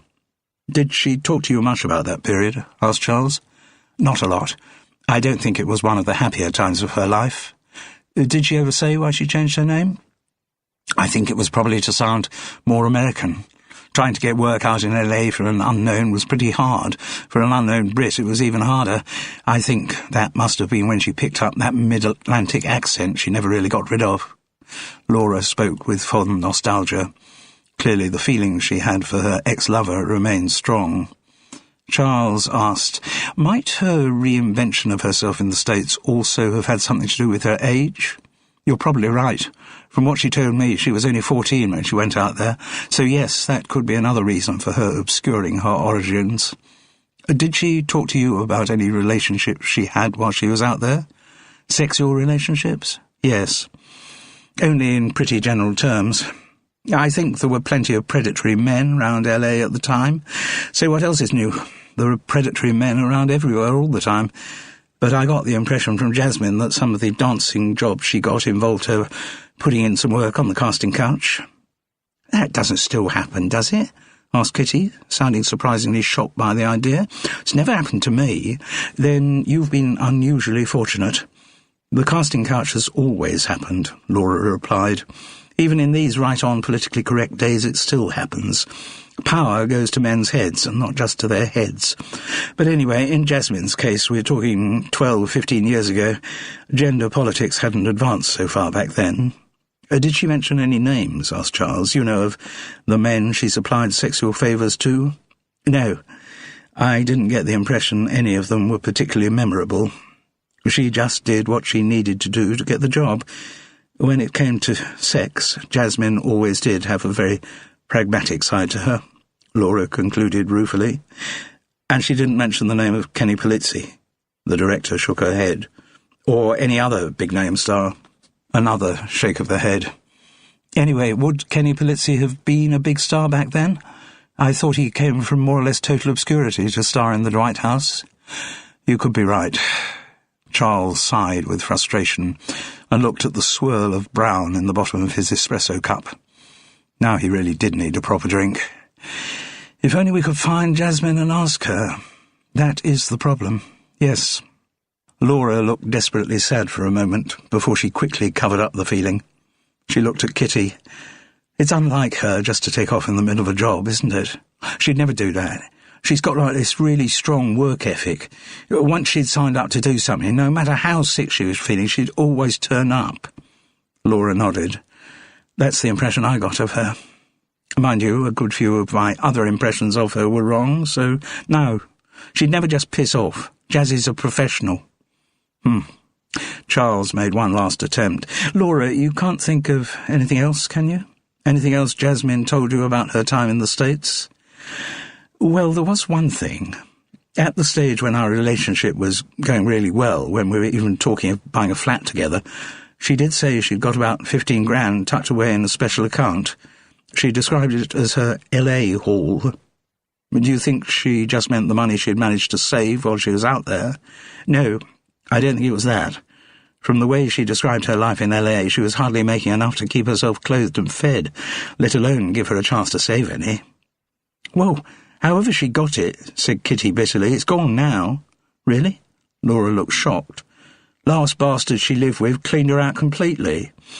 God, she was always such a bloody idiot when it came to men." Charles wanted to get back onto the provenance of the dancer's stash. "So if Jasmine didn't save it, Laura, where did it come from?" "Well, I think, from things she said, that this was some kind of payoff she'd got from someone." "Was she ever more specific about it?" "She did once describe it as her hush money." "Did she?" said Charles, his mind racing. Chapter 14. First broker's man. "What makes you drink so many pints of beer?" Second broker's man. "Oh, nothing makes me. I'm a volunteer." This time, when Charles rang Lefty Rubenstein's mobile, there was no answer. So he left the lawyer a message, asking him to return the call. It was frustrating because Charles needed Lefty to validate the chain of logic that was joining up in his head. Of course, there was another line of inquiry Charles had yet to explore, and he felt diffident, not to say a little frightened, to go too far down that route. It was to follow up the information Lefty had given him about the Eastbourne drugs trade. Still, after a couple of restorative double bells, he felt braced for the task. He comforted himself with the thought that he would probably be travelling up a blind alley. The police must have followed the same investigative route, so there was a very strong chance that Eastbourne's dealers would be lying low until the storm blew over.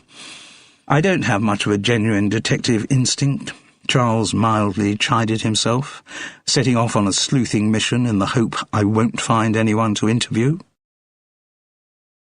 The pub, whose name Lefty had given him, was called the Greyhound, set in the less tourist-friendly part of Eastbourne. There was a broad street called Seaside Road, which ran parallel to the front.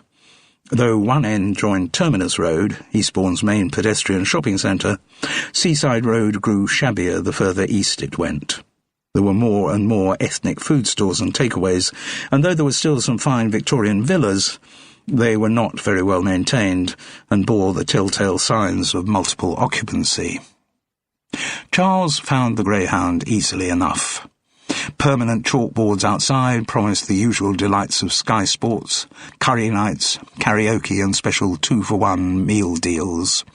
Inside, large screens at either end of the bar vied with each other, one providing football, the other music videos. The clientele was not up to that of the Grand Hotel, but it was not as rough as Charles had expected.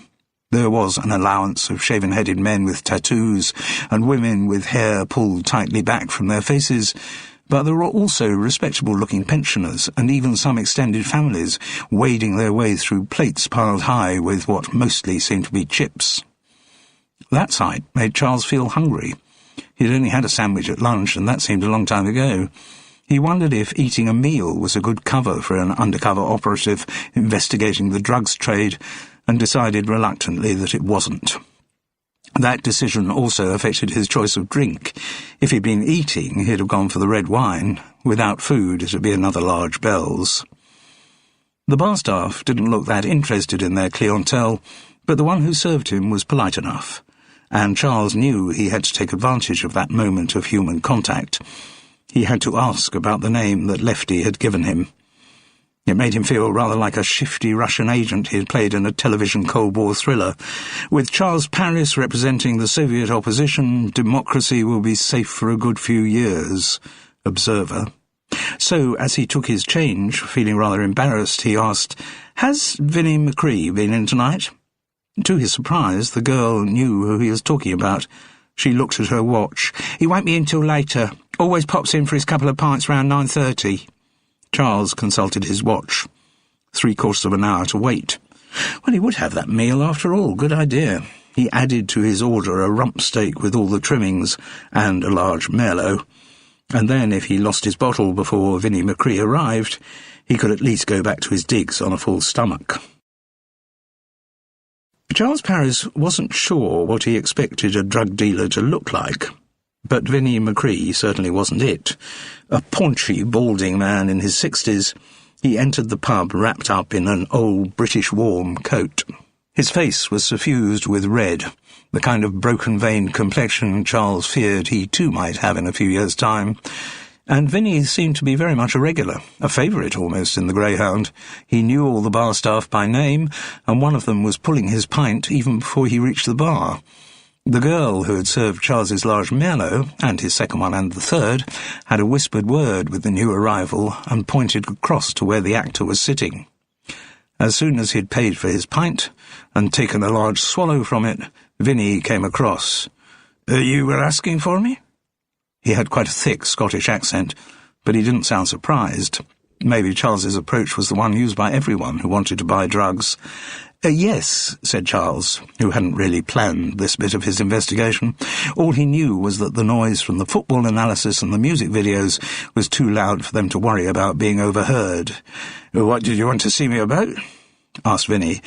"A small matter of cocaine." He didn't feel as airy as he made the word sound. "Oh, good," said Vinny. "Are you going to sell me some cocaine? Are you a dealer?" The confusion was quickly sorted out. The two men established that neither of them was actually a drug dealer, and then they had to explain what they were. That Charles Paris was an actor from the cast of Cinderella at the Empire Theatre was readily clarified. What Vinnie McCree was doing took a little longer to sort out. It took so long that the explanation needed to continue past the Greyhound's closing time of 11 o'clock. "Come back and have another drink at my place," said Vinny, and Charles had just reached that level of drunkenness where having another drink anywhere seemed a very good idea. End of CD 3.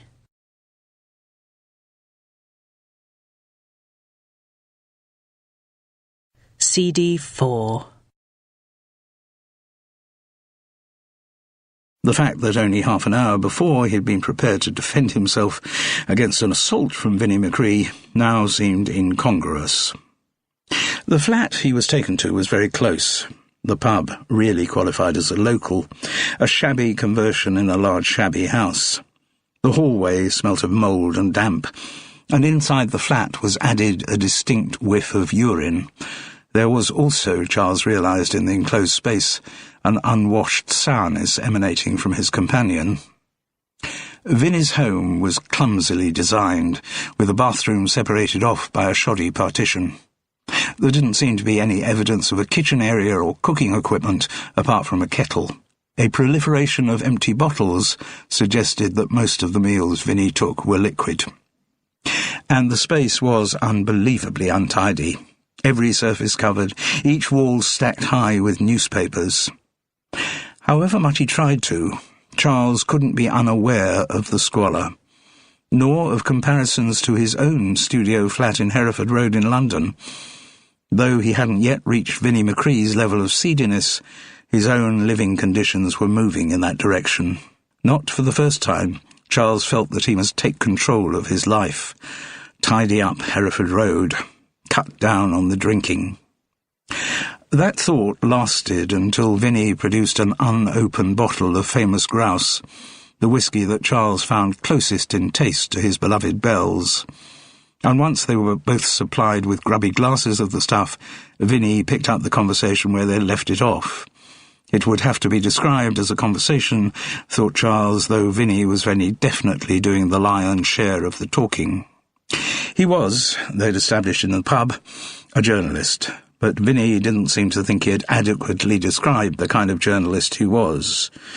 People who call themselves journalists these days haven't a clue what the job really entails. They sit beside their bloody laptops in Wapping or somewhere. They eat sandwiches and drink bloody mineral water at their desks, and they never see the outside world. When I was working in Fleet Street, it was very different. Only time we spent in the office was for editorial conferences or sometimes writing up our copy. The rest of the time we were out finding bloody stories. Being a journalist back then meant being an investigator. We followed clues, we tracked people down, we made them talk to us. One way or the other we found out the bloody truth. But presumably, Charles managed to interpolate, "You're retired now." "Well, I don't have a job now, if that's what you mean. Paper had another rationalisation, as they called it, which meant I was out on the air. Well, you can take away a journalist's job, but you can't take away a journalist's instinct. That's what stays with you. That's what stays with me. I've still got a nose for a story. If I hear of some injustice, I still want to get to the bottom of it. I've never stopped working. And I'm still capable of getting scoops which the Nationals will have to pay me top dollar for. Because they haven't got anyone out there now doing that kind of journalism. Eventually, they'll have to fall back on people like me. Charles didn't think it was the moment to question how likely that confidence was to be justified. Instead, he asked, "And are you involved in this drugs business because you sent us a story there?" "You bet. That's exactly why I'm doing it. And it's going to be a bloody big story. Get a full-page spread in one of the national Sundays, no question about it. Eastbourne's drugs hell. I can see the headlines now, and the Vincent McCree byline. And it'll be a good story because no one expects that kind of stuff from a nice, shooshed-up middle-class town like Eastbourne. No, when they run the story, it's going to be quite an eye-opener for a lot of people. See your glass is empty, let me top you up." While Vinny made with the bottle of famous grouse, Charles said, "But how did you get involved with Lefty Rubinstein? How come you ended up supplying him with cocaine?" The journalist looked very pleased with himself. "Well, this just shows the depth at which I've been working on this story. I've been working on it for a while, getting in with the Eastbourne dealers. At the Greyhound. Is that the place where the trade goes on?" "Some of it. A few of the guys use the place. But they move around a lot, always keeping one step ahead of the filth. Have to be clever in their game, and I've had to be just as clever as they are. I pretty soon realised that the only way I was going to find out about how they really worked was to become embedded. You know, like journalists were during the Iraq War." "You mean you had to become part of the drug-dealing operation?" "Virtually, yes. That's why I thought you might have been a dealer back in the Greyhound, one of my contacts having put you in touch with me. Of course, that's the kind of thing I'd done a lot through my career. When I started out as a cub reporter on the Herald, I went undercover to do a feature on Glasgow's gang culture. Nearly got myself killed, of course, but got a damn good story out of it. So, what I'm doing here in Eastbourne is kind of going back to my roots." "But how far into the drugs network have you penetrated?" "Oh, I've got a long way in. I'm virtually like a member of the gang now." Charles was beginning to realise that anything Vinnie McCree said had to be taken with container loads of salt. "I started off meeting people down the delivery end, like runners, mostly boys just out of their teens. I bought some stuff off them, just as a way of getting closer to the centre of the organisation, and then I decided that the only way I was really going to meet anyone higher up the hierarchy was if I pissed them off. So I bought some cocaine and didn't pay for it." "How did you manage that?" "Easy. I'd arranged to meet the runner down on the seafront. I was in a cab. Soon as the boy had handed over the envelope, I told the driver to put his foot down. He didn't get his money. I thought that might cause a bit of a stir. Sure enough, next day a couple of heavies come round here. Don't know how they found out my address, but they clearly did, which is a bit worrying. They take me out to their car. I'm not struggling at this point. Once I'm inside, they gag me and blindfold me with gaffer tape, shove me down on the floor at the back and drive off somewhere. Then I'm taken into a house, or maybe not a house, a garage or a warehouse maybe, and they rough me up a bit. Then the gaffer tapes ripped off my eyes and mouth. Bloody hurt, I can tell you. Virtually took my eyebrows off. And I'm face to face with this guy, not one of the heavies. Someone else, their boss, I imagine. And he tells me what they do to people who steal drugs off them. It was just a warning, but let me tell you, I paid up pretty quick." "Did you get a clear look at the boss guy?" "Not really. His face was in shadow. Quite deliberately, I assume. But he did speak with a distinctive accent." "Oh? Sort of Eastern European, I think. The heavies didn't say much, but when they did, they had similar accents. Romanian, possibly? Albanian? Anyway, my interview with the boss, if that's what he was just to put the frighteners on me. The heavies punched me a couple of times in the stomach, hurt a lot, but fortunately that's all they did. Then, in no time, they've put more gaffer tape over my eyes. I'm hustled out to the car, once again shoved down in the back, and they drive me back here, stopping somewhere just around the corner to remove the blindfold. So, that's how it happened."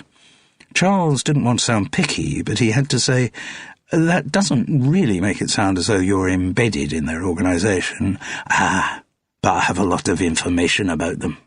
Not a huge amount. If you can't identify the boss and you still don't know where they took you, or have you found that out? No, Vinny was forced to concede.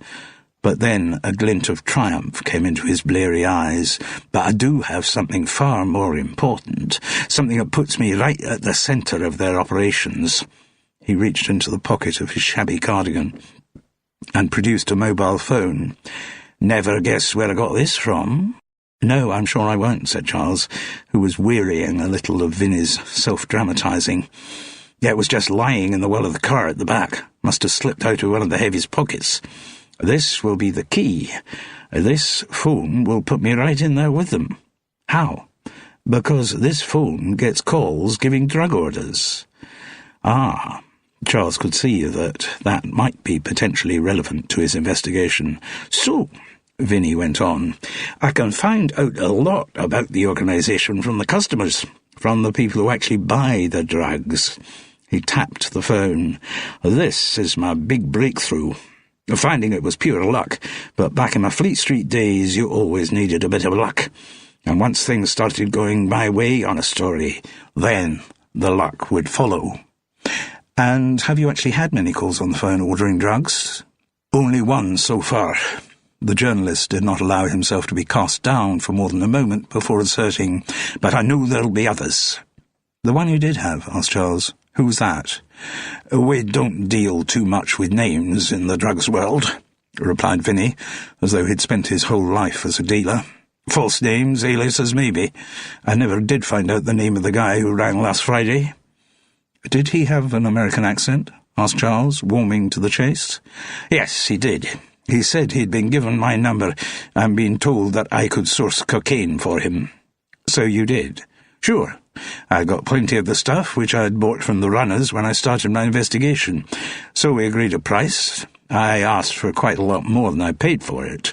You clearly have a drug dealer's instincts. Charles was slightly worried at having said that, but Vinny took it as a compliment. Yes. Anyway, the client didn't seem too worried about how much it cost. His casualness about the price actually made me wish I'd asked for more. But we agreed to meet for the handover. And you say this was Friday night? Yes. Where did you meet? Down by the front. Under the pier? No, in a shelter a little way away from the pier entrance. At street level. Yes, I suggested that for the handover. He was fine about it. So did you talk to him much? Hardly at all. I was already there when he arrived. He asked if I got something for him. I counted out the money he gave me, and then handed over the cocaine. No, this guy was just paying for it. He wanted me to deliver it to someone else. What did this guy look like? Charles asked, simply for confirmation. Shortish, round, American accent, like I said. Oh, and he had one of those terrible comb-overs. There was no question it had to be Lefty. So you've no idea who the guy was? No, we don't deal too much in names in the drug business, said Vinny portentously, making himself sound at the same time grandiose and ridiculous. Did he stay around? No, he left as soon as he'd told me where to hand over the cocaine. Which was? Asked Charles, knowing the answer. He told me there was a guy waiting under the pier. Reddish hair. I just had to hand it over to him, which I did.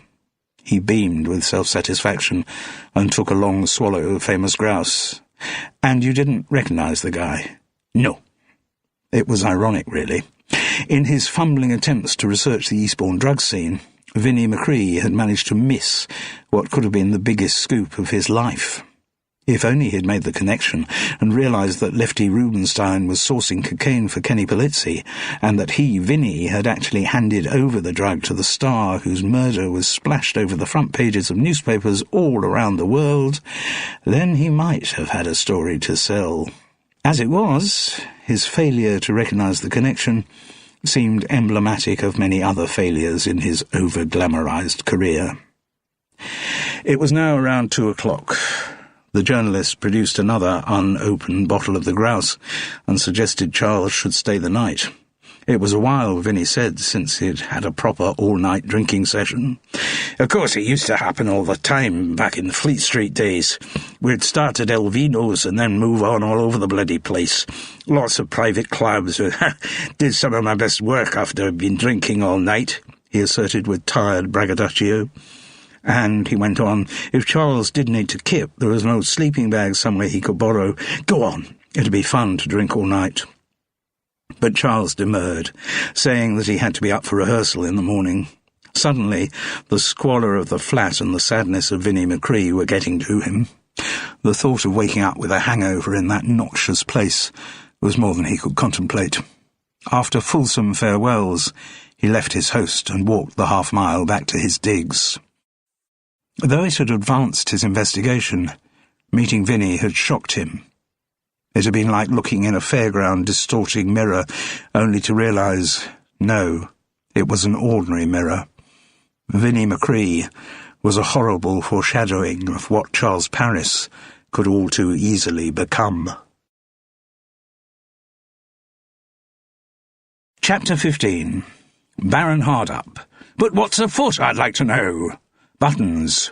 12 inches, stupid, you're so slow.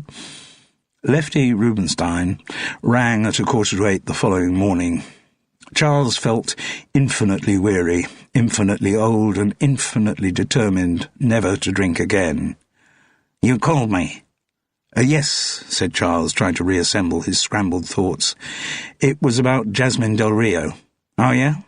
Lefty sounded totally uninterested in the information. I told you when we met at the hotel. I've never heard the name. I met a friend of hers yesterday. Well, a former lover, actually, female lover. Okay, and? From what the woman said, I think something did happen between Jasmine and Kenny in L.A. before he got into the Dwight house. It's possible. I don't know everyone he screwed back then. Like I said before, I wasn't his nursemaid. But I think you did know about this particular hookup. Charles knew he was taking a risk.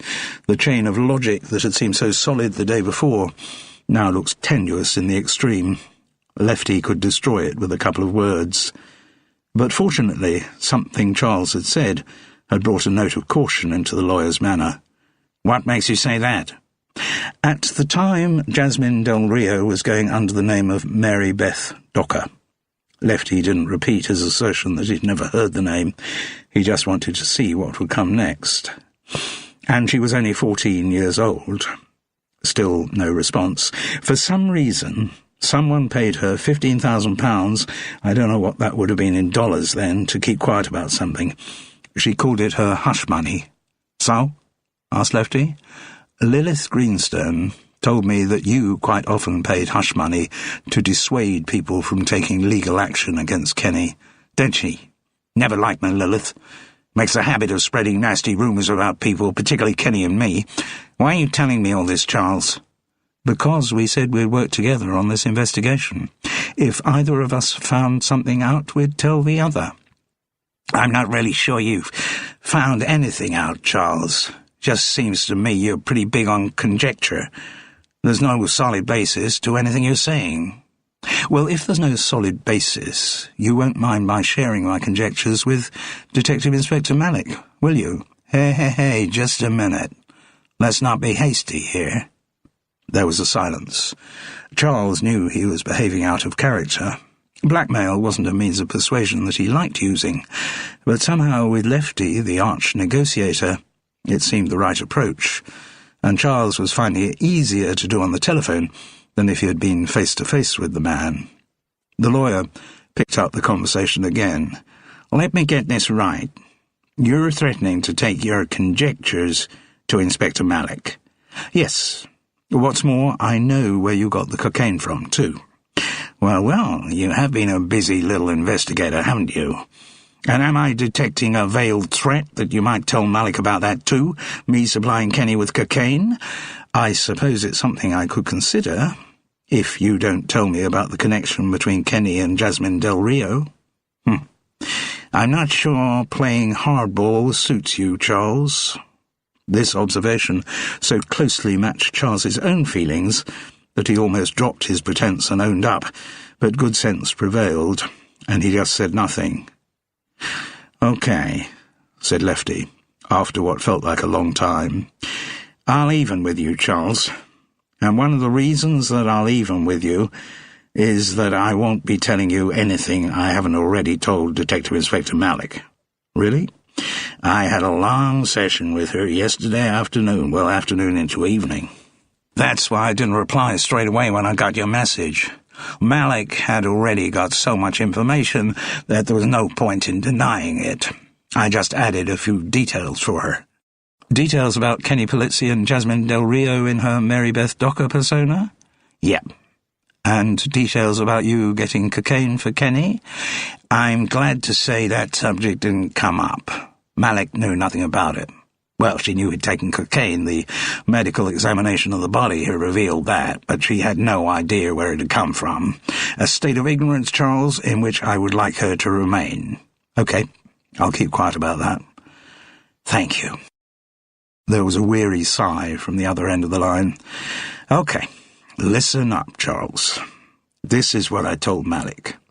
Kenny Polizzi did meet Mary Beth Docker when she was out in L.A. He never knew that she had another name, nor did he know that she was only 14 years old. If he had known that, there was no way he would have screwed her. But he did, and, well, it was a sensitive time for him out there. They were just doing the final casting rounds for the show that turned out to be the Dwight House. Kenny kept getting called back by the producers, and then called back again.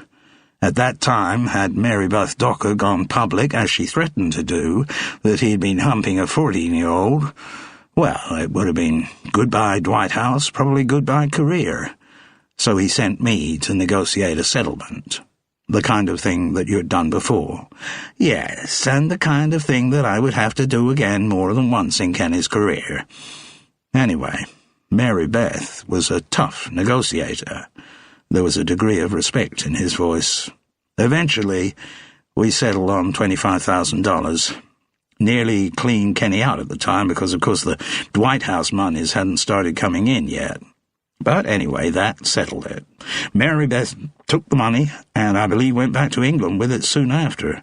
Kenny and I never heard anything else from her, until suddenly he tells me that she's actually in this Cinderella company, except that now she's called Jasmine Del Rio. Was he worried when he found that out? He sure was. It made him feel very jumpy. He was worried because he didn't know what she was going to do next. Ask for more money for her continuing silence, I would think. She might have done that, Charles, and that wouldn't have been a problem. We could always have found more money. He was complaining to me that he hadn't got any money. These things are relative. Sure, Kenny was about as good with money as a grizzly bear is with ballroom dancing, but we could always find some. I got accounts in his name he don't even know about. But anyway, Kenny was afraid it wasn't money this Jasmine was after. What was it then? He was afraid of her naming and shaming him. Kiss and tell memoir in a Sunday paper. Kenny Polizzi slept with underage dancer. Not the kind of headline that'd do a lot for his image. It seems that some of these girls nowadays, I don't know if it's feminism or what, but they seem to take pride in exposing things that should have been forgotten a long time ago. What's that expression they use? Historical sex crimes? Yes, we've had quite a lot of publicity about that stuff over here recently. In the States, too. So, Kenny was really scared. And was it an encounter with Jasmine that made him start drinking on the Friday night? First thing was a text from her, wanting to meet and threatening all kinds of nasty publicity if he didn't agree. They did meet in her car, and she made pretty clear what kind of payoff she wanted from him, and she fixed that they should meet again later that evening, under the pier, which was kind of a weird place to choose. It was the prospect of that second encounter that got him back on the booze. But when we were drinking together early that evening, which must have been after their first meeting, he seemed quite cheerful. Lefty didn't see any inconsistency. Kenny was a man of volatile moods, particularly when he got some vodka inside him. So, after you got Vinnie McCree to deliver the cocaine to him, did you hear any more? About how his second meeting with Jasmine had gone? Nothing. Next thing I hear, the guy's dead. So what do you think actually happened when they met? I think she asked him for money, though God knows where she thinks he will have got any from during that evening. They argue. Maybe he pulls the gun to scare her, she grabs it and shoots him. Are you sure about that? Lefty Rubinstein sighed wearily. What else is there to think? I got the impression Detective Inspector Malick's suspicions were moving in that direction too. Did she say so? Not in as many words, but I got the sense that Jasmine Del Rio had moved a long way up the suspect's leaderboard. Look at the facts. There's a text from her on Kenny's phone fixing the first meeting in her car. Jasmine's most likely the last person to see Kenny alive. Kenny's dead. She's nowhere to be found. I would imagine she's got as far away from Eastbourne as she possibly can. And if that's not an admission of guilt, Charles, I'd like to know what is. As Charles made his way to rehearsal, feeling more than ever that he'd spent the night being battered and disoriented in a tumble-dryer with a couple of those nibbly plastic balls, his mobile beeped to tell him he'd got a text. It read, "If you value your life, don't play Baron Hardup. No one can replace the inimitable Kenny Polizzi." Chapter 16. Dyspepsia. "This dress was on offer, a bargain for me. I got it for a ridiculous figure." Nausea. "So I see." Charles was not greatly disturbed by the threat. When someone has as large a fan base as Kenny Polizzi, there are bound to be a few cranks out there, some self-appointed keepers of the flame. For a slightly unhinged devotee, to regard Baron Hardup being played by someone else as a personal affront was probably quite logical. What was odd, though, was that the fan in question had somehow got hold of Charles's mobile number. That could suggest a possible link to the Cinderella Company. Everyone involved had a copy of the contact sheet prepared by the stage management, which listed everyone's phone number and email address. Charles tried calling the number from which the text had been sent, but only got a message to say that the phone was switched off. Outside the St. Asaph's church halls, just as he was about to enter, Charles caught sight of a poster for Cinderella. Someone must have worked hard over the weekend to agree the revised text and get it printed. All trace of Kenny Polizzi had been removed from the lineup. Top billing, and the largest photograph now went to Tilly Marcus from TV's Gatley Road. Below her, in substantially smaller font, with a smaller photograph, was Tad Gentry from TV's Frenton High. Charles anticipated ructions ahead. Once inside the church halls, he immediately got caught up in rehearsing Baron Hardup and forgot about the threatening text. In the few moments he had to think about anything other than Cinderella, the bit of his mind that wasn't full of hangover was filled by the information he had received that morning from Lefty. It seemed that the police suspected Jasmine Del Rio of murdering Kenny, but somehow that theory wasn't entirely convincing to Charles. The absence of two more members of the company was quickly noticed that Tuesday morning. Tad Gentry wasn't there, perhaps sulking about his demotion in the show's billing. But more disturbing from Charles's point of view, there was no sign of Kitty Wu either. The dancer had been so worried about Jasmine's disappearance that he was concerned that she might have set off on some quixotic quest to find her friend. The company stage manager had tried ringing the missing actors' mobiles and left a series of increasingly urgent messages, but there had been no response from either of them. Charles wasn't given much chance to worry about Kitty. He found Danny Fitz in a furious state. "Vix doesn't seem to be aware that we open to the paying public at a 2:30 matinee on Friday. I've had no rehearsal at all for my scenes, or any of the dialogue scenes come to that." "He's still just working on the choreography, is he?" asked Charles. "Of course he bloody is. He's still wasting time trying to get those two bone-headed boxers into a dance routine. A totally unnecessary dance routine, I might add, and one that has meant elbowing all of the traditional broker's men's dialogue. I've been left to rehearse virtually on my own. It was bad enough when we had Mr. International Star Polizzi shoehorning new bits into the script. I thought the one thing his death would do would be to put a stop to all that, but now everyone in the cast seems to think they have a right to mess up the traditional panto routines, and to top it all, bloody Tad Gentry's disappeared. Not that he's any good as an ugly sister, but he does occasionally deliver a line he's meant to deliver, and no one can rehearse a double act on their own. Oh, it is so bloody frustrating. Well, look, Charles suggested, would it help if I were to read in Tad's line for you? Then you can at least get some kind of rehearsal done. Oh, Charles, bless you. Are you sure you wouldn't mind? No problem.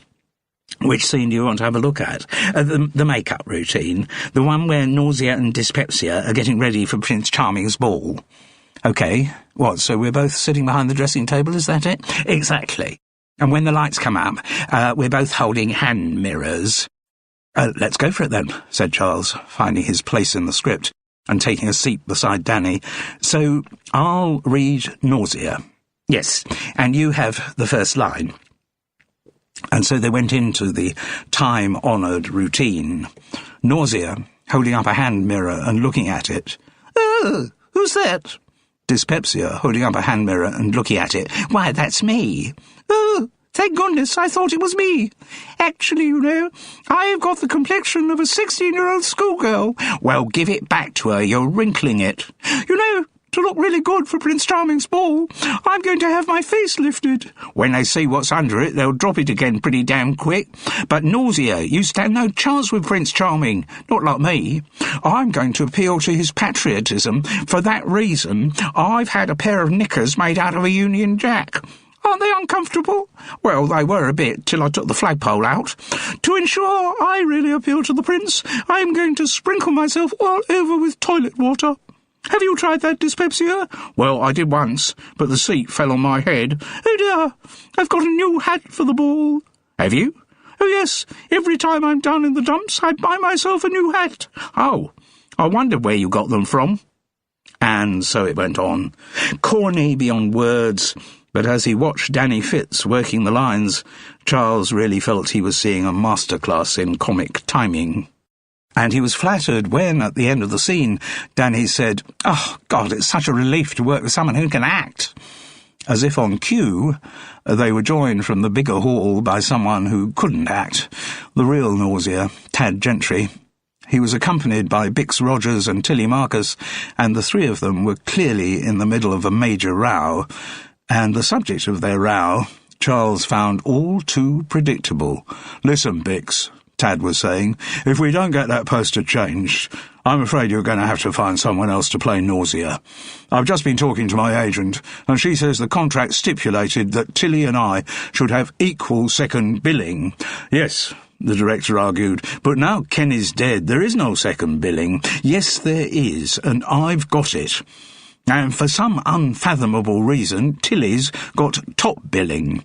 "The reason is not unfathomable at all," came the spirited riposte from the lady in question. "I've got top billing because I'm a regular in Gatley Road, which has always had much higher ratings than Frenton High." "That isn't the point," stormed Tad. "I think it's very much the point." Bix had by now been reduced to the role of spectator, watching the exchange as though he had a seat at the Wimbledon Centre Court. "Also, I am still one of the stars of Gatley Road, whereas you were dropped from Frenton High some years ago." "I was not dropped. I made the decision to leave. I asked the producers to come up with better storylines for my character, and when they refused, I knew it was the moment to develop my career elsewhere." "And where was that exactly?" demanded Tilly. "I haven't seen much evidence of you being very successful anywhere else. Long time since you had a part in anything on the box, isn't it?" "I have been diversifying my career," said Tad with what he hoped was dignity. "I'd rather outgrown British television. I've been focusing on work in the States." "Well, none of it's come to anything, has it? We haven't been treated to any Hollywood blockbusters with you as the star, have we?" "I did have a part in the new Buck Carty movie." "And who the hell's Buck Carty?" "He's bigger in the States than he is here." "He must be." "My American agent said it was good to start with a small part. You know, it's like a calling card to Hollywood and—" "Bullshit," cried Tilly. "What was the movie called?" Tad couldn't help looking a little shamefaced as he replied, "Death of the Undead." "Funny," said Tilly, enjoying his discomfiture. "I never heard news of the premiere of that one." or of the A-list stars who attended it? Straight to video, was it?" Tad directed his next words to Bix, the ineffectual umpire of the contest. "This has got to be sorted out," he said more calmly. "My agent says the billing agreement is in the contract. I demand that you get onto the management of this show and have the new poster withdrawn. Otherwise, I will be unable to continue in the show." He looked at his watch. "You have an hour to sort it out. I will be in the Starbucks opposite, so come and tell me when we have an agreement." And with something approaching dignity, Tad Gentry stalked out of St. Asaph's church halls. Without a full complement of ugly sisters, there was not a lot for Charles to do, because most of Baron Hardup's scenes involved nausea and dyspepsia. Anyway, after Tad's departure, Danny had also stormed out in a fit of pique, so they were left with no ugly sisters.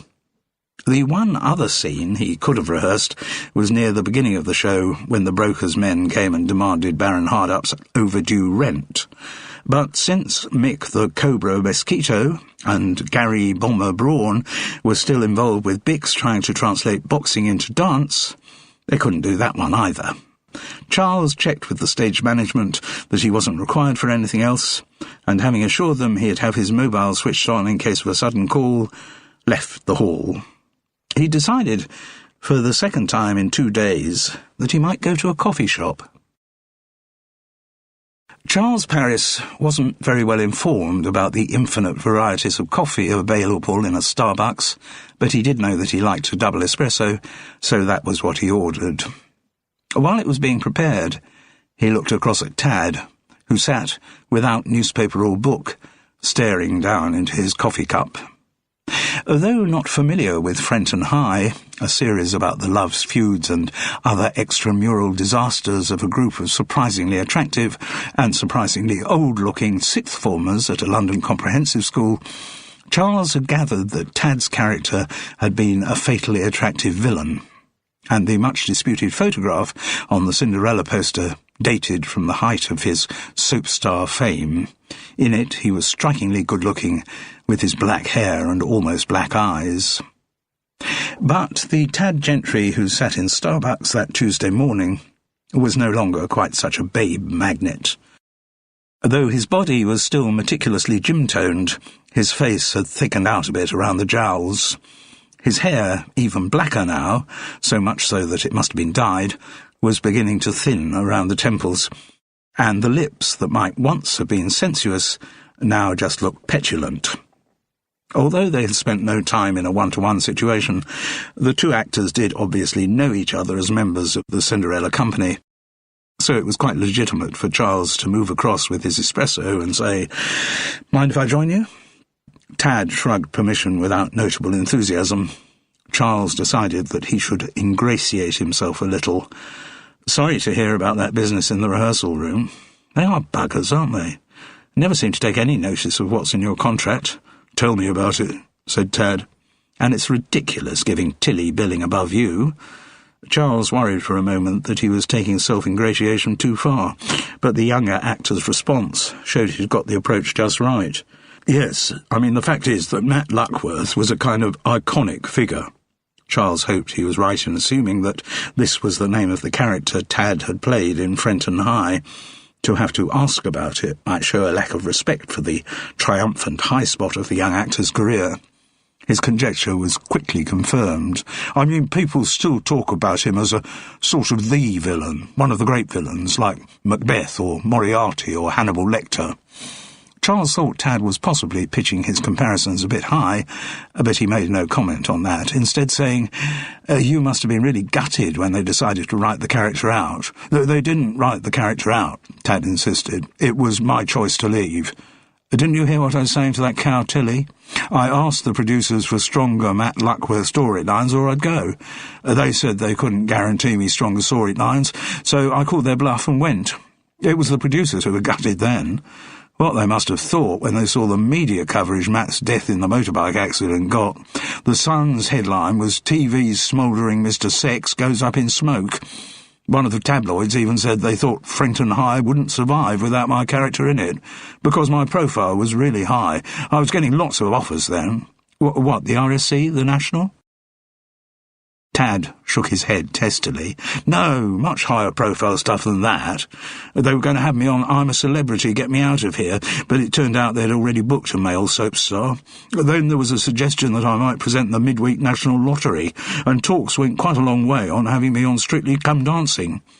Clearly there was quite a gap between Charles Paris's views of career fulfilment and those of Tad Gentry, but I couldn't commit myself for that length of time, with things that were happening in the States. What things actually were happening in the States? Asked Charles respectfully. Well, I got my American agent set up in LA, and I went over for a few months because he said casting interviews tended to be set up at very short notice in Hollywood. Yes, I'm sure they are. And, it was a useful networking time for me. He fixed invitations for me at movie premieres, that kind of thing. It's getting your face seen in the right places that matters out there, So I've heard. And, of course, you got to work with Buck Carty, said Charles, congratulating himself on remembering the name he had never heard before that morning. Oh, yes. Pushing his self-ingratiation to the edge of sycophancy, Charles then asked the ultimate amateur question, the one put to anyone who's been even on the furthest fringes of celebrity. What's Buck really like? Tad coloured. Well, I didn't actually have any scenes with him. My character was more involved in the subplot, really. Ah, right. There was a kind of method in Charles's approach to Tad. He was shamelessly bolstering the young man's self-esteem for a reason, which came out in his next question. Did you actually meet Kenny Polizzi while you were out in LA? For the first time, a look of caution came into the black eyes. Why do you ask that? I just remember his first day of rehearsal last Wednesday. You greeted him like you knew him. Yes. Tad was embarrassed by the recollection. Well, we had met at a party given by Julia Roberts. Charles noticed how the occasion had been upgraded from the premiere of that Julia Roberts movie. Kenny and I had quite a long chat about the entertainment scene in the UK. He'd had some offers to do stuff over here, and he was asking my advice on what was worth doing. That such a conversation had ever taken place sounded deeply unlikely to Charles, but he said nothing as Tad went on. But now, of course, over here, Kenny Polizzi was the big star, wasn't he? He was embarrassed to admit he'd asked career advice from anybody, particularly someone who wasn't Hollywood. That's why he froze me out, pretended he'd never seen me before. Charles was flabbergasted by these obvious lies, but still made no comment. Tad had clearly got himself to the point of actually believing them. I can see, he said, why you're angry about Tilly Marcus getting bigger billing than you are, but how did you feel when you saw the size of Kenny's billing on the original poster? Well, I was a bit pissed off, I have to confess. I mean, I know Kenny's supposed to be an international star and all that, but the Dwight House finished years ago. And if you go along with Tilly's view that I should get lower billing because I'm no longer in Frenton High, well, the same thing goes for Kenny, but even more so. Yes, but I suppose the Dwight House is something of an international television phenomenon. Frenton High sells abroad too. It's very popular in Kazakhstan. Is it? Charles moved off on another tangent. Apparently there's still no sign of Jasmine Del Rio. Tad shrugged. The news was of no interest to him. It's odd, though, isn't it? I don't really see why. So some tart of a dancer breaks her contract, so what? You didn't have anything to do with her, on a personal level. God, no. I mean, obviously she fancied me, but over the years I've got used to that. Yeah, and once last week, when we were having a drink together, she made it pretty clear that if I wanted to shag her, I had only to say the word. He allowed himself a thin smile, an offer that I didn't take up. I do have my standards.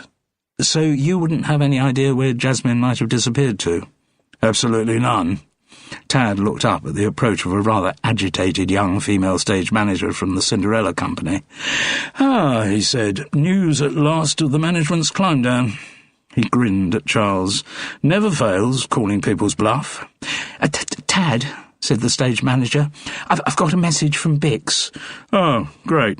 The actor picked up the designer leather bag he had left on the seat beside him. I'll come back straight away, then. No, the stage manager now looking very nervous indeed, raised a hand to stop him. Bix says he's been on to the producers. They say it's far too late to change the show's billing, even if they wanted to. But they don't want to. They accept your resignation from the Cinderella Company. What? They'll be on to your agent soon to sort out the contractual details. The stage manager's delivery speeded up as she neared the end of her unwelcome task, which shouldn't have been delegated to her but been done face-to-face by Bix Rogers. If you've got any belongings left in the rehearsal room, then you're requested to pick them up straight away. I don't have anything, he gestured rather ineffectually to his bag. Except this. That's fine then. Goodbye. And the stage manager scuttled out of Starbucks like a terrified kitten. Well, isn't that just bloody typical, said the former soap star. That Tilly Marcus is behind it. She's been twisting Bix's arm, I know. She's been worried about me from the start. Scared of being shown up in a production with someone so much more talented than she is. It seemed appropriate for Charles to say, I'm sorry. Oh, don't worry. Doing this show was always going to be a bit of a bind, tying me down here in Eastbourne when I should be following up opportunities in London and the States. Charles thought it would be churlish to mention how few opportunities for actors there would be in London during the weeks running up to Christmas. He also got the strong impression that Tad Gentry wasn't very good at choosing his moments to call people's bluffs. Chapter 17. Dyspepsia. You know, a man once said to me, I looked like one of those teenage ravers. Nausea. Well, whoever that man might be, he should have gone to Specsavers. TV's Mr. Sex stormed out of Starbucks rather petulantly. Tad said he'd check the contractual situation with his agent and then probably explore flights to LA. He had thought for some time that the main focus of his career should from now on be in the States. A lot of young British actors were doing really well out there. As Charles walked back to the St. Asaph's Church halls, the number of dancers smoking outside it told him that they'd reached the lunch break, and he was pleased to see that amongst them was Kitty Wu, alone, arms clasped round herself against the cold, sucking sustenance from a cigarette. Hi, are you all right? I was worried you weren't at rehearsal. I'm okay, Charles. Well, a bit battered, but I'll survive. Battered? You mean someone's beaten you up? No, emotionally battered. I've just had another long session with Detective Inspector Malik. Oh, really? About Jasmine? You bet. They seem like extremely keen to find her. Charles was unsurprised by the news. From what Lefty Rubinstein had said, it sounded like Jasmine Del Rio was the police's primary suspect for the role of murderer. I've just been having a coffee with Tad. You heard he was out of the show, did you, Kitty? No, I only just got back here when they were breaking for lunch. What's all this about, then? Charles gave a brief resume of the morning's events, from Tad's spat with Tilly Marcus to his confrontation with the stage manager in Starbucks. Kitty grinned wryly. Can't say he's any great loss. Have you heard who they're getting in to replace him? No, I've only just come back from the coffee shop. No doubt it'll be another boxer, Charles suggested mischievously. I wouldn't put it past him. Kitty took a ferocious pull on her cigarette. She looked very wretched.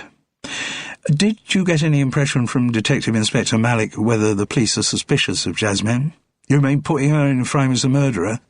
Yes, all right, that's what I did mean. Kitty wrinkled her nose. Don't know. Malik just said that finding Jazzy was their number one priority. I suppose that could mean they've got her down as the murderer, but I kind of got the impression. A sob shuddered through her slender frame, cutting off her words. What impression, Kitty? The impression that Malik thought something might have happened to Jazzy. By something happened, do you mean she might be dead? I sort of got the feeling that's what Malik was hinting at. Did she give any reason for suggesting that? If she did, she wasn't about to share it with me. No surprise there. Did you get any suggestion from Malik that she knew about the connection between Jasmine and Kenny Polizzi? Oh, yes, she knew all about that. How? You didn't tell her, did you? No, Laura Hand did. Really? Why would she do that?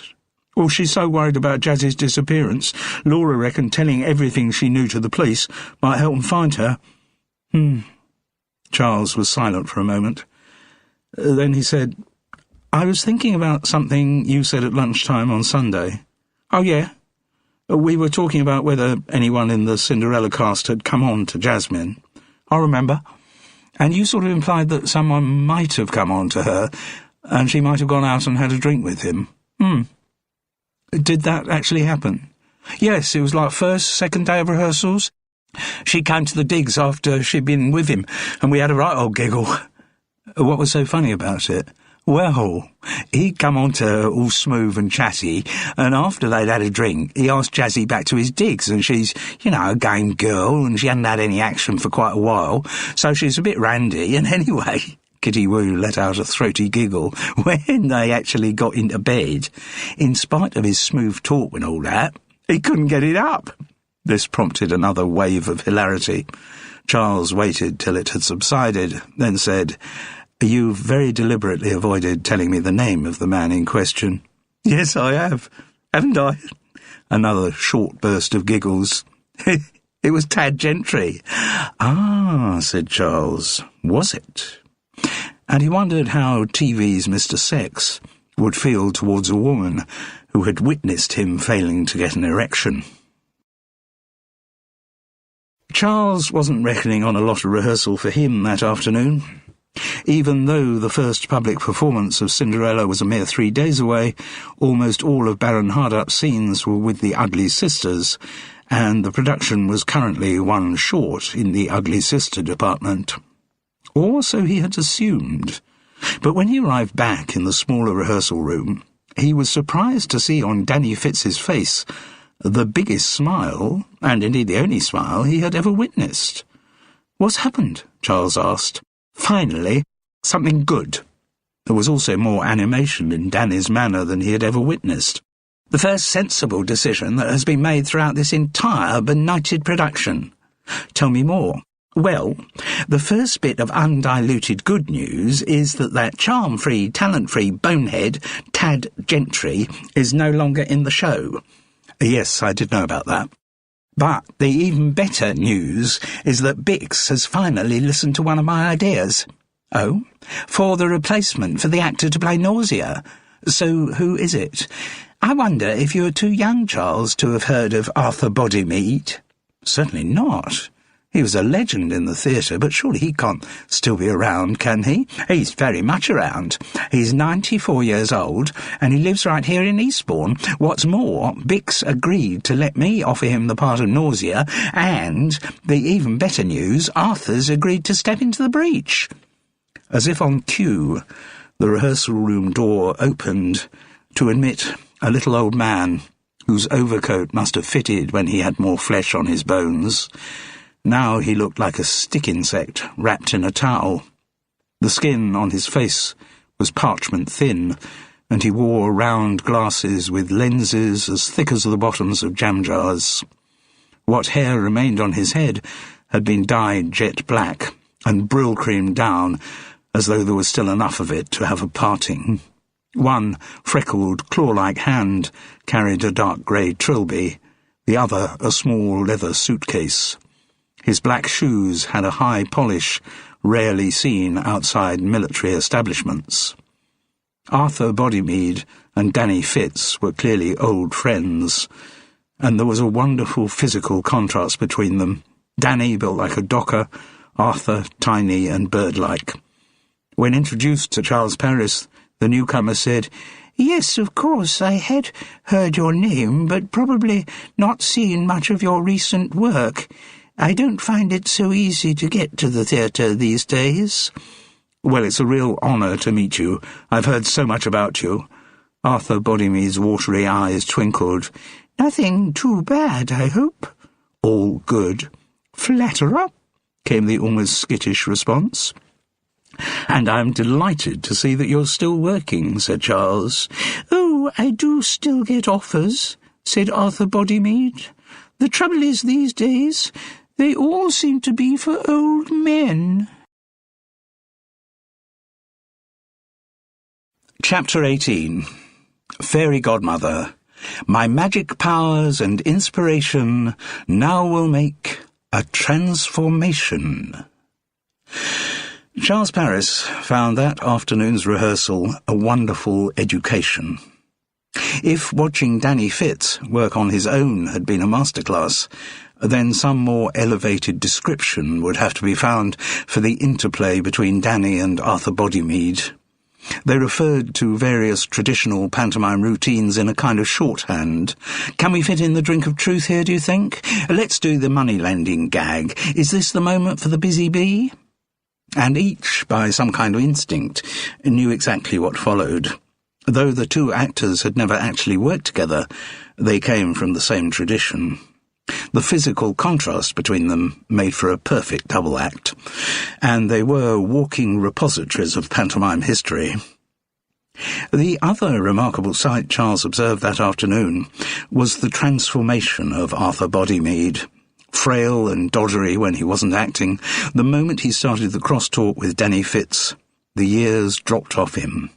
He was suddenly light on his feet, lithe as a teenager.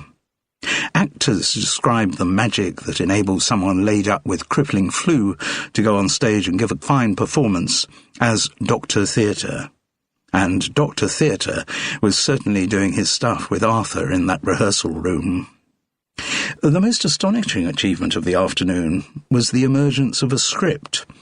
The scenes Danny had been trying to get together with Tad had had no life and felt like clumsy irrelevances bolted onto the Cinderella story. But the routines he worked out with Arthur had their own kind of logic and pushed the narrative forward. The two old actors were clearly adept at tailoring their material to different storylines. With slight adjustments, their routines could be and had been fitted into any pantomime from Aladdin to Babes in the Wood. With minor word changes and the interpolation of a few characters' names, the script they ended up with that afternoon could have been written specifically for Cinderella. Baron Hardup's contributions to the Ugly Sisters scenes had never amounted to a great deal, just the odd feed line to throw in, and with the new routines he had even less to do, but Charles couldn't have minded less.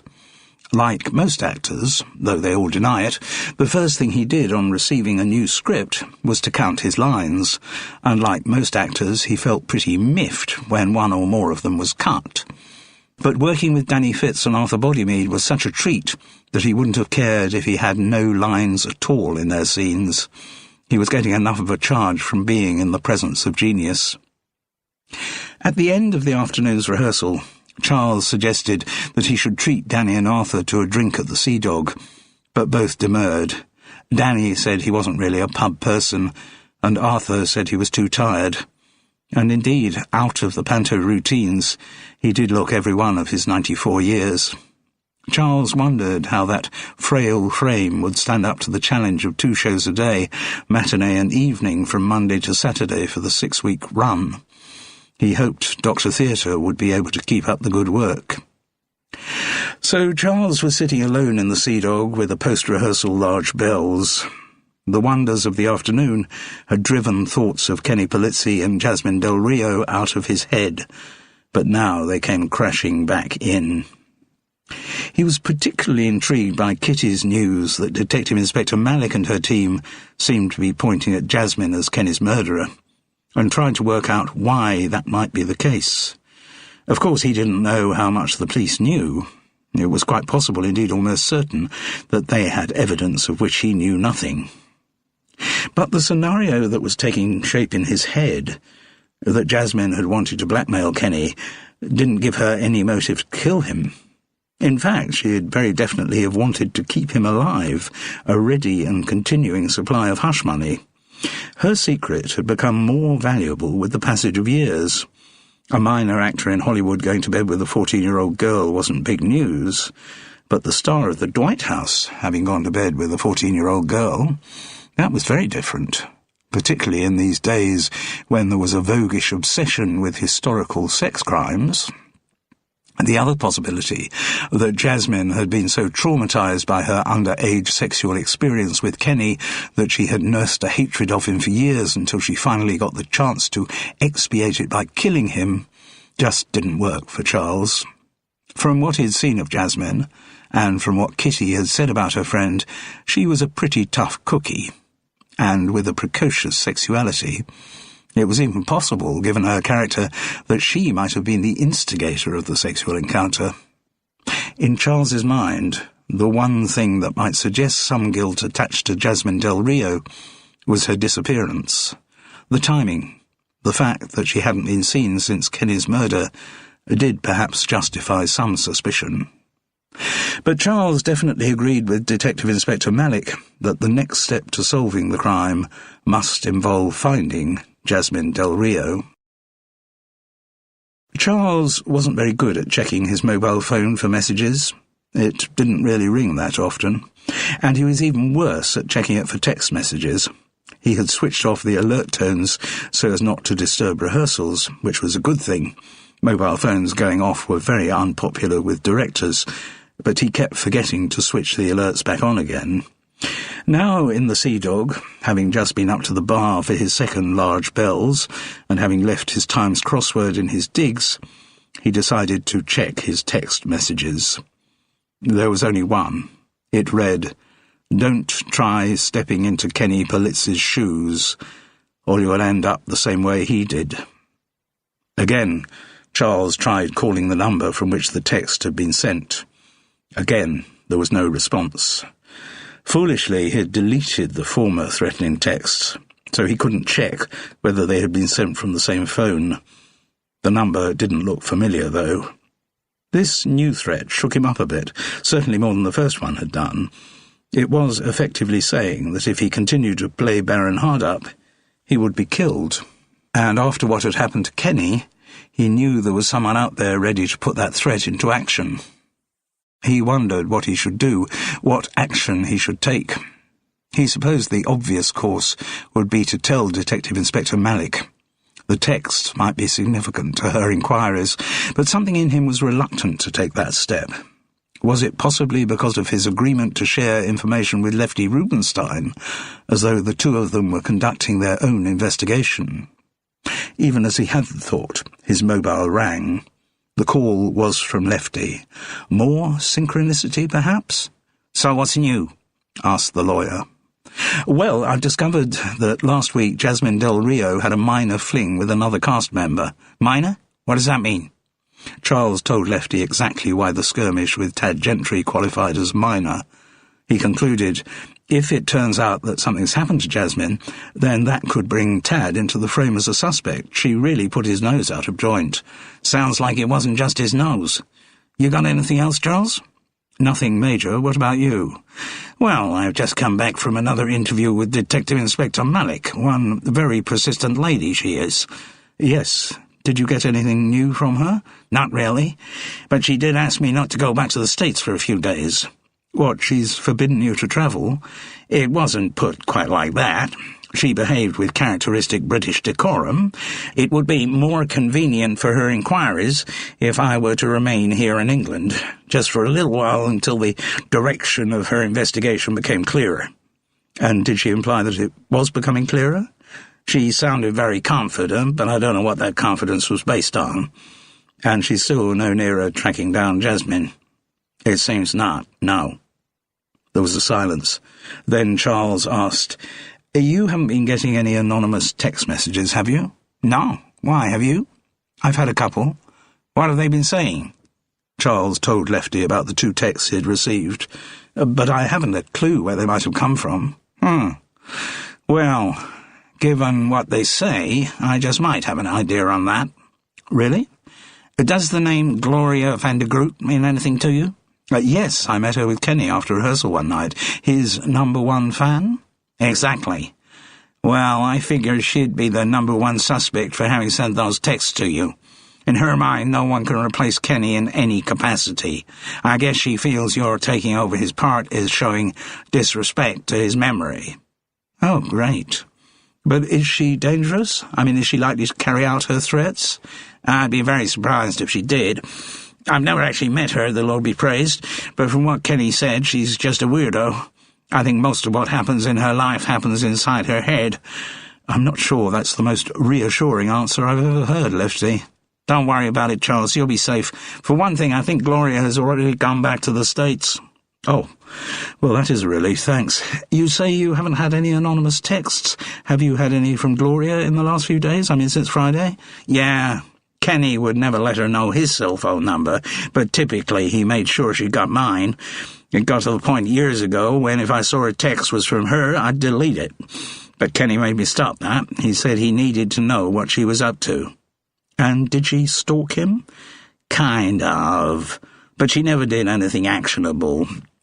She just somehow always managed to find out where he was going to be, and she'd be there too. She had never tried to gain entrance to any of his houses or the hotel rooms where he was staying. She was just like a fixture in his life. And you say you've recently had a text from her? I've had a couple. Saying what? Following on, really, from what she sent to you. She thinks that for the management to continue with the production of Cinderella after what happened to Kenny is sacrilege. She somehow thinks I have the power or the inclination to get them to pull the plug on the show. There was a silence between them. Charles heard raucous laughter from a corner of the Sea Dog bar. Incidentally, Lefty, do you know if the police have spoken to Gloria van der Groot? Why should they have? I doubt they know she exists. I certainly haven't mentioned her to them, have you? No. Why do you ask? Well, I was just thinking, the woman's pretty close to being a stalker. She always used to hang around wherever Kenny was. Did she ever follow him in the street, that kind of thing? Yes. I kept discouraging her, texting her to say how much Kenny valued his privacy, but it didn't stop her. Well, if that was the case... Yes? There's a possibility she might have stalked him on Friday night, that she might actually have seen what did happen to him. Unlikely, but I suppose it's just possible. You must have her cell phone number. Yeah, but like I say, she's gone back to the States. I'd still be interested to talk to her. Okay. Lefty didn't sound keen on the idea, but he did give Charles the number. As soon as he and Lefty had finished their call, he tried ringing it. No response. No invitation to leave a message. Charles Paris felt frustrated. He also felt hungry. He ordered the Sea Dog sausage and mash, reflecting that the last time he'd eaten that particular dish, he'd been in the exotic company of Lilith Greenstone. Oh well, particularly nice Gloucester Old Spot sausages, and he ordered a large Merlot to wash it down. While he ate, he had his mobile on the table next to his plate.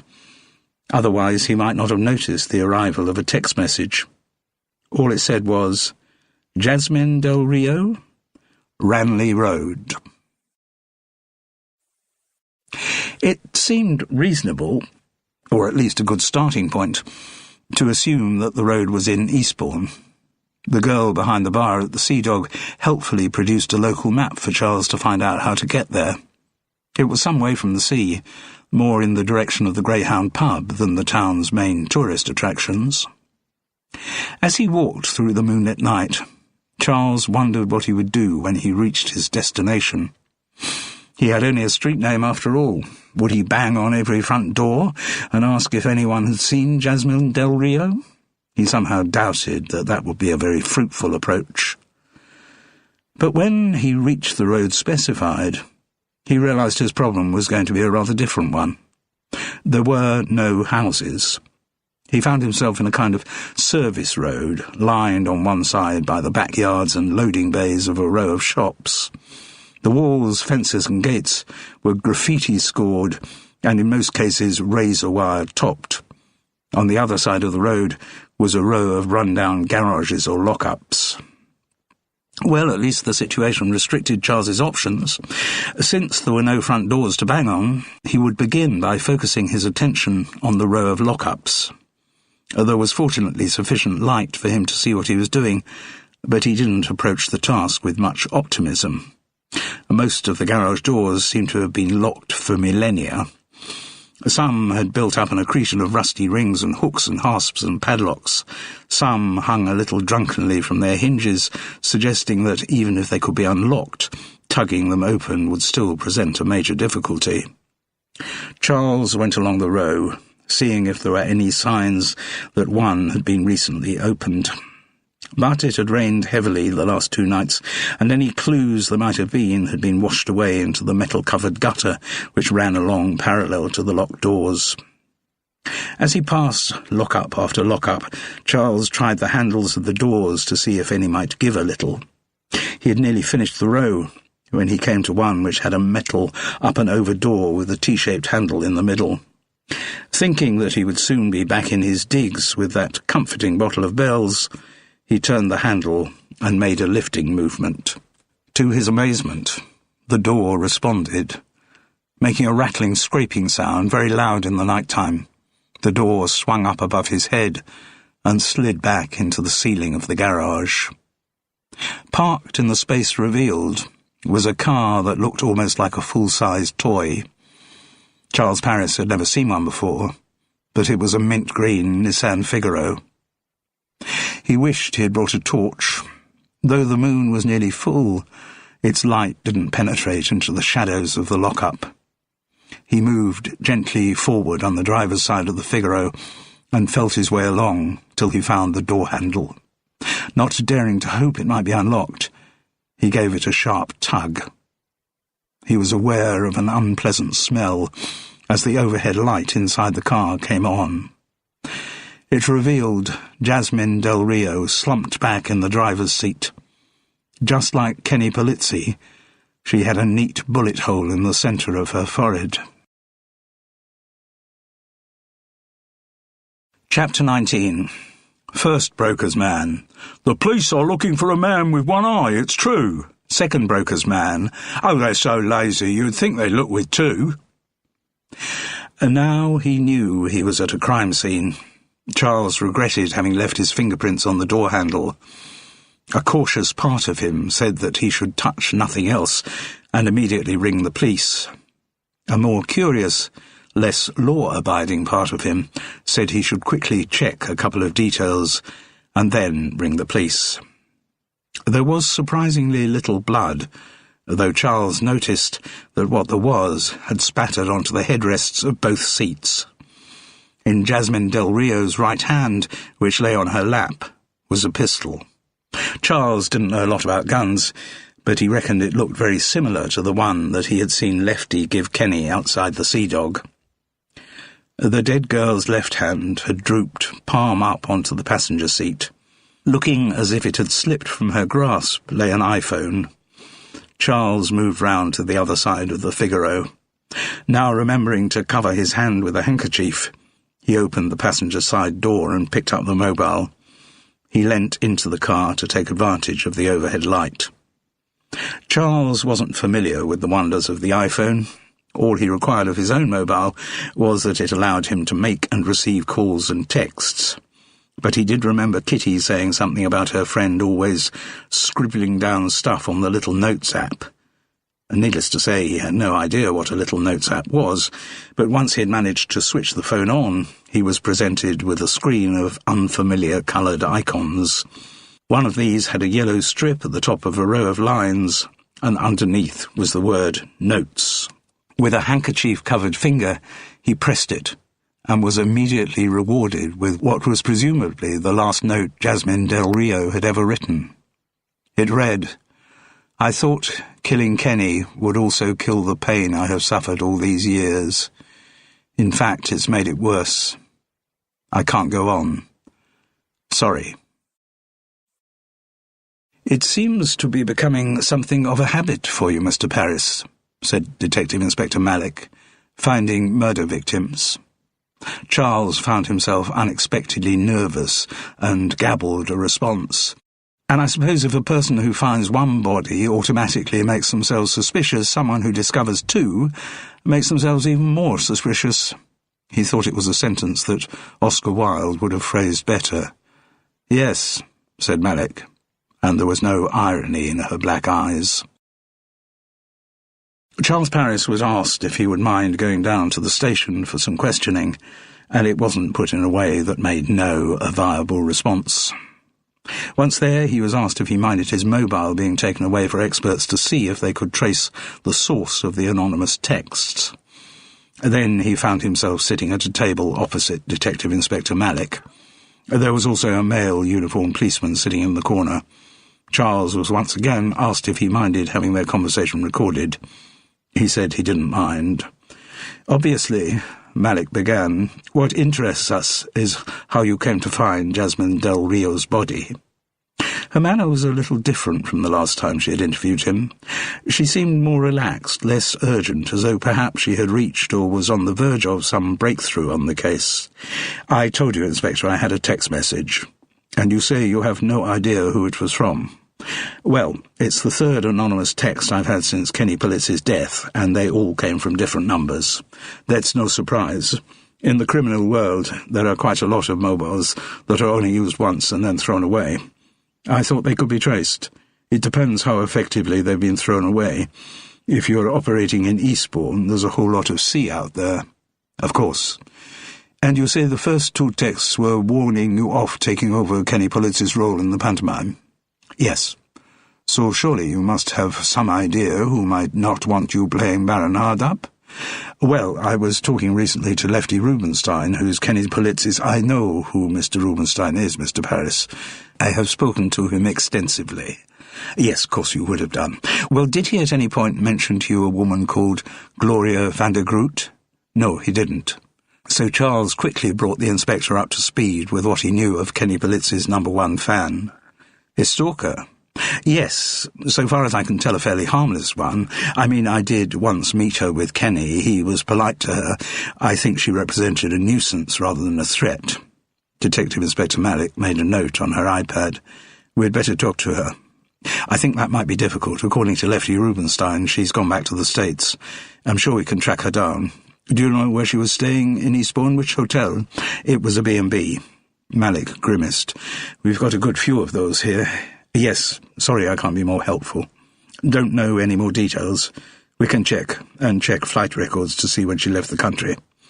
At that moment they were interrupted by a knock on the door and the entrance of a uniformed policeman with Charles's mobile. "We've checked the numbers the text came from, Inspector. No trace of any of them." "As I thought. Thank you." Detective Inspector Malik dismissed the policeman. "Going back to Gloria van der Groot, Mr. Paris." "Yes, I did have a thought about her." "Oh?" "Well, that if she had a habit of stalking, following Kenny Polizzi, she might have been doing that on the night he died, and therefore be a very valuable witness. Good idea, Mr. Paris." End of CD 4.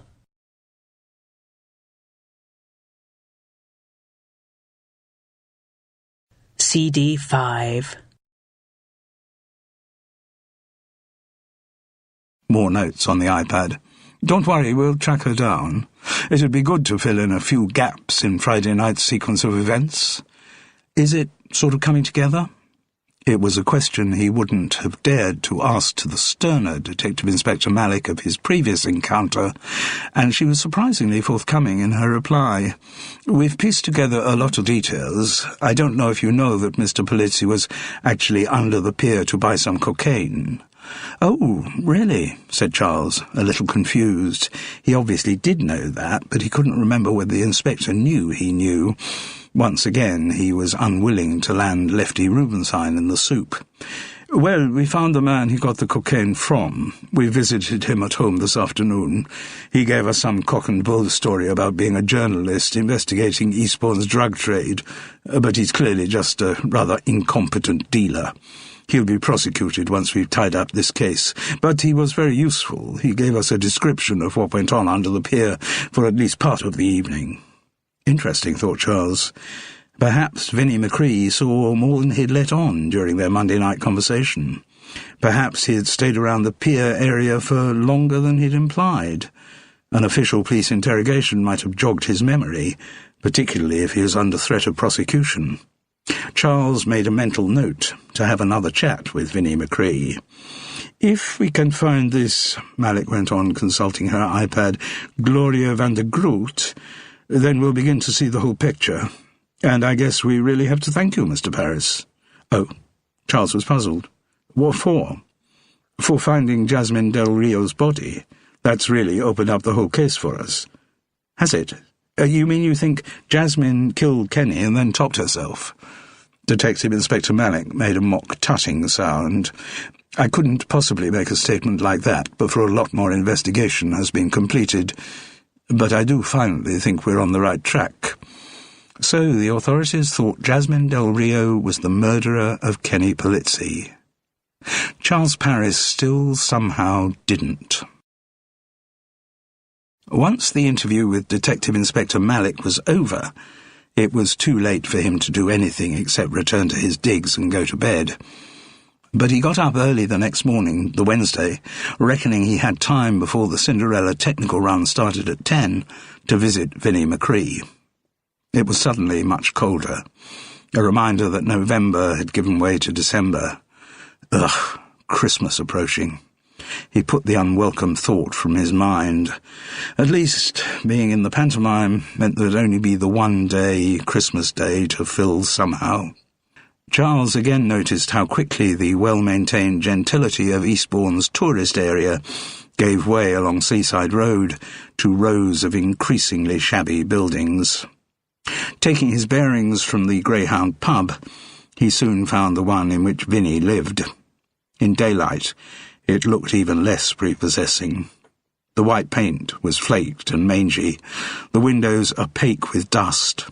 A rusty ironing board and slumped black plastic bags of rubbish spilled over the tiny front garden, and the bell pushes on the board by the front door had been repaired and replaced many times. Damp had caused the ink of the names in their little plastic pockets to run to illegibility. But as Charles was trying to remember which floor Vinnie's flat had been on, he noticed signs of more recent dilapidation. The front door was open. Splinters of bared wood around the lock suggested it had been forced. Charles pushed his way inside.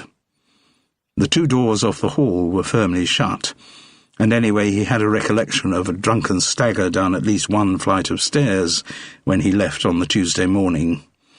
He made his way up the creaking staircase.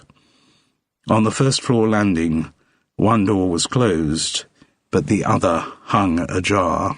Again, there were signs in the architrave that it had been forced. Charles went in. Vinnie McCree lay on the floor in a flurry of newspapers. He had been shot in the forehead. Chapter 20. Buttons. I've got a little secret, 'cause I'm just that kind of fella. It's a secret I can only tell to Cinderella. Charles Paris didn't call the police. He reckoned his finding 3 murder victims within 6 days might strain Detective Inspector Malik's tolerance. And though they'd parted the previous night on good terms, he really didn't fancy the inevitable further interrogation if he rang her with news of another murder. He was confident he hadn't touched anything. He'd used his shoulder to push open the doors and kept his hand off the banister as he went up and down the stairs. He hadn't seen, or, as far as he knew, been seen by anyone entering or leaving the house. Vinnie's was a body someone else could have the honour of finding. But Charles's mind was full of questions, the main one being, why the hell would anyone want to kill Vinnie McCree? The man was a self-important old bore, but surely harmless. And was the person who shot Vinnie the same one who had put paid to Kenny Polizzi? By now, Charles was not even considering the possibility that Jasmine Del Rio had committed the murder under the pier. The whole setup of her suicide was too neat and convenient. He felt sure that when they investigated a little further, the police would find anomalies in the theory of Jasmine's guilt.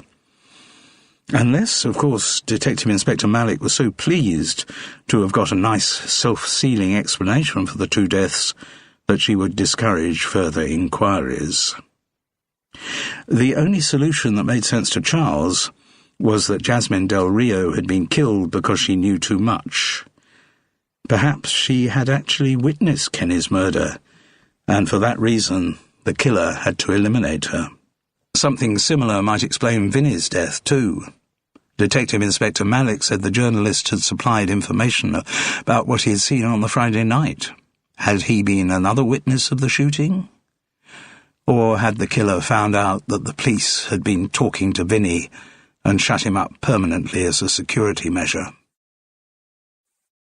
That Wednesday, they were no longer rehearsing in the St. Asaph's Church halls.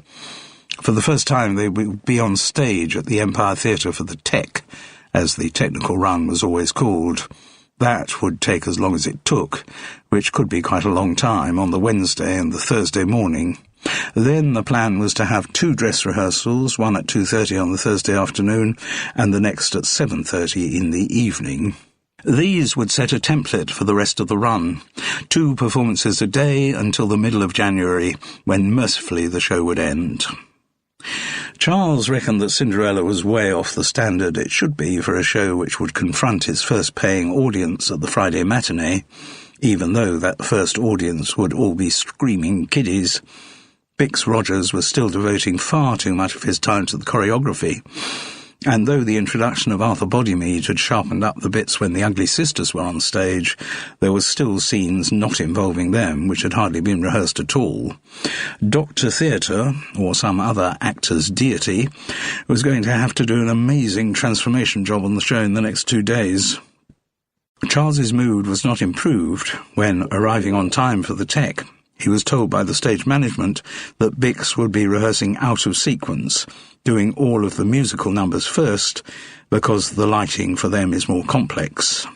Since the only musical number Baron Hardup was now involved in was the final walk down, it would be a while before Charles would be required for rehearsal. He was told to come back after lunch and make sure he kept his mobile on in case the calls changed.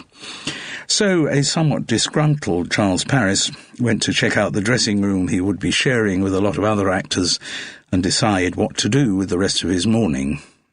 He felt very frustrated. The inquiry on which he had embarked now involved 3 murders, and yet he couldn't for the life of him see what he could do in the short term to further his investigation. He considered calling Lefty, but couldn't really think of anything to say. He had decided it would be unwise to tell the lawyer about finding Vinny's body. Let him hear the news through the official channels, through the police. The one person Charles did want to talk to was Kitty Wu. She must by now have heard what had happened to Jasmine, and she'd be devastated. Charles wanted to offer her some kind of comfort, apart from confirming with her how unlikely Jasmine was ever even to contemplate suicide. But as he could hear through the tannoy in the dressing room, on stage the dancers were being put through their paces very hard by Bix. There wouldn't be an opportunity to talk to Kitty until one of the breaks, and during a Tech, breaks could be fairly irregular. He wandered disconsolately to the green room. The tannoy was turned up louder down there, and he could hear the voice of Bix shouting at his lighting designer. Clearly it was going to be one of those Techs which ran and ran. Felix Fischer, in pale green blouson and full makeup, was sitting in the corner with the Times crossword open in front of him. This made Charles feel slightly awkward. He had his own copy of the paper in the pocket of his duffel coat, but the crossword was a private thing for him. He was a bit anal about it, in fact, and didn't like being in the same room or railway compartment with someone else doing it. "Hi," he said casually. "Hi, Charles. Both in the same boat, aren't we?" The comedian sounded peevish and upset. His manner was jittery. "Called too early for rehearsal? First thing I've got to do is my version of All by Myself for the kitchen scene after Cinderella's gone off to the ball. No way Bix will get to that till mid-afternoon." "Well, I've got to wait even longer. If he is insisting on doing all the musical numbers first, Baron Hardup doesn't feature till the walk down." "Bix is such a disorganised prick," snapped Felix Fischer waspishly. "Do you fancy going out for a coffee?" Charles looked at his watch. Not yet 10:15. They'd be hard pushed to find a pub open, and it was a bit early even for him. "Yes, sure," he said. They ended up in the same coffee shop where he had been with Kitty and Laura Hahn.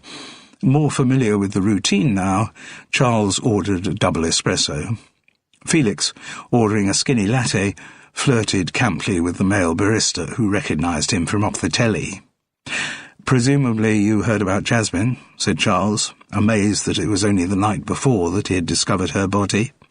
"Yes." Felix sounded subdued. Charles wondered if it was Jasmine's death that had affected him.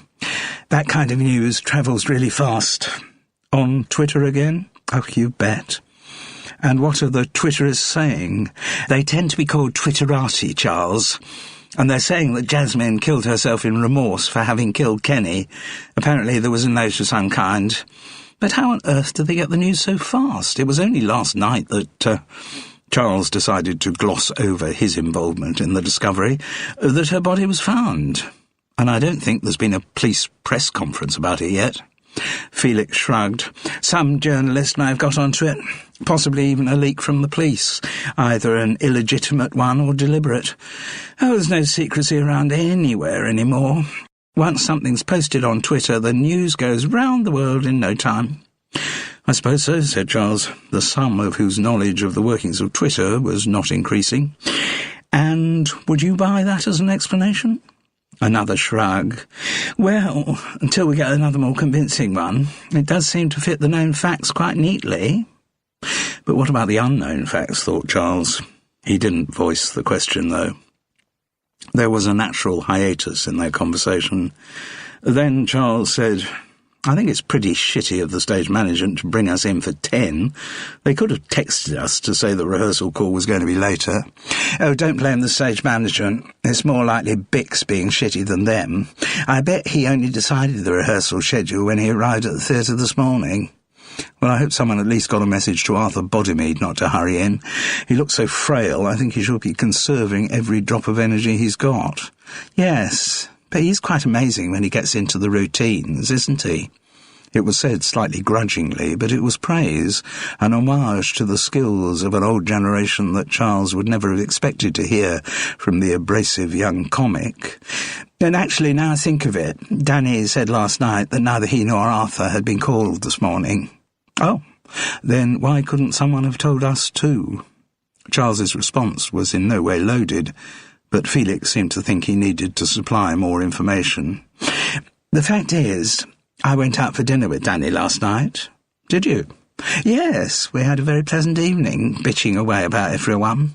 "Everyone in the Cinderella company?" "Everyone in the theatre. And he reserved special venom for some of the guests he had staying in his B&B. Astonishing how messy and destructive people can be when they're away from their own homes. He sees some really weird behaviour. They range from the predictable dirty weekenders who rattle the bedposts all night to one woman he mentioned who just spends all their time in a bedroom crying." "I don't envy him the job," said Charles. The idea of letting strangers into anywhere he lived and then acting like a servant to them held no appeal. "No." Felix looked a little awkward as he said, "And then Danny invited me back to his place for a nightcap, and I'm afraid I realised I had completely misinterpreted his intentions." "You mean he came on to you?" "Yes, and how? He seemed to think that my agreeing to go back to his place for a nightcap meant I was agreeing to a whole lot more." "Oh dear."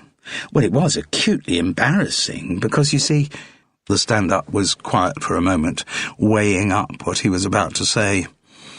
"Oh, hell, I can tell you, Charles. The fact is I've got to tell somebody." Well, fine, if you want to. What is it?" "The fact is, Charles, I am not gay." "Oh."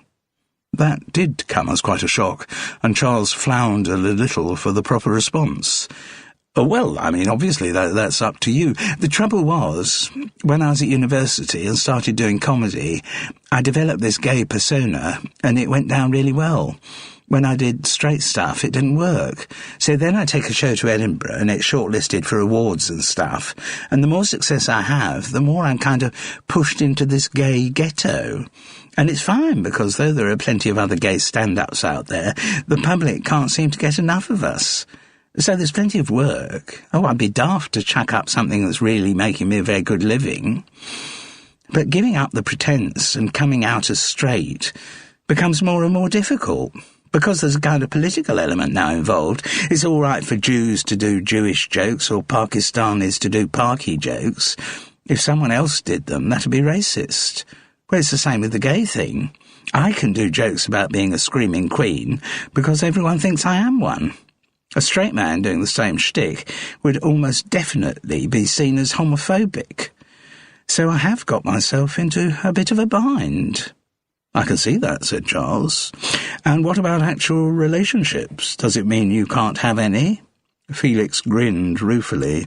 It means I have to be very discreet. Fortunately, when I take off the makeup and the silly costumes, nobody recognises me, so I can have a kind of private life if I'm careful. In fact, he paused for a moment. Well, I've told you everything else, so I may as well tell you this too. I am actually married with 2 small children. Wow, a secret marriage. Oh, very Wilkie Collins. Exactly. Isn't it ridiculous, Charles? It's odd, certainly. The exact reverse of how it used to be. I grew up with a generation of actors who had to keep their gay relationships secret, who had to pass off their partners as flatmates or managers or chauffeurs. Yours is the first I've heard of working the other way round. I just don't know how much longer I can keep it up, though, said Felix glumly. The pressure gets worse and worse. I have to be so careful in interviews, in all dealings with the media. And I'm not sure that it's really fair on my wife or the kids. I wouldn't mind getting out of the business completely, but the trouble is, I make so much more money from stand-up than I could from anything else. There was a silence. Then Charles asked, Why have you suddenly told me this? Because I get the impression you're the kind of man who can keep a secret. I hope that's true. And because the pressure's getting worse and worse. That little scene with Danny last night was so embarrassing. I just had to tell someone. Also, he ran out of words. What? Well, this'll sound daft, Charles, but Danny was so furious last night, because I wouldn't do what he wanted, that I got quite scared of him. Did he attack you? No, but he's a big man, and I was afraid he was going to beat me up. He was threatening me with all kinds of things, said I should watch my back if I was ever walking around Eastbourne after dark. And then he said something strange. Oh? He said, Don't forget what happened to Kenny Polizzi, Felix. Something like that could easily happen to you too. Did he? Said Charles Paris. Chapter 21. Buttons. The food in my B&B's terrible. Not very generous portions either. Last night at dinner, my landlady asked, How did you find your steak? I said to her, I moved a chip and there it was. Following the instructions Felix had given him, Charles had no difficulty finding Danny Fitz's house. It was in a small street, off the landward side of Seaside Road, but not as far along as the squalid building where he'd found Vinnie McCree's body earlier that morning. Danny's was a red brick cottage with windows and doors outlined in white stone. Probably late Victorian, possibly early Edwardian, and considerably neater in appearance than its neighbours. Though no plants grew in them, the earth in the window boxes on the ground floor sills was neatly raked, ready for the next season's planting. The front door's brass knocker fingerplate and surround of the bell push had been polished to a high gloss. A freshly painted sign beside the door read Denmark. Bed and breakfast, all rooms en suite. Charles wondered whether the house was just named after the Danish for Denmark, or if it was one of those composite words based on the owners' names. He had never thought before whether Danny Fitz might have a permanent partner. If such a person existed, it seemed a reasonable bet that he might be called Mark. Charles hadn't planned what he was going to say to Danny, but he was too caught up in the excitement of his investigation to worry about that. Something, he felt sublimely confident, would come to him. He pressed his finger on the white centre of the bell push. Danny was mildly surprised but not thrown to see him. He stepped back from the open doorway and said, "Come in, Charles."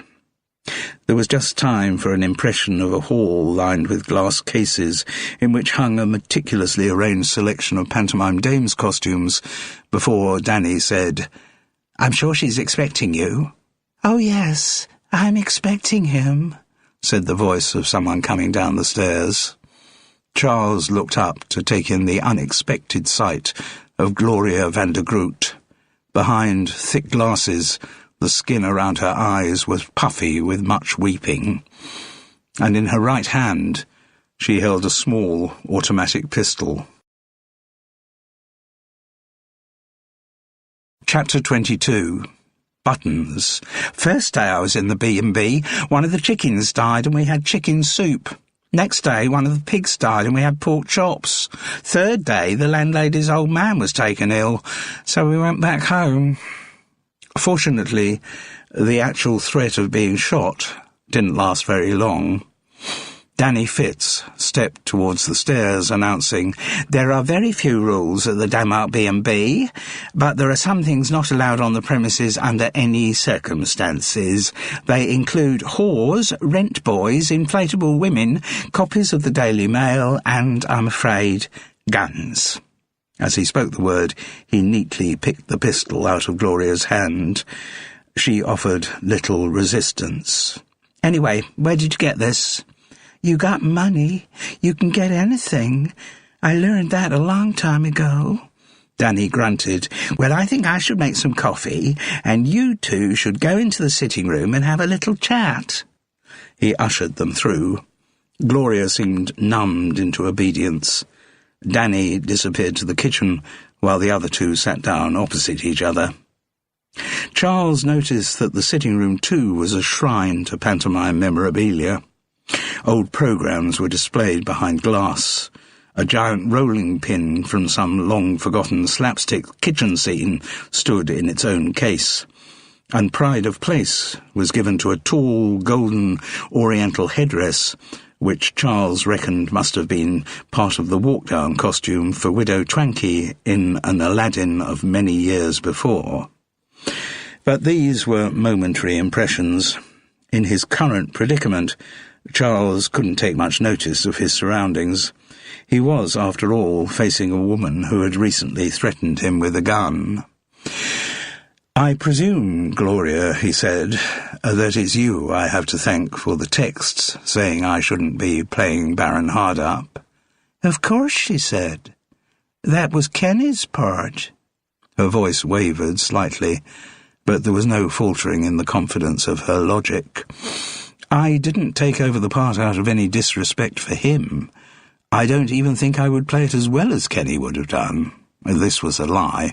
Nearly every actor who takes over a part thinks they'll do it better than the previous incumbent. But it's just the old showbiz thing. The show must go on. Why should it go on without Kenny? Nothing should go on without Kenny. Charles spoke gently. "When did you originally," he carefully avoided the words "become obsessed with," "get interested in Kenny Polizzi?" "When I saw the first episode of The Dwight House. I was just a teenager then, but I know instinctively that I had to be near him, in some way involved in his life." Charles did a quick mental calculation. If Gloria had been in her teens when the sitcom started, she must be a lot younger than he had thought when he first saw her. He had assumed she had been round the 50 mark, her oddity perhaps exacerbated by menopausal symptoms, but now he had to revise that age to her late 20s. "Did you tell anyone else how you felt, Gloria? Your parents? What interest would it have been to them?" she asked sharply. "They weren't people you could confide in?" "God, no. If I had any problems, they only had one solution: give me more money. Pretty soon I stopped telling them if I had any problems." "Had they always had money?" "My real father didn't have that much. They were comfortable, I guess, but no more than that. But then he died of a heart attack when I was like 4. "I'm sorry." "So was I. And then a few years later my mom goes and marries this total asshole who's got money coming out of every orifice, and she wants me to start calling him Pop or Daddy, and there was no way I'm going to do that." Their conversation was interrupted at this point by the arrival of Danny with a tray of coffee. As Charles found frequently when watching actors in domestic roles, Danny seemed to be giving a performance as a solicitous B&B owner. "Gloria," he said, "I've put your gun in the house safe. I'm sorry, but those are my rules. I'll let you have it back when you leave, okay?" Without much interest, Gloria agreed to these conditions. Then Danny said to Charles, "I've been called for 2 this afternoon. What about you?" "Same, but I wouldn't be surprised if we were to get a text telling us Bix is running late. I do think it's bloody daft rehearsing out a sequence when we're as close to opening as this. Doesn't bother me too much. At least I know my routines with Arthur are rock solid. Anyway, I've got to do some shopping. So when you're done, if I'm not back, the front door shuts on the latch. Just make sure it clicks too." "Will do." When Danny had gone, Charles said softly to Gloria, "And when you first watched The Dwight House, did you see a kind of relaxed family life totally unlike what you were experiencing at home?" "Maybe," Gloria replied shortly. "I've never had much time for all that psychological garbage. I just saw a guy who was always going to be part of my life." "And since that time you tried to be wherever he was?" "Yes.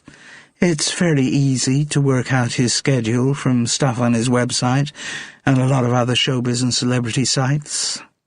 "And you've never posed a threat to him?" "Of course not, Charles. I love the guy."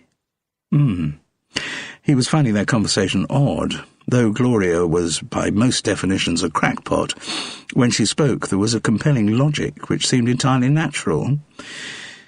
"And now Kenny's dead," that prompted a sparkle of tears behind the thick lenses. "What do you do now?" "I don't know, Charles. That's what I don't know. I've thought of so many things." "Was shooting me one of those things?" "Yes," she replied with disarming frankness. "I wanted revenge on someone for what happened to Kenny. And when I heard from Danny that you were taking over the part of Baron Harrod, well, that seemed like it might be a start." Charles felt distinctly uncomfortable. Gloria was a crank, but not just a harmless crank. Shooting him would have seemed logical to her, and something she was quite capable of doing. He felt relieved to know that her pistol was safely locked away. "So," he asked, "when did you first hear that Kenny Polizzi had been shot?" "I didn't hear it," she replied. "I virtually saw it happen." Chapter 23. Fairy Godmother. "I'll give my magic wand a tap and then you'll hear what really happened." This was the breakthrough Charles had been waiting for. He had spent so much of the last few days trying to piece together what had happened on the Friday night, and now he was in the presence of someone who might have witnessed all of it. "Have you spoken to the police about what you saw?" Gloria looked puzzled by the question. "Why the hell should I do that?" "Well, I think if someone's witnessed a murder, it's fairly standard practice to report it to the cops." "This wasn't just any murder. This was the murder of Kenny Polizzi." "So what have you been doing since Friday evening?" "I've been in my room right here crying my eyes out. My life ended the moment Kenny was shot." "Yes, I can see it must have been hard for you. And have you thought of doing anything that might make you feel better?" "Yes, I've thought of shooting the person who shot Kenny." "You know who he is?" "I know what he looks like, but I've never seen him before that night. I still can't put a name to him. Otherwise I'd have found him by now and killed him." Again she made this sound a perfectly logical thing to do. "Would you mind, Gloria," asked Charles, "just telling me exactly what did happen that Friday night?" She thought for a moment, then said, "Yeah, okay. You might be able to put a name to the bastard who killed Kenny." "So, that evening, when did you start stalking?" Her expression showed she didn't like his choice of words, so he quickly corrected himself. "Following Kenny." "I waited around the rehearsal room, but he didn't come out at the end of the day like everyone else." No, Charles remembered. Kenny had been recording a chat show in London, so he wasn't called for rehearsal. "So, anyway, I then thought he might have gone to his hotel, so I went along to the Grand and waited around the foyer, and sure enough a car delivered him there around 8 o'clock. And I felt good, because that meant I'd seen him, and I liked to see him every day. But I thought I'd hang around just to see if he might come out again, and he did. And I thought of speaking to him, but he had this really angry expression on his face. I know his moods very well, and that would not have been a good time to talk to him. I think he'd just come from a rather stormy encounter with Lilith Greenstone. Well, that would explain it, Charles. Lilith was never any good for him. The worst of all his wives. I was so mad when I heard he was marrying her. I know it wouldn't work out. So, did you follow Kenny when he left the Grand? Yes. He didn't see me. He was talking angrily into his cell phone. I wasn't close enough to hear what he was saying, but I think he was making arrangements to meet someone, and then, kind of midway between the Grand and the pier, this little car draws up alongside him, and Kenny gets into it. What kind of car was it? What do I know from cars? Was it mint green? I don't know about mint, but it was pale green, yeah. Jasmine Del Rio's Figaro. It must have been. Were you close enough to see the driver? Not really, but I got the impression that it was a woman. So did they drive off? No, they stayed right there in the car. For how long? 5 minutes, tops. Then Kenny gets out and slams the door like he's real pissed about something, and the car drives off, and he makes a call on his cell phone. Then he goes straight to a liquor store and comes out swigging from a vodka bottle. He sits on a bench with that for a while, and then he makes a couple more calls on his cell phone. Then he goes into that pub, the one near the rehearsal room. The Sea Dog. Right. And shortly afterwards I join him there. Yes. Then after a while you both come out, and I don't know where you went, but Kenny heads for the pier, and he goes under the boardwalk, and he meets this guy, shabby, wearing this scruffy light brown coat. Vinnie McCree, thought Charles. I'm watching this from the side of a little cafe down there, so I can't hear what they're saying, but they seem to be doing some kind of deal. And the shabby guy goes, and next thing, Kenny's like snorting something out of a paper bag. Then he sits down at the foot of one of the pillars that hold up the pier and makes pretty serious inroads into the vodka bottle. You still didn't think of going to talk to him then, Gloria? No. Kenny was not a nice person when he'd been on the booze. He'd said some very hurtful things to me on occasions when he'd been drinking. What's more, down under the boardwalk, he'd taken a gun out of his pocket, and he was kind of fiddling with it. It wouldn't have been a good time to upset him. So what happened next? Asked Charles. Well, I was thinking of coming back here, and then I didn't want to leave Kenny there in that state. You know, he might have got mugged or anything, so I wait. And it's getting quite late, no other people down at the beach level, and very little traffic on the road above. Just the noise of the waves crashing against the shingle. Then I hear footsteps coming down the stairs from the pier entrance, and there's this very slender blonde girl appears. And Kenny hears her feet on the shingle, and he stands up and turns to face her. By now, I've managed to get a bit closer, and I can hear their words. The girl says, "So, Kenny, have you got something for me?" And he says, "Sure, I've got something for you." And he raises his gun and shoots her in the forehead. Chapter 24. First broker's man. "I've got the yours. It's something chronic." Second broker's man. "What's yours?" First broker's man. "Well, thank you. Gin and tonic." "What did you do?" asked Charles. Do? I stayed put. I wasn't going to let Kenny know I'd witnessed what had just happened. He still had the gun, remember? But what did you think, Gloria, when you saw this man you had idolized shoot someone in cold blood? Kenny Polizzi's #1 fan shrugged. I'm sure he had his reasons for doing it. The girl was hassling him about something. It didn't make you think less of him? She looked at Charles as if he had just asked the most peculiar question in the world. No, of course not. You didn't think of calling the cops? Hell no. But you just witnessed a murder. Yes, but artists like Kenny Polizzi can't be judged by the same standards as other people. Charles had heard that or similar lines on many occasions, and they always made his blood boil. But now wasn't the moment to take issue. So what did Kenny do? Just leave the girl's body lying on the shingle? No, first he made a call on his cell phone, but with the sound of the waves I couldn't hear what he was saying. Then he dragged her up to the steps that led up to the pier entrance. There was a big trash can there. He pushed the body out of sight behind it. Then he just waited, snorting more stuff from the paper bag, working his way down the vodka bottle. Did he appear to be nervous or panicky? No. He looked very calm. Anyway, after about 10 minutes, another man comes to join him. Someone you recognized?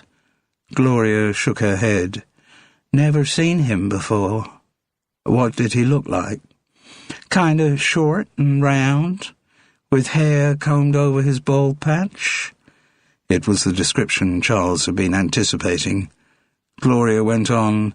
So the two of them talked briefly. Then Kenny takes the other guy across to where the body is, and each putting one of the dead girl's arms over their shoulder, they drag her up the steps to street level. I don't want them to see me, so I go up the steps the other side of the boardwalk. Parked outside the pier entrance is this little green car. The one Kenny sat in earlier. Yes, or one identical to it. And there was a scary moment, because just as Kenny and the other guy are manhandling the body to the car, a man walking his dog goes past. How do they explain the body? No problem, as it turns out. The dog walker says, another young lady had too much at the Atlantis. I don't know what he meant.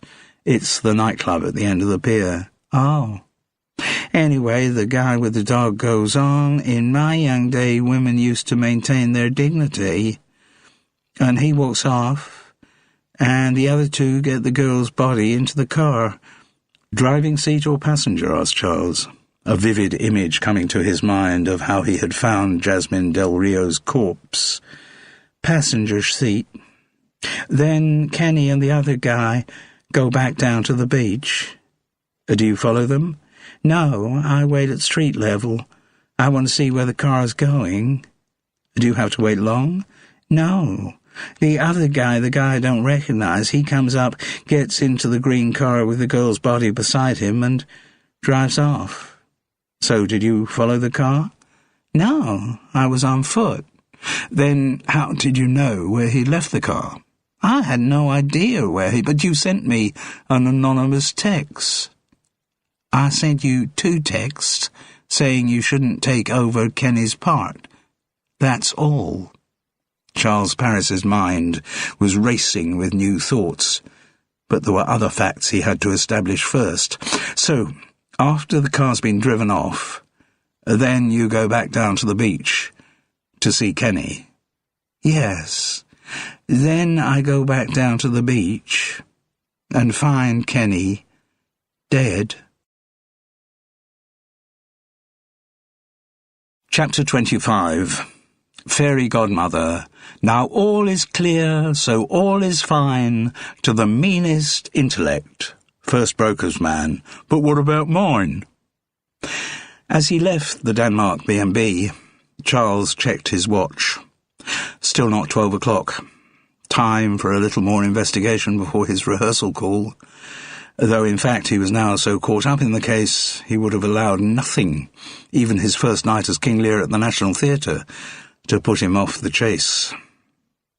What he had heard from Gloria van der Groot had filled in an enormous number of holes in his reconstruction of the previous Friday night, but there were still important details missing, details which could only be provided by Kenny Polizzi, Vinnie McCree, or Lefty Rubinstein.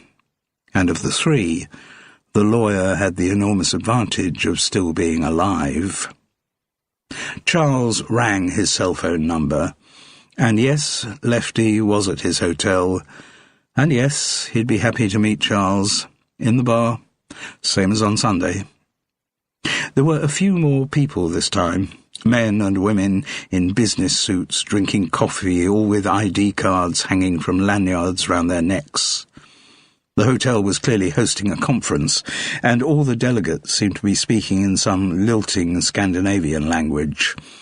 The Christmas tree was now decorated, but that did little to animate the room. Lefty was already sitting at a table with the inevitable bottle of Diet Coke in front of him. Because of the conference delegates, there actually was a barmaid in attendance this time. Charles just ordered a double espresso. He wanted to have his wits about him. "So, what is it, Charles?" asked Lefty. "You reckon you've solved Kenny's murder?" "I think I could be closer to a solution." "Great. And as per our agreement, you come to share your findings with me?" "That's pretty much it, yes." "So, can I ask if there was some big breakthrough that made it all clear to you?" There was, I suppose. You know we talked about a woman called Gloria van der Groot? "Sure. Kenny's #1 fan." "She's still here in Eastbourne." "Really? I thought she'd gone back to the States." "Well, she hasn't." "It's no surprise she came here, though. Everywhere Kenny went, Gloria van der Groot was not far behind him. But I think she's harmless. Kenny always said she was harmless." "I wouldn't be completely convinced about that. Within the last couple of hours, she's pulled a gun on me." "What had you done to upset her?" "Taken over the part of Baron Hardup. Taken over Kenny's part." "Oh, yeah. Well, I guess to someone as unhinged as her, that could definitely count as grounds for murder. Congratulations on the fact that she didn't succeed." "Thank you. But Gloria did have some very interesting stuff to tell me about Friday night." "Uh-huh." "She doesn't like being called a stalker, but what she did on Friday amounted to stalking." "You mean she followed him?" "Yes." "For how long?" "Most of the evening." "Ah." The reaction was light, but Charles reckoned it signalled a new wariness in Lefty's manner. "What did she see?" "She saw Kenny get into Jasmine Del Rio's car." "This would be early on, before he took up his pitch under the boardwalk?" "Yes." "Presumably Gloria couldn't overhear the conversation Kenny and Jasmine had inside the car?" "No, but I have a pretty good idea of what they discussed." "Enlighten me."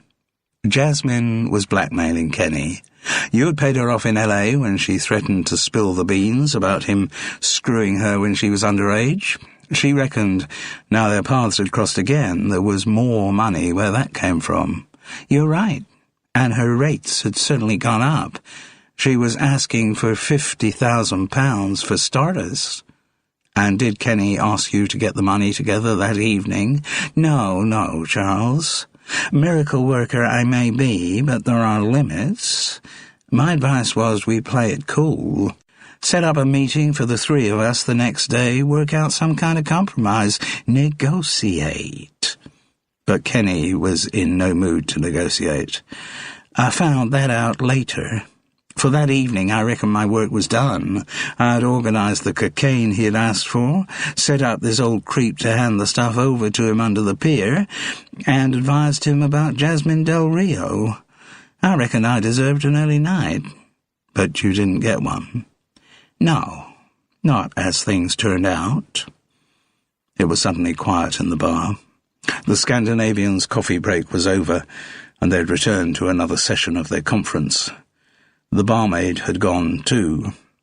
"Kenny called you later?" "Yes.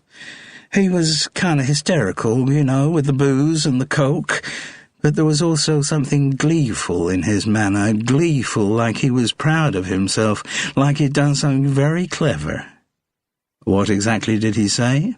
He said he'd sorted out that little blackmail problem. Then he told me how he'd done it. By shooting Jasmine Del Rio. Yep. And then he says, I've got to go and tidy up for him. He actually said to me, You've always been good as a pooper-scooper, Lefty. He tensed, clearly loathing the expression. He was asking you to clear up the body after he had committed a murder. Yes, that's exactly what he was doing. Kenny thought he was above the law. Any scrape he got into, he only had to pick up the phone, call Lefty. Lefty'd tidy things up. Lefty'd see to it no unpleasantness might attach to Kenny Polizzi. Oh, God, I was used to it. That was the way he'd treated me right through our professional relationship. But what got to me was he couldn't see the fact that murder was on a different scale from all his other misdemeanors. So you worked out how you were going to get rid of Jasmine's body? Yes. To set it up to look like suicide seemed to me the easiest way. I mean, it's not like Eastbourne's a town I know well. Back in L.A., I got contacts. I could find people with experience of that kind of work. But I reckon putting the body in the car and leaving it someplace was going to be the best way. It was just sheer luck that I found that lock-up to put the car in. I was never reckoning it'd be a long time before the body was found, and when I felt the police were being a bit slow, I decided to give them a nudge. The anonymous text sent to my mobile, the one that mentioned Ranelagh Road. At first I thought that must have come from Gloria.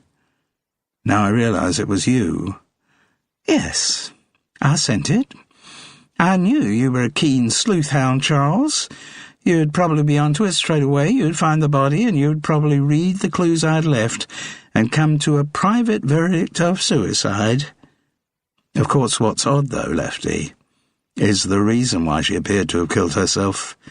It was out of remorse for having killed Kenny Polizzi, and yet at the time her body was being put into her car to be driven away, Kenny was still very much alive.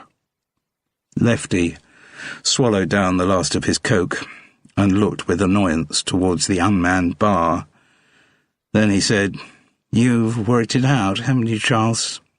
It's the only solution that fits the facts. You shot Kenny Polizzi, didn't you, Lefty? The lawyer let out a long sigh. Then he brushed a rueful hand across his comb-over. Yes, I did.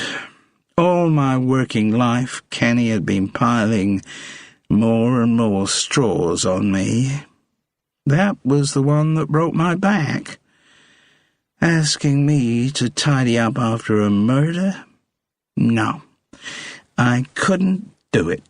And all of the humiliations that have been building up over the years, it's like they all came rushing back into my memory, and at that moment I hated Kenny. Hated him more than I'd ever hated anyone in my life. So, when we got the girl's body in the car, we went to the beach again to check whether anything of hers had been left down there, and Kenny just stood there grinning at me. Grinning. I'd done everything, and he was the one who seemed to think himself clever. He also didn't seem to see that shooting that girl was different from anything he'd done before. Oh dear, I've managed to do something stupid. Never mind, Lefty Rubenstein will come and clear up after me. He always does. That's what I pay him for. When Kenny had finished wiping the pistol with a handkerchief to remove any traces of his fingerprints, he was still grinning. And then he handed the gun across to me, and as he did so, he said, Where would I be without my pooper-scooper? And I don't know, I've always hated being called that. Lots of other insulting things he had called me over the years, they didn't worry me, but that, And I suddenly saw how logical it would be, how many of my hassles and aggravations would be solved by the one simple act. I raised the pistol until the end of the barrel was resting against his forehead. Kenny was still grinning when I pulled the trigger. There was a long silence. "And after that," said Charles, "you set up Jasmine's supposed suicide and turned all the suspicion on her." "Uh-huh. I've been walking round early in the week and I found the empty lockup. I always look out for stuff like that. Never know when you're going to need it. And it was a good place because I knew her body would be discovered pretty soon. All very easy. Well, except for managing the gear stick on that little toy car of hers. Why you Brits don't come into the 21st century and have automatics, I'll never know. But my disposal of the girl's body was quite neat, I thought, even though I say it myself. Kind of thing you learn how to do if you're raised on the back streets of L.A., and, of course, if you trained as a lawyer." After this little half-joke, Lefty suddenly stood up, crossed to the bar and banged the bell for service. When the barmaid appeared, he ordered another Diet Coke. "Another coffee, Charles?" "I think I'll go for a large Bell's this time, just with ice." When Lefty was back sitting down, Charles asked, "And how do you feel now?" The lawyer opened his hands in a gesture of non-commitment. "How should I feel? Did it work? Once Kenny was dead, did you really find all your hassles and aggravations had been resolved?" "For a time, I did feel that, yes. When I'd sorted out the girl in the car, I found a kind of closure. I'd discharged my last duty for the bastard. Never again would I have to clean up one of Kenny Politz's messes. It was over. At last I could get on with my own life." "But you don't still feel that, do you, Lefty?" The lawyer looked straight into Charles's eye. "You're not a bad psychologist. Maybe you should give up this acting game and put up your shingle as a shrink. Might not work. There's a big difference between being a good psychologist and a good psychiatrist." "Yep, you're right." Charles allowed the silence to flow before Lefty said, "I was like euphoric after I'd done it. I'd got rid of Kenny. Finally, the monkey was off my back." But the euphoria didn't last. No, it didn't. "Are you worried about being investigated by the police, Lefty?" "No way. With the girl's suicide and the note on her cell phone, they're not going to be looking a lot further. If there's one thing police like all over the world, it's an open and shut case. But suppose there was a witness. Suppose someone did see you actually shooting Kenny." "Why, was there a witness?" he asked, alarmed. "Not so far as I know." "Good. But the police have other resources. How would you feel if they did actually nail you for the crime?" Lefty looked out of the window towards the thin rectangle of sea visible between buildings.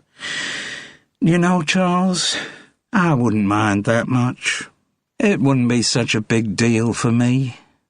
Okay, professional pride hurt a bit because I'd failed to set up the perfect murder, but otherwise, no, if they nailed me, full marks to the police.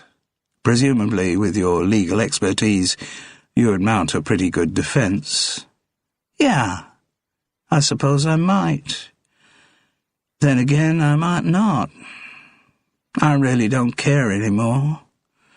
You see, I've got Kenny out of my life, and that should have solved all my problems, because without Kenny's constant, unreasonable demands, I can go back to being Lefty Rubinstein, running my legal practice for me, like I did before I ever got involved with Kenny Polizzi. I should be happy about that.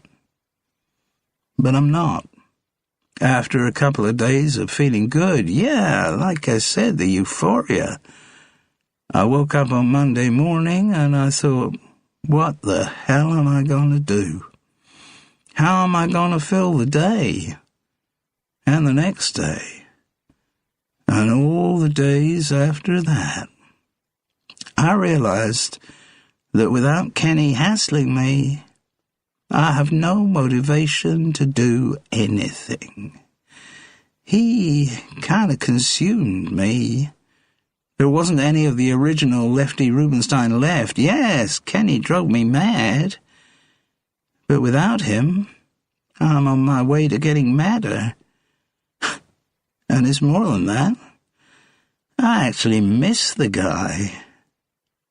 You know, Charles, said Lefty, his eyes still locked on its glimpse of the sea, I think, in my own strange way, I actually loved Kenny. Charles Paris was of the view that he didn't need to share Lefty's confession with Detective Inspector Malik. He felt sure the police would get there in their own time. A detailed forensic examination of Jasmine's Figaro was bound to punch great holes in the theory that she had committed suicide, and once that was out of the way, there was no longer any logical reason to finger her for Kenny Polizzi's murderer. As it worked out, the official police investigation received a boost from further events of that afternoon. Unbeknown to Charles, after he had left the Denmark bed and breakfast, Danny had returned from his shopping. Gloria had got into conversation with her host about Kenny and his entourage. Danny had spoken of Lefty, and his description of the agent made Gloria sure that he had been the unknown man who had joined Kenny under the pier. Danny had left a copy of the Cinderella Stage Management's contact sheet around. Lefty was listed there, along with most of the artist's agents. It also gave the number of the hotel where he was staying.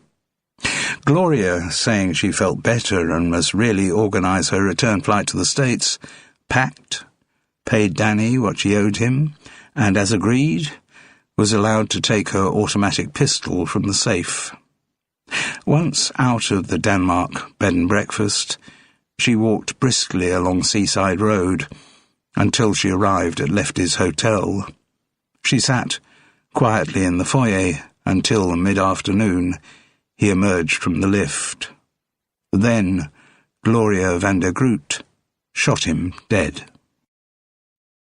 I found a love that felt so wrong. In whispered winds we wrote our song, but the leaves fell down where hearts collide, and shadows spread on either side. It's a beautiful loss we can't deny. In broken dreams we learn to fly. Through tear-streaked windows see the sky, where love and heartbreak both reside. We danced on stars above the ground. In silent fields our hearts were bound. Yet every kiss a fleeting trace. In twilight's grip we lost our place. It's a beautiful loss we can't deny. In broken dreams we learn to fly. Through tear-streaked windows see the sky, where love and heartbreak both reside. The echoes fade, but still they sing of golden days and endless spring. In every loss a chance to grow, a whispered truth.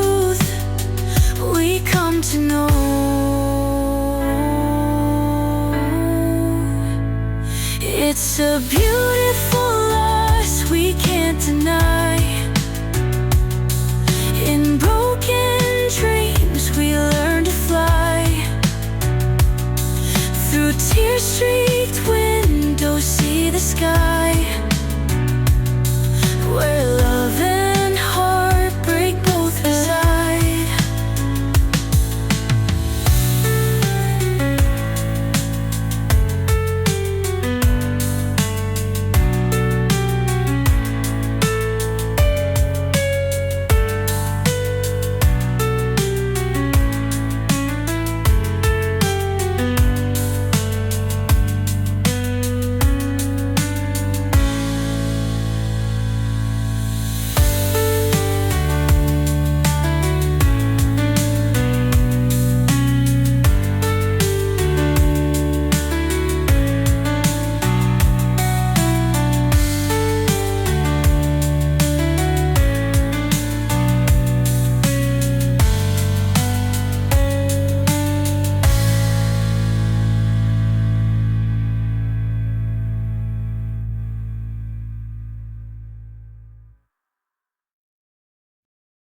Chapter 26. At the end of the walk down, Cinderella and Prince Charming enter in their wedding clothes. Prince Charming, so all is well and naught's alarming. Cinderella, now Cinderella's wed Prince Charming. The tech for Cinderella overran horribly, as techs will, and the proposed 2 dress rehearsals on the Thursday ended up being reduced to 1. There is an old adage, much believed among theatricals, that a bad dress rehearsal presages a good opening. But at the end of the Thursday evening, most of the Cinderella company were agreed that a dress rehearsal that bad must presage a seriously shitty opening. Charles wasn't quite so pessimistic. As a punter, he would have come to see the show for Danny Fitz and Arthur Bodymead's routines alone. He loved participating in the ones which involved Baron Hardup, and the ones where he wasn't on stage he watched avidly from the wings. But lack of rehearsal, apart from other stresses of the previous few days, meant that on the Friday he woke early and twitchy. He knew from experience that doing one's first performance to a horde of screaming kiddies was a mixed blessing. They might not be as aware of onstage cock-ups as adults, but they had a distressing variety of reactions to demonstrate that they were bored. Charles had spent more than one children's matinee being pelted with salted peanuts. Other missiles were popular too. There used to be a pantomime tradition that at a given point in every performance, sweeties were thrown out into the auditorium to be grabbed for by over-enthusiastic children. But as they have to so many sources of innocent pleasure, health and safety put a stop to that. Charles Paris didn't mind, actually. He remembered one school's matinee of Little Red Riding Hood when the audience, not liking the sweeties that they were being offered, started throwing them back at the cast. With remarkable power and accuracy, Charles has had to pay the rest of the run with a black eye. On that Friday morning, there was to be a company call at 12 for notes, which meant Bix knew he had reached the point when no more tinkering could make the show any better. Some of the company were no doubt making or shopping for first-night performance presents, but such gestures were a bit too theatrical for Charles Paris. So he twitched around his digs, nibbling some stale toast and trying to convince himself that the afternoon would be all right. And then he had a phone call from Detective Inspector Malik. She would like to talk to him. He explained that he had to be in the theatre for 12, so she suggested they should meet in the coffee shop near the stage door. She sounded unnervingly affable. But her first question when they met was full of suspicion. "Mr. Paris, what were you doing at the flat of Vinnie McCree on Wednesday morning?" Oh dear, so he had been seen there. "Well, I wanted to see him," he said feebly. "Why?" "You had mentioned the day before that you had talked to him, and you didn't get the chance to talk to him, did you?" "No. I found him dead in his room." He searched for comfort in Detective Inspector Malik's black eyes. How did you know I was there? Did someone see me? There were surveillance cameras set up opposite the house.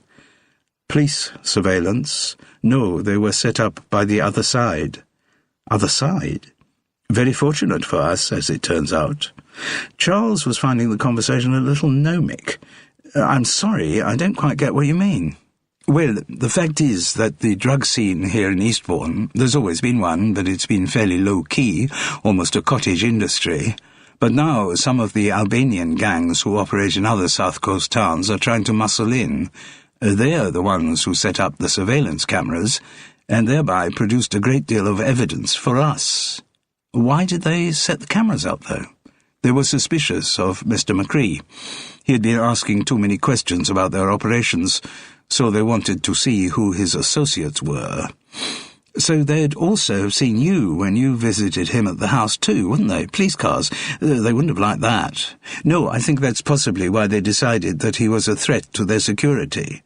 Why they shot him, in fact. It's possible, she said, without any hint of guilt. But of course we could never have known what was going to happen. I think Mr. McCree did behave foolishly, though. He got in rather deeper than he intended.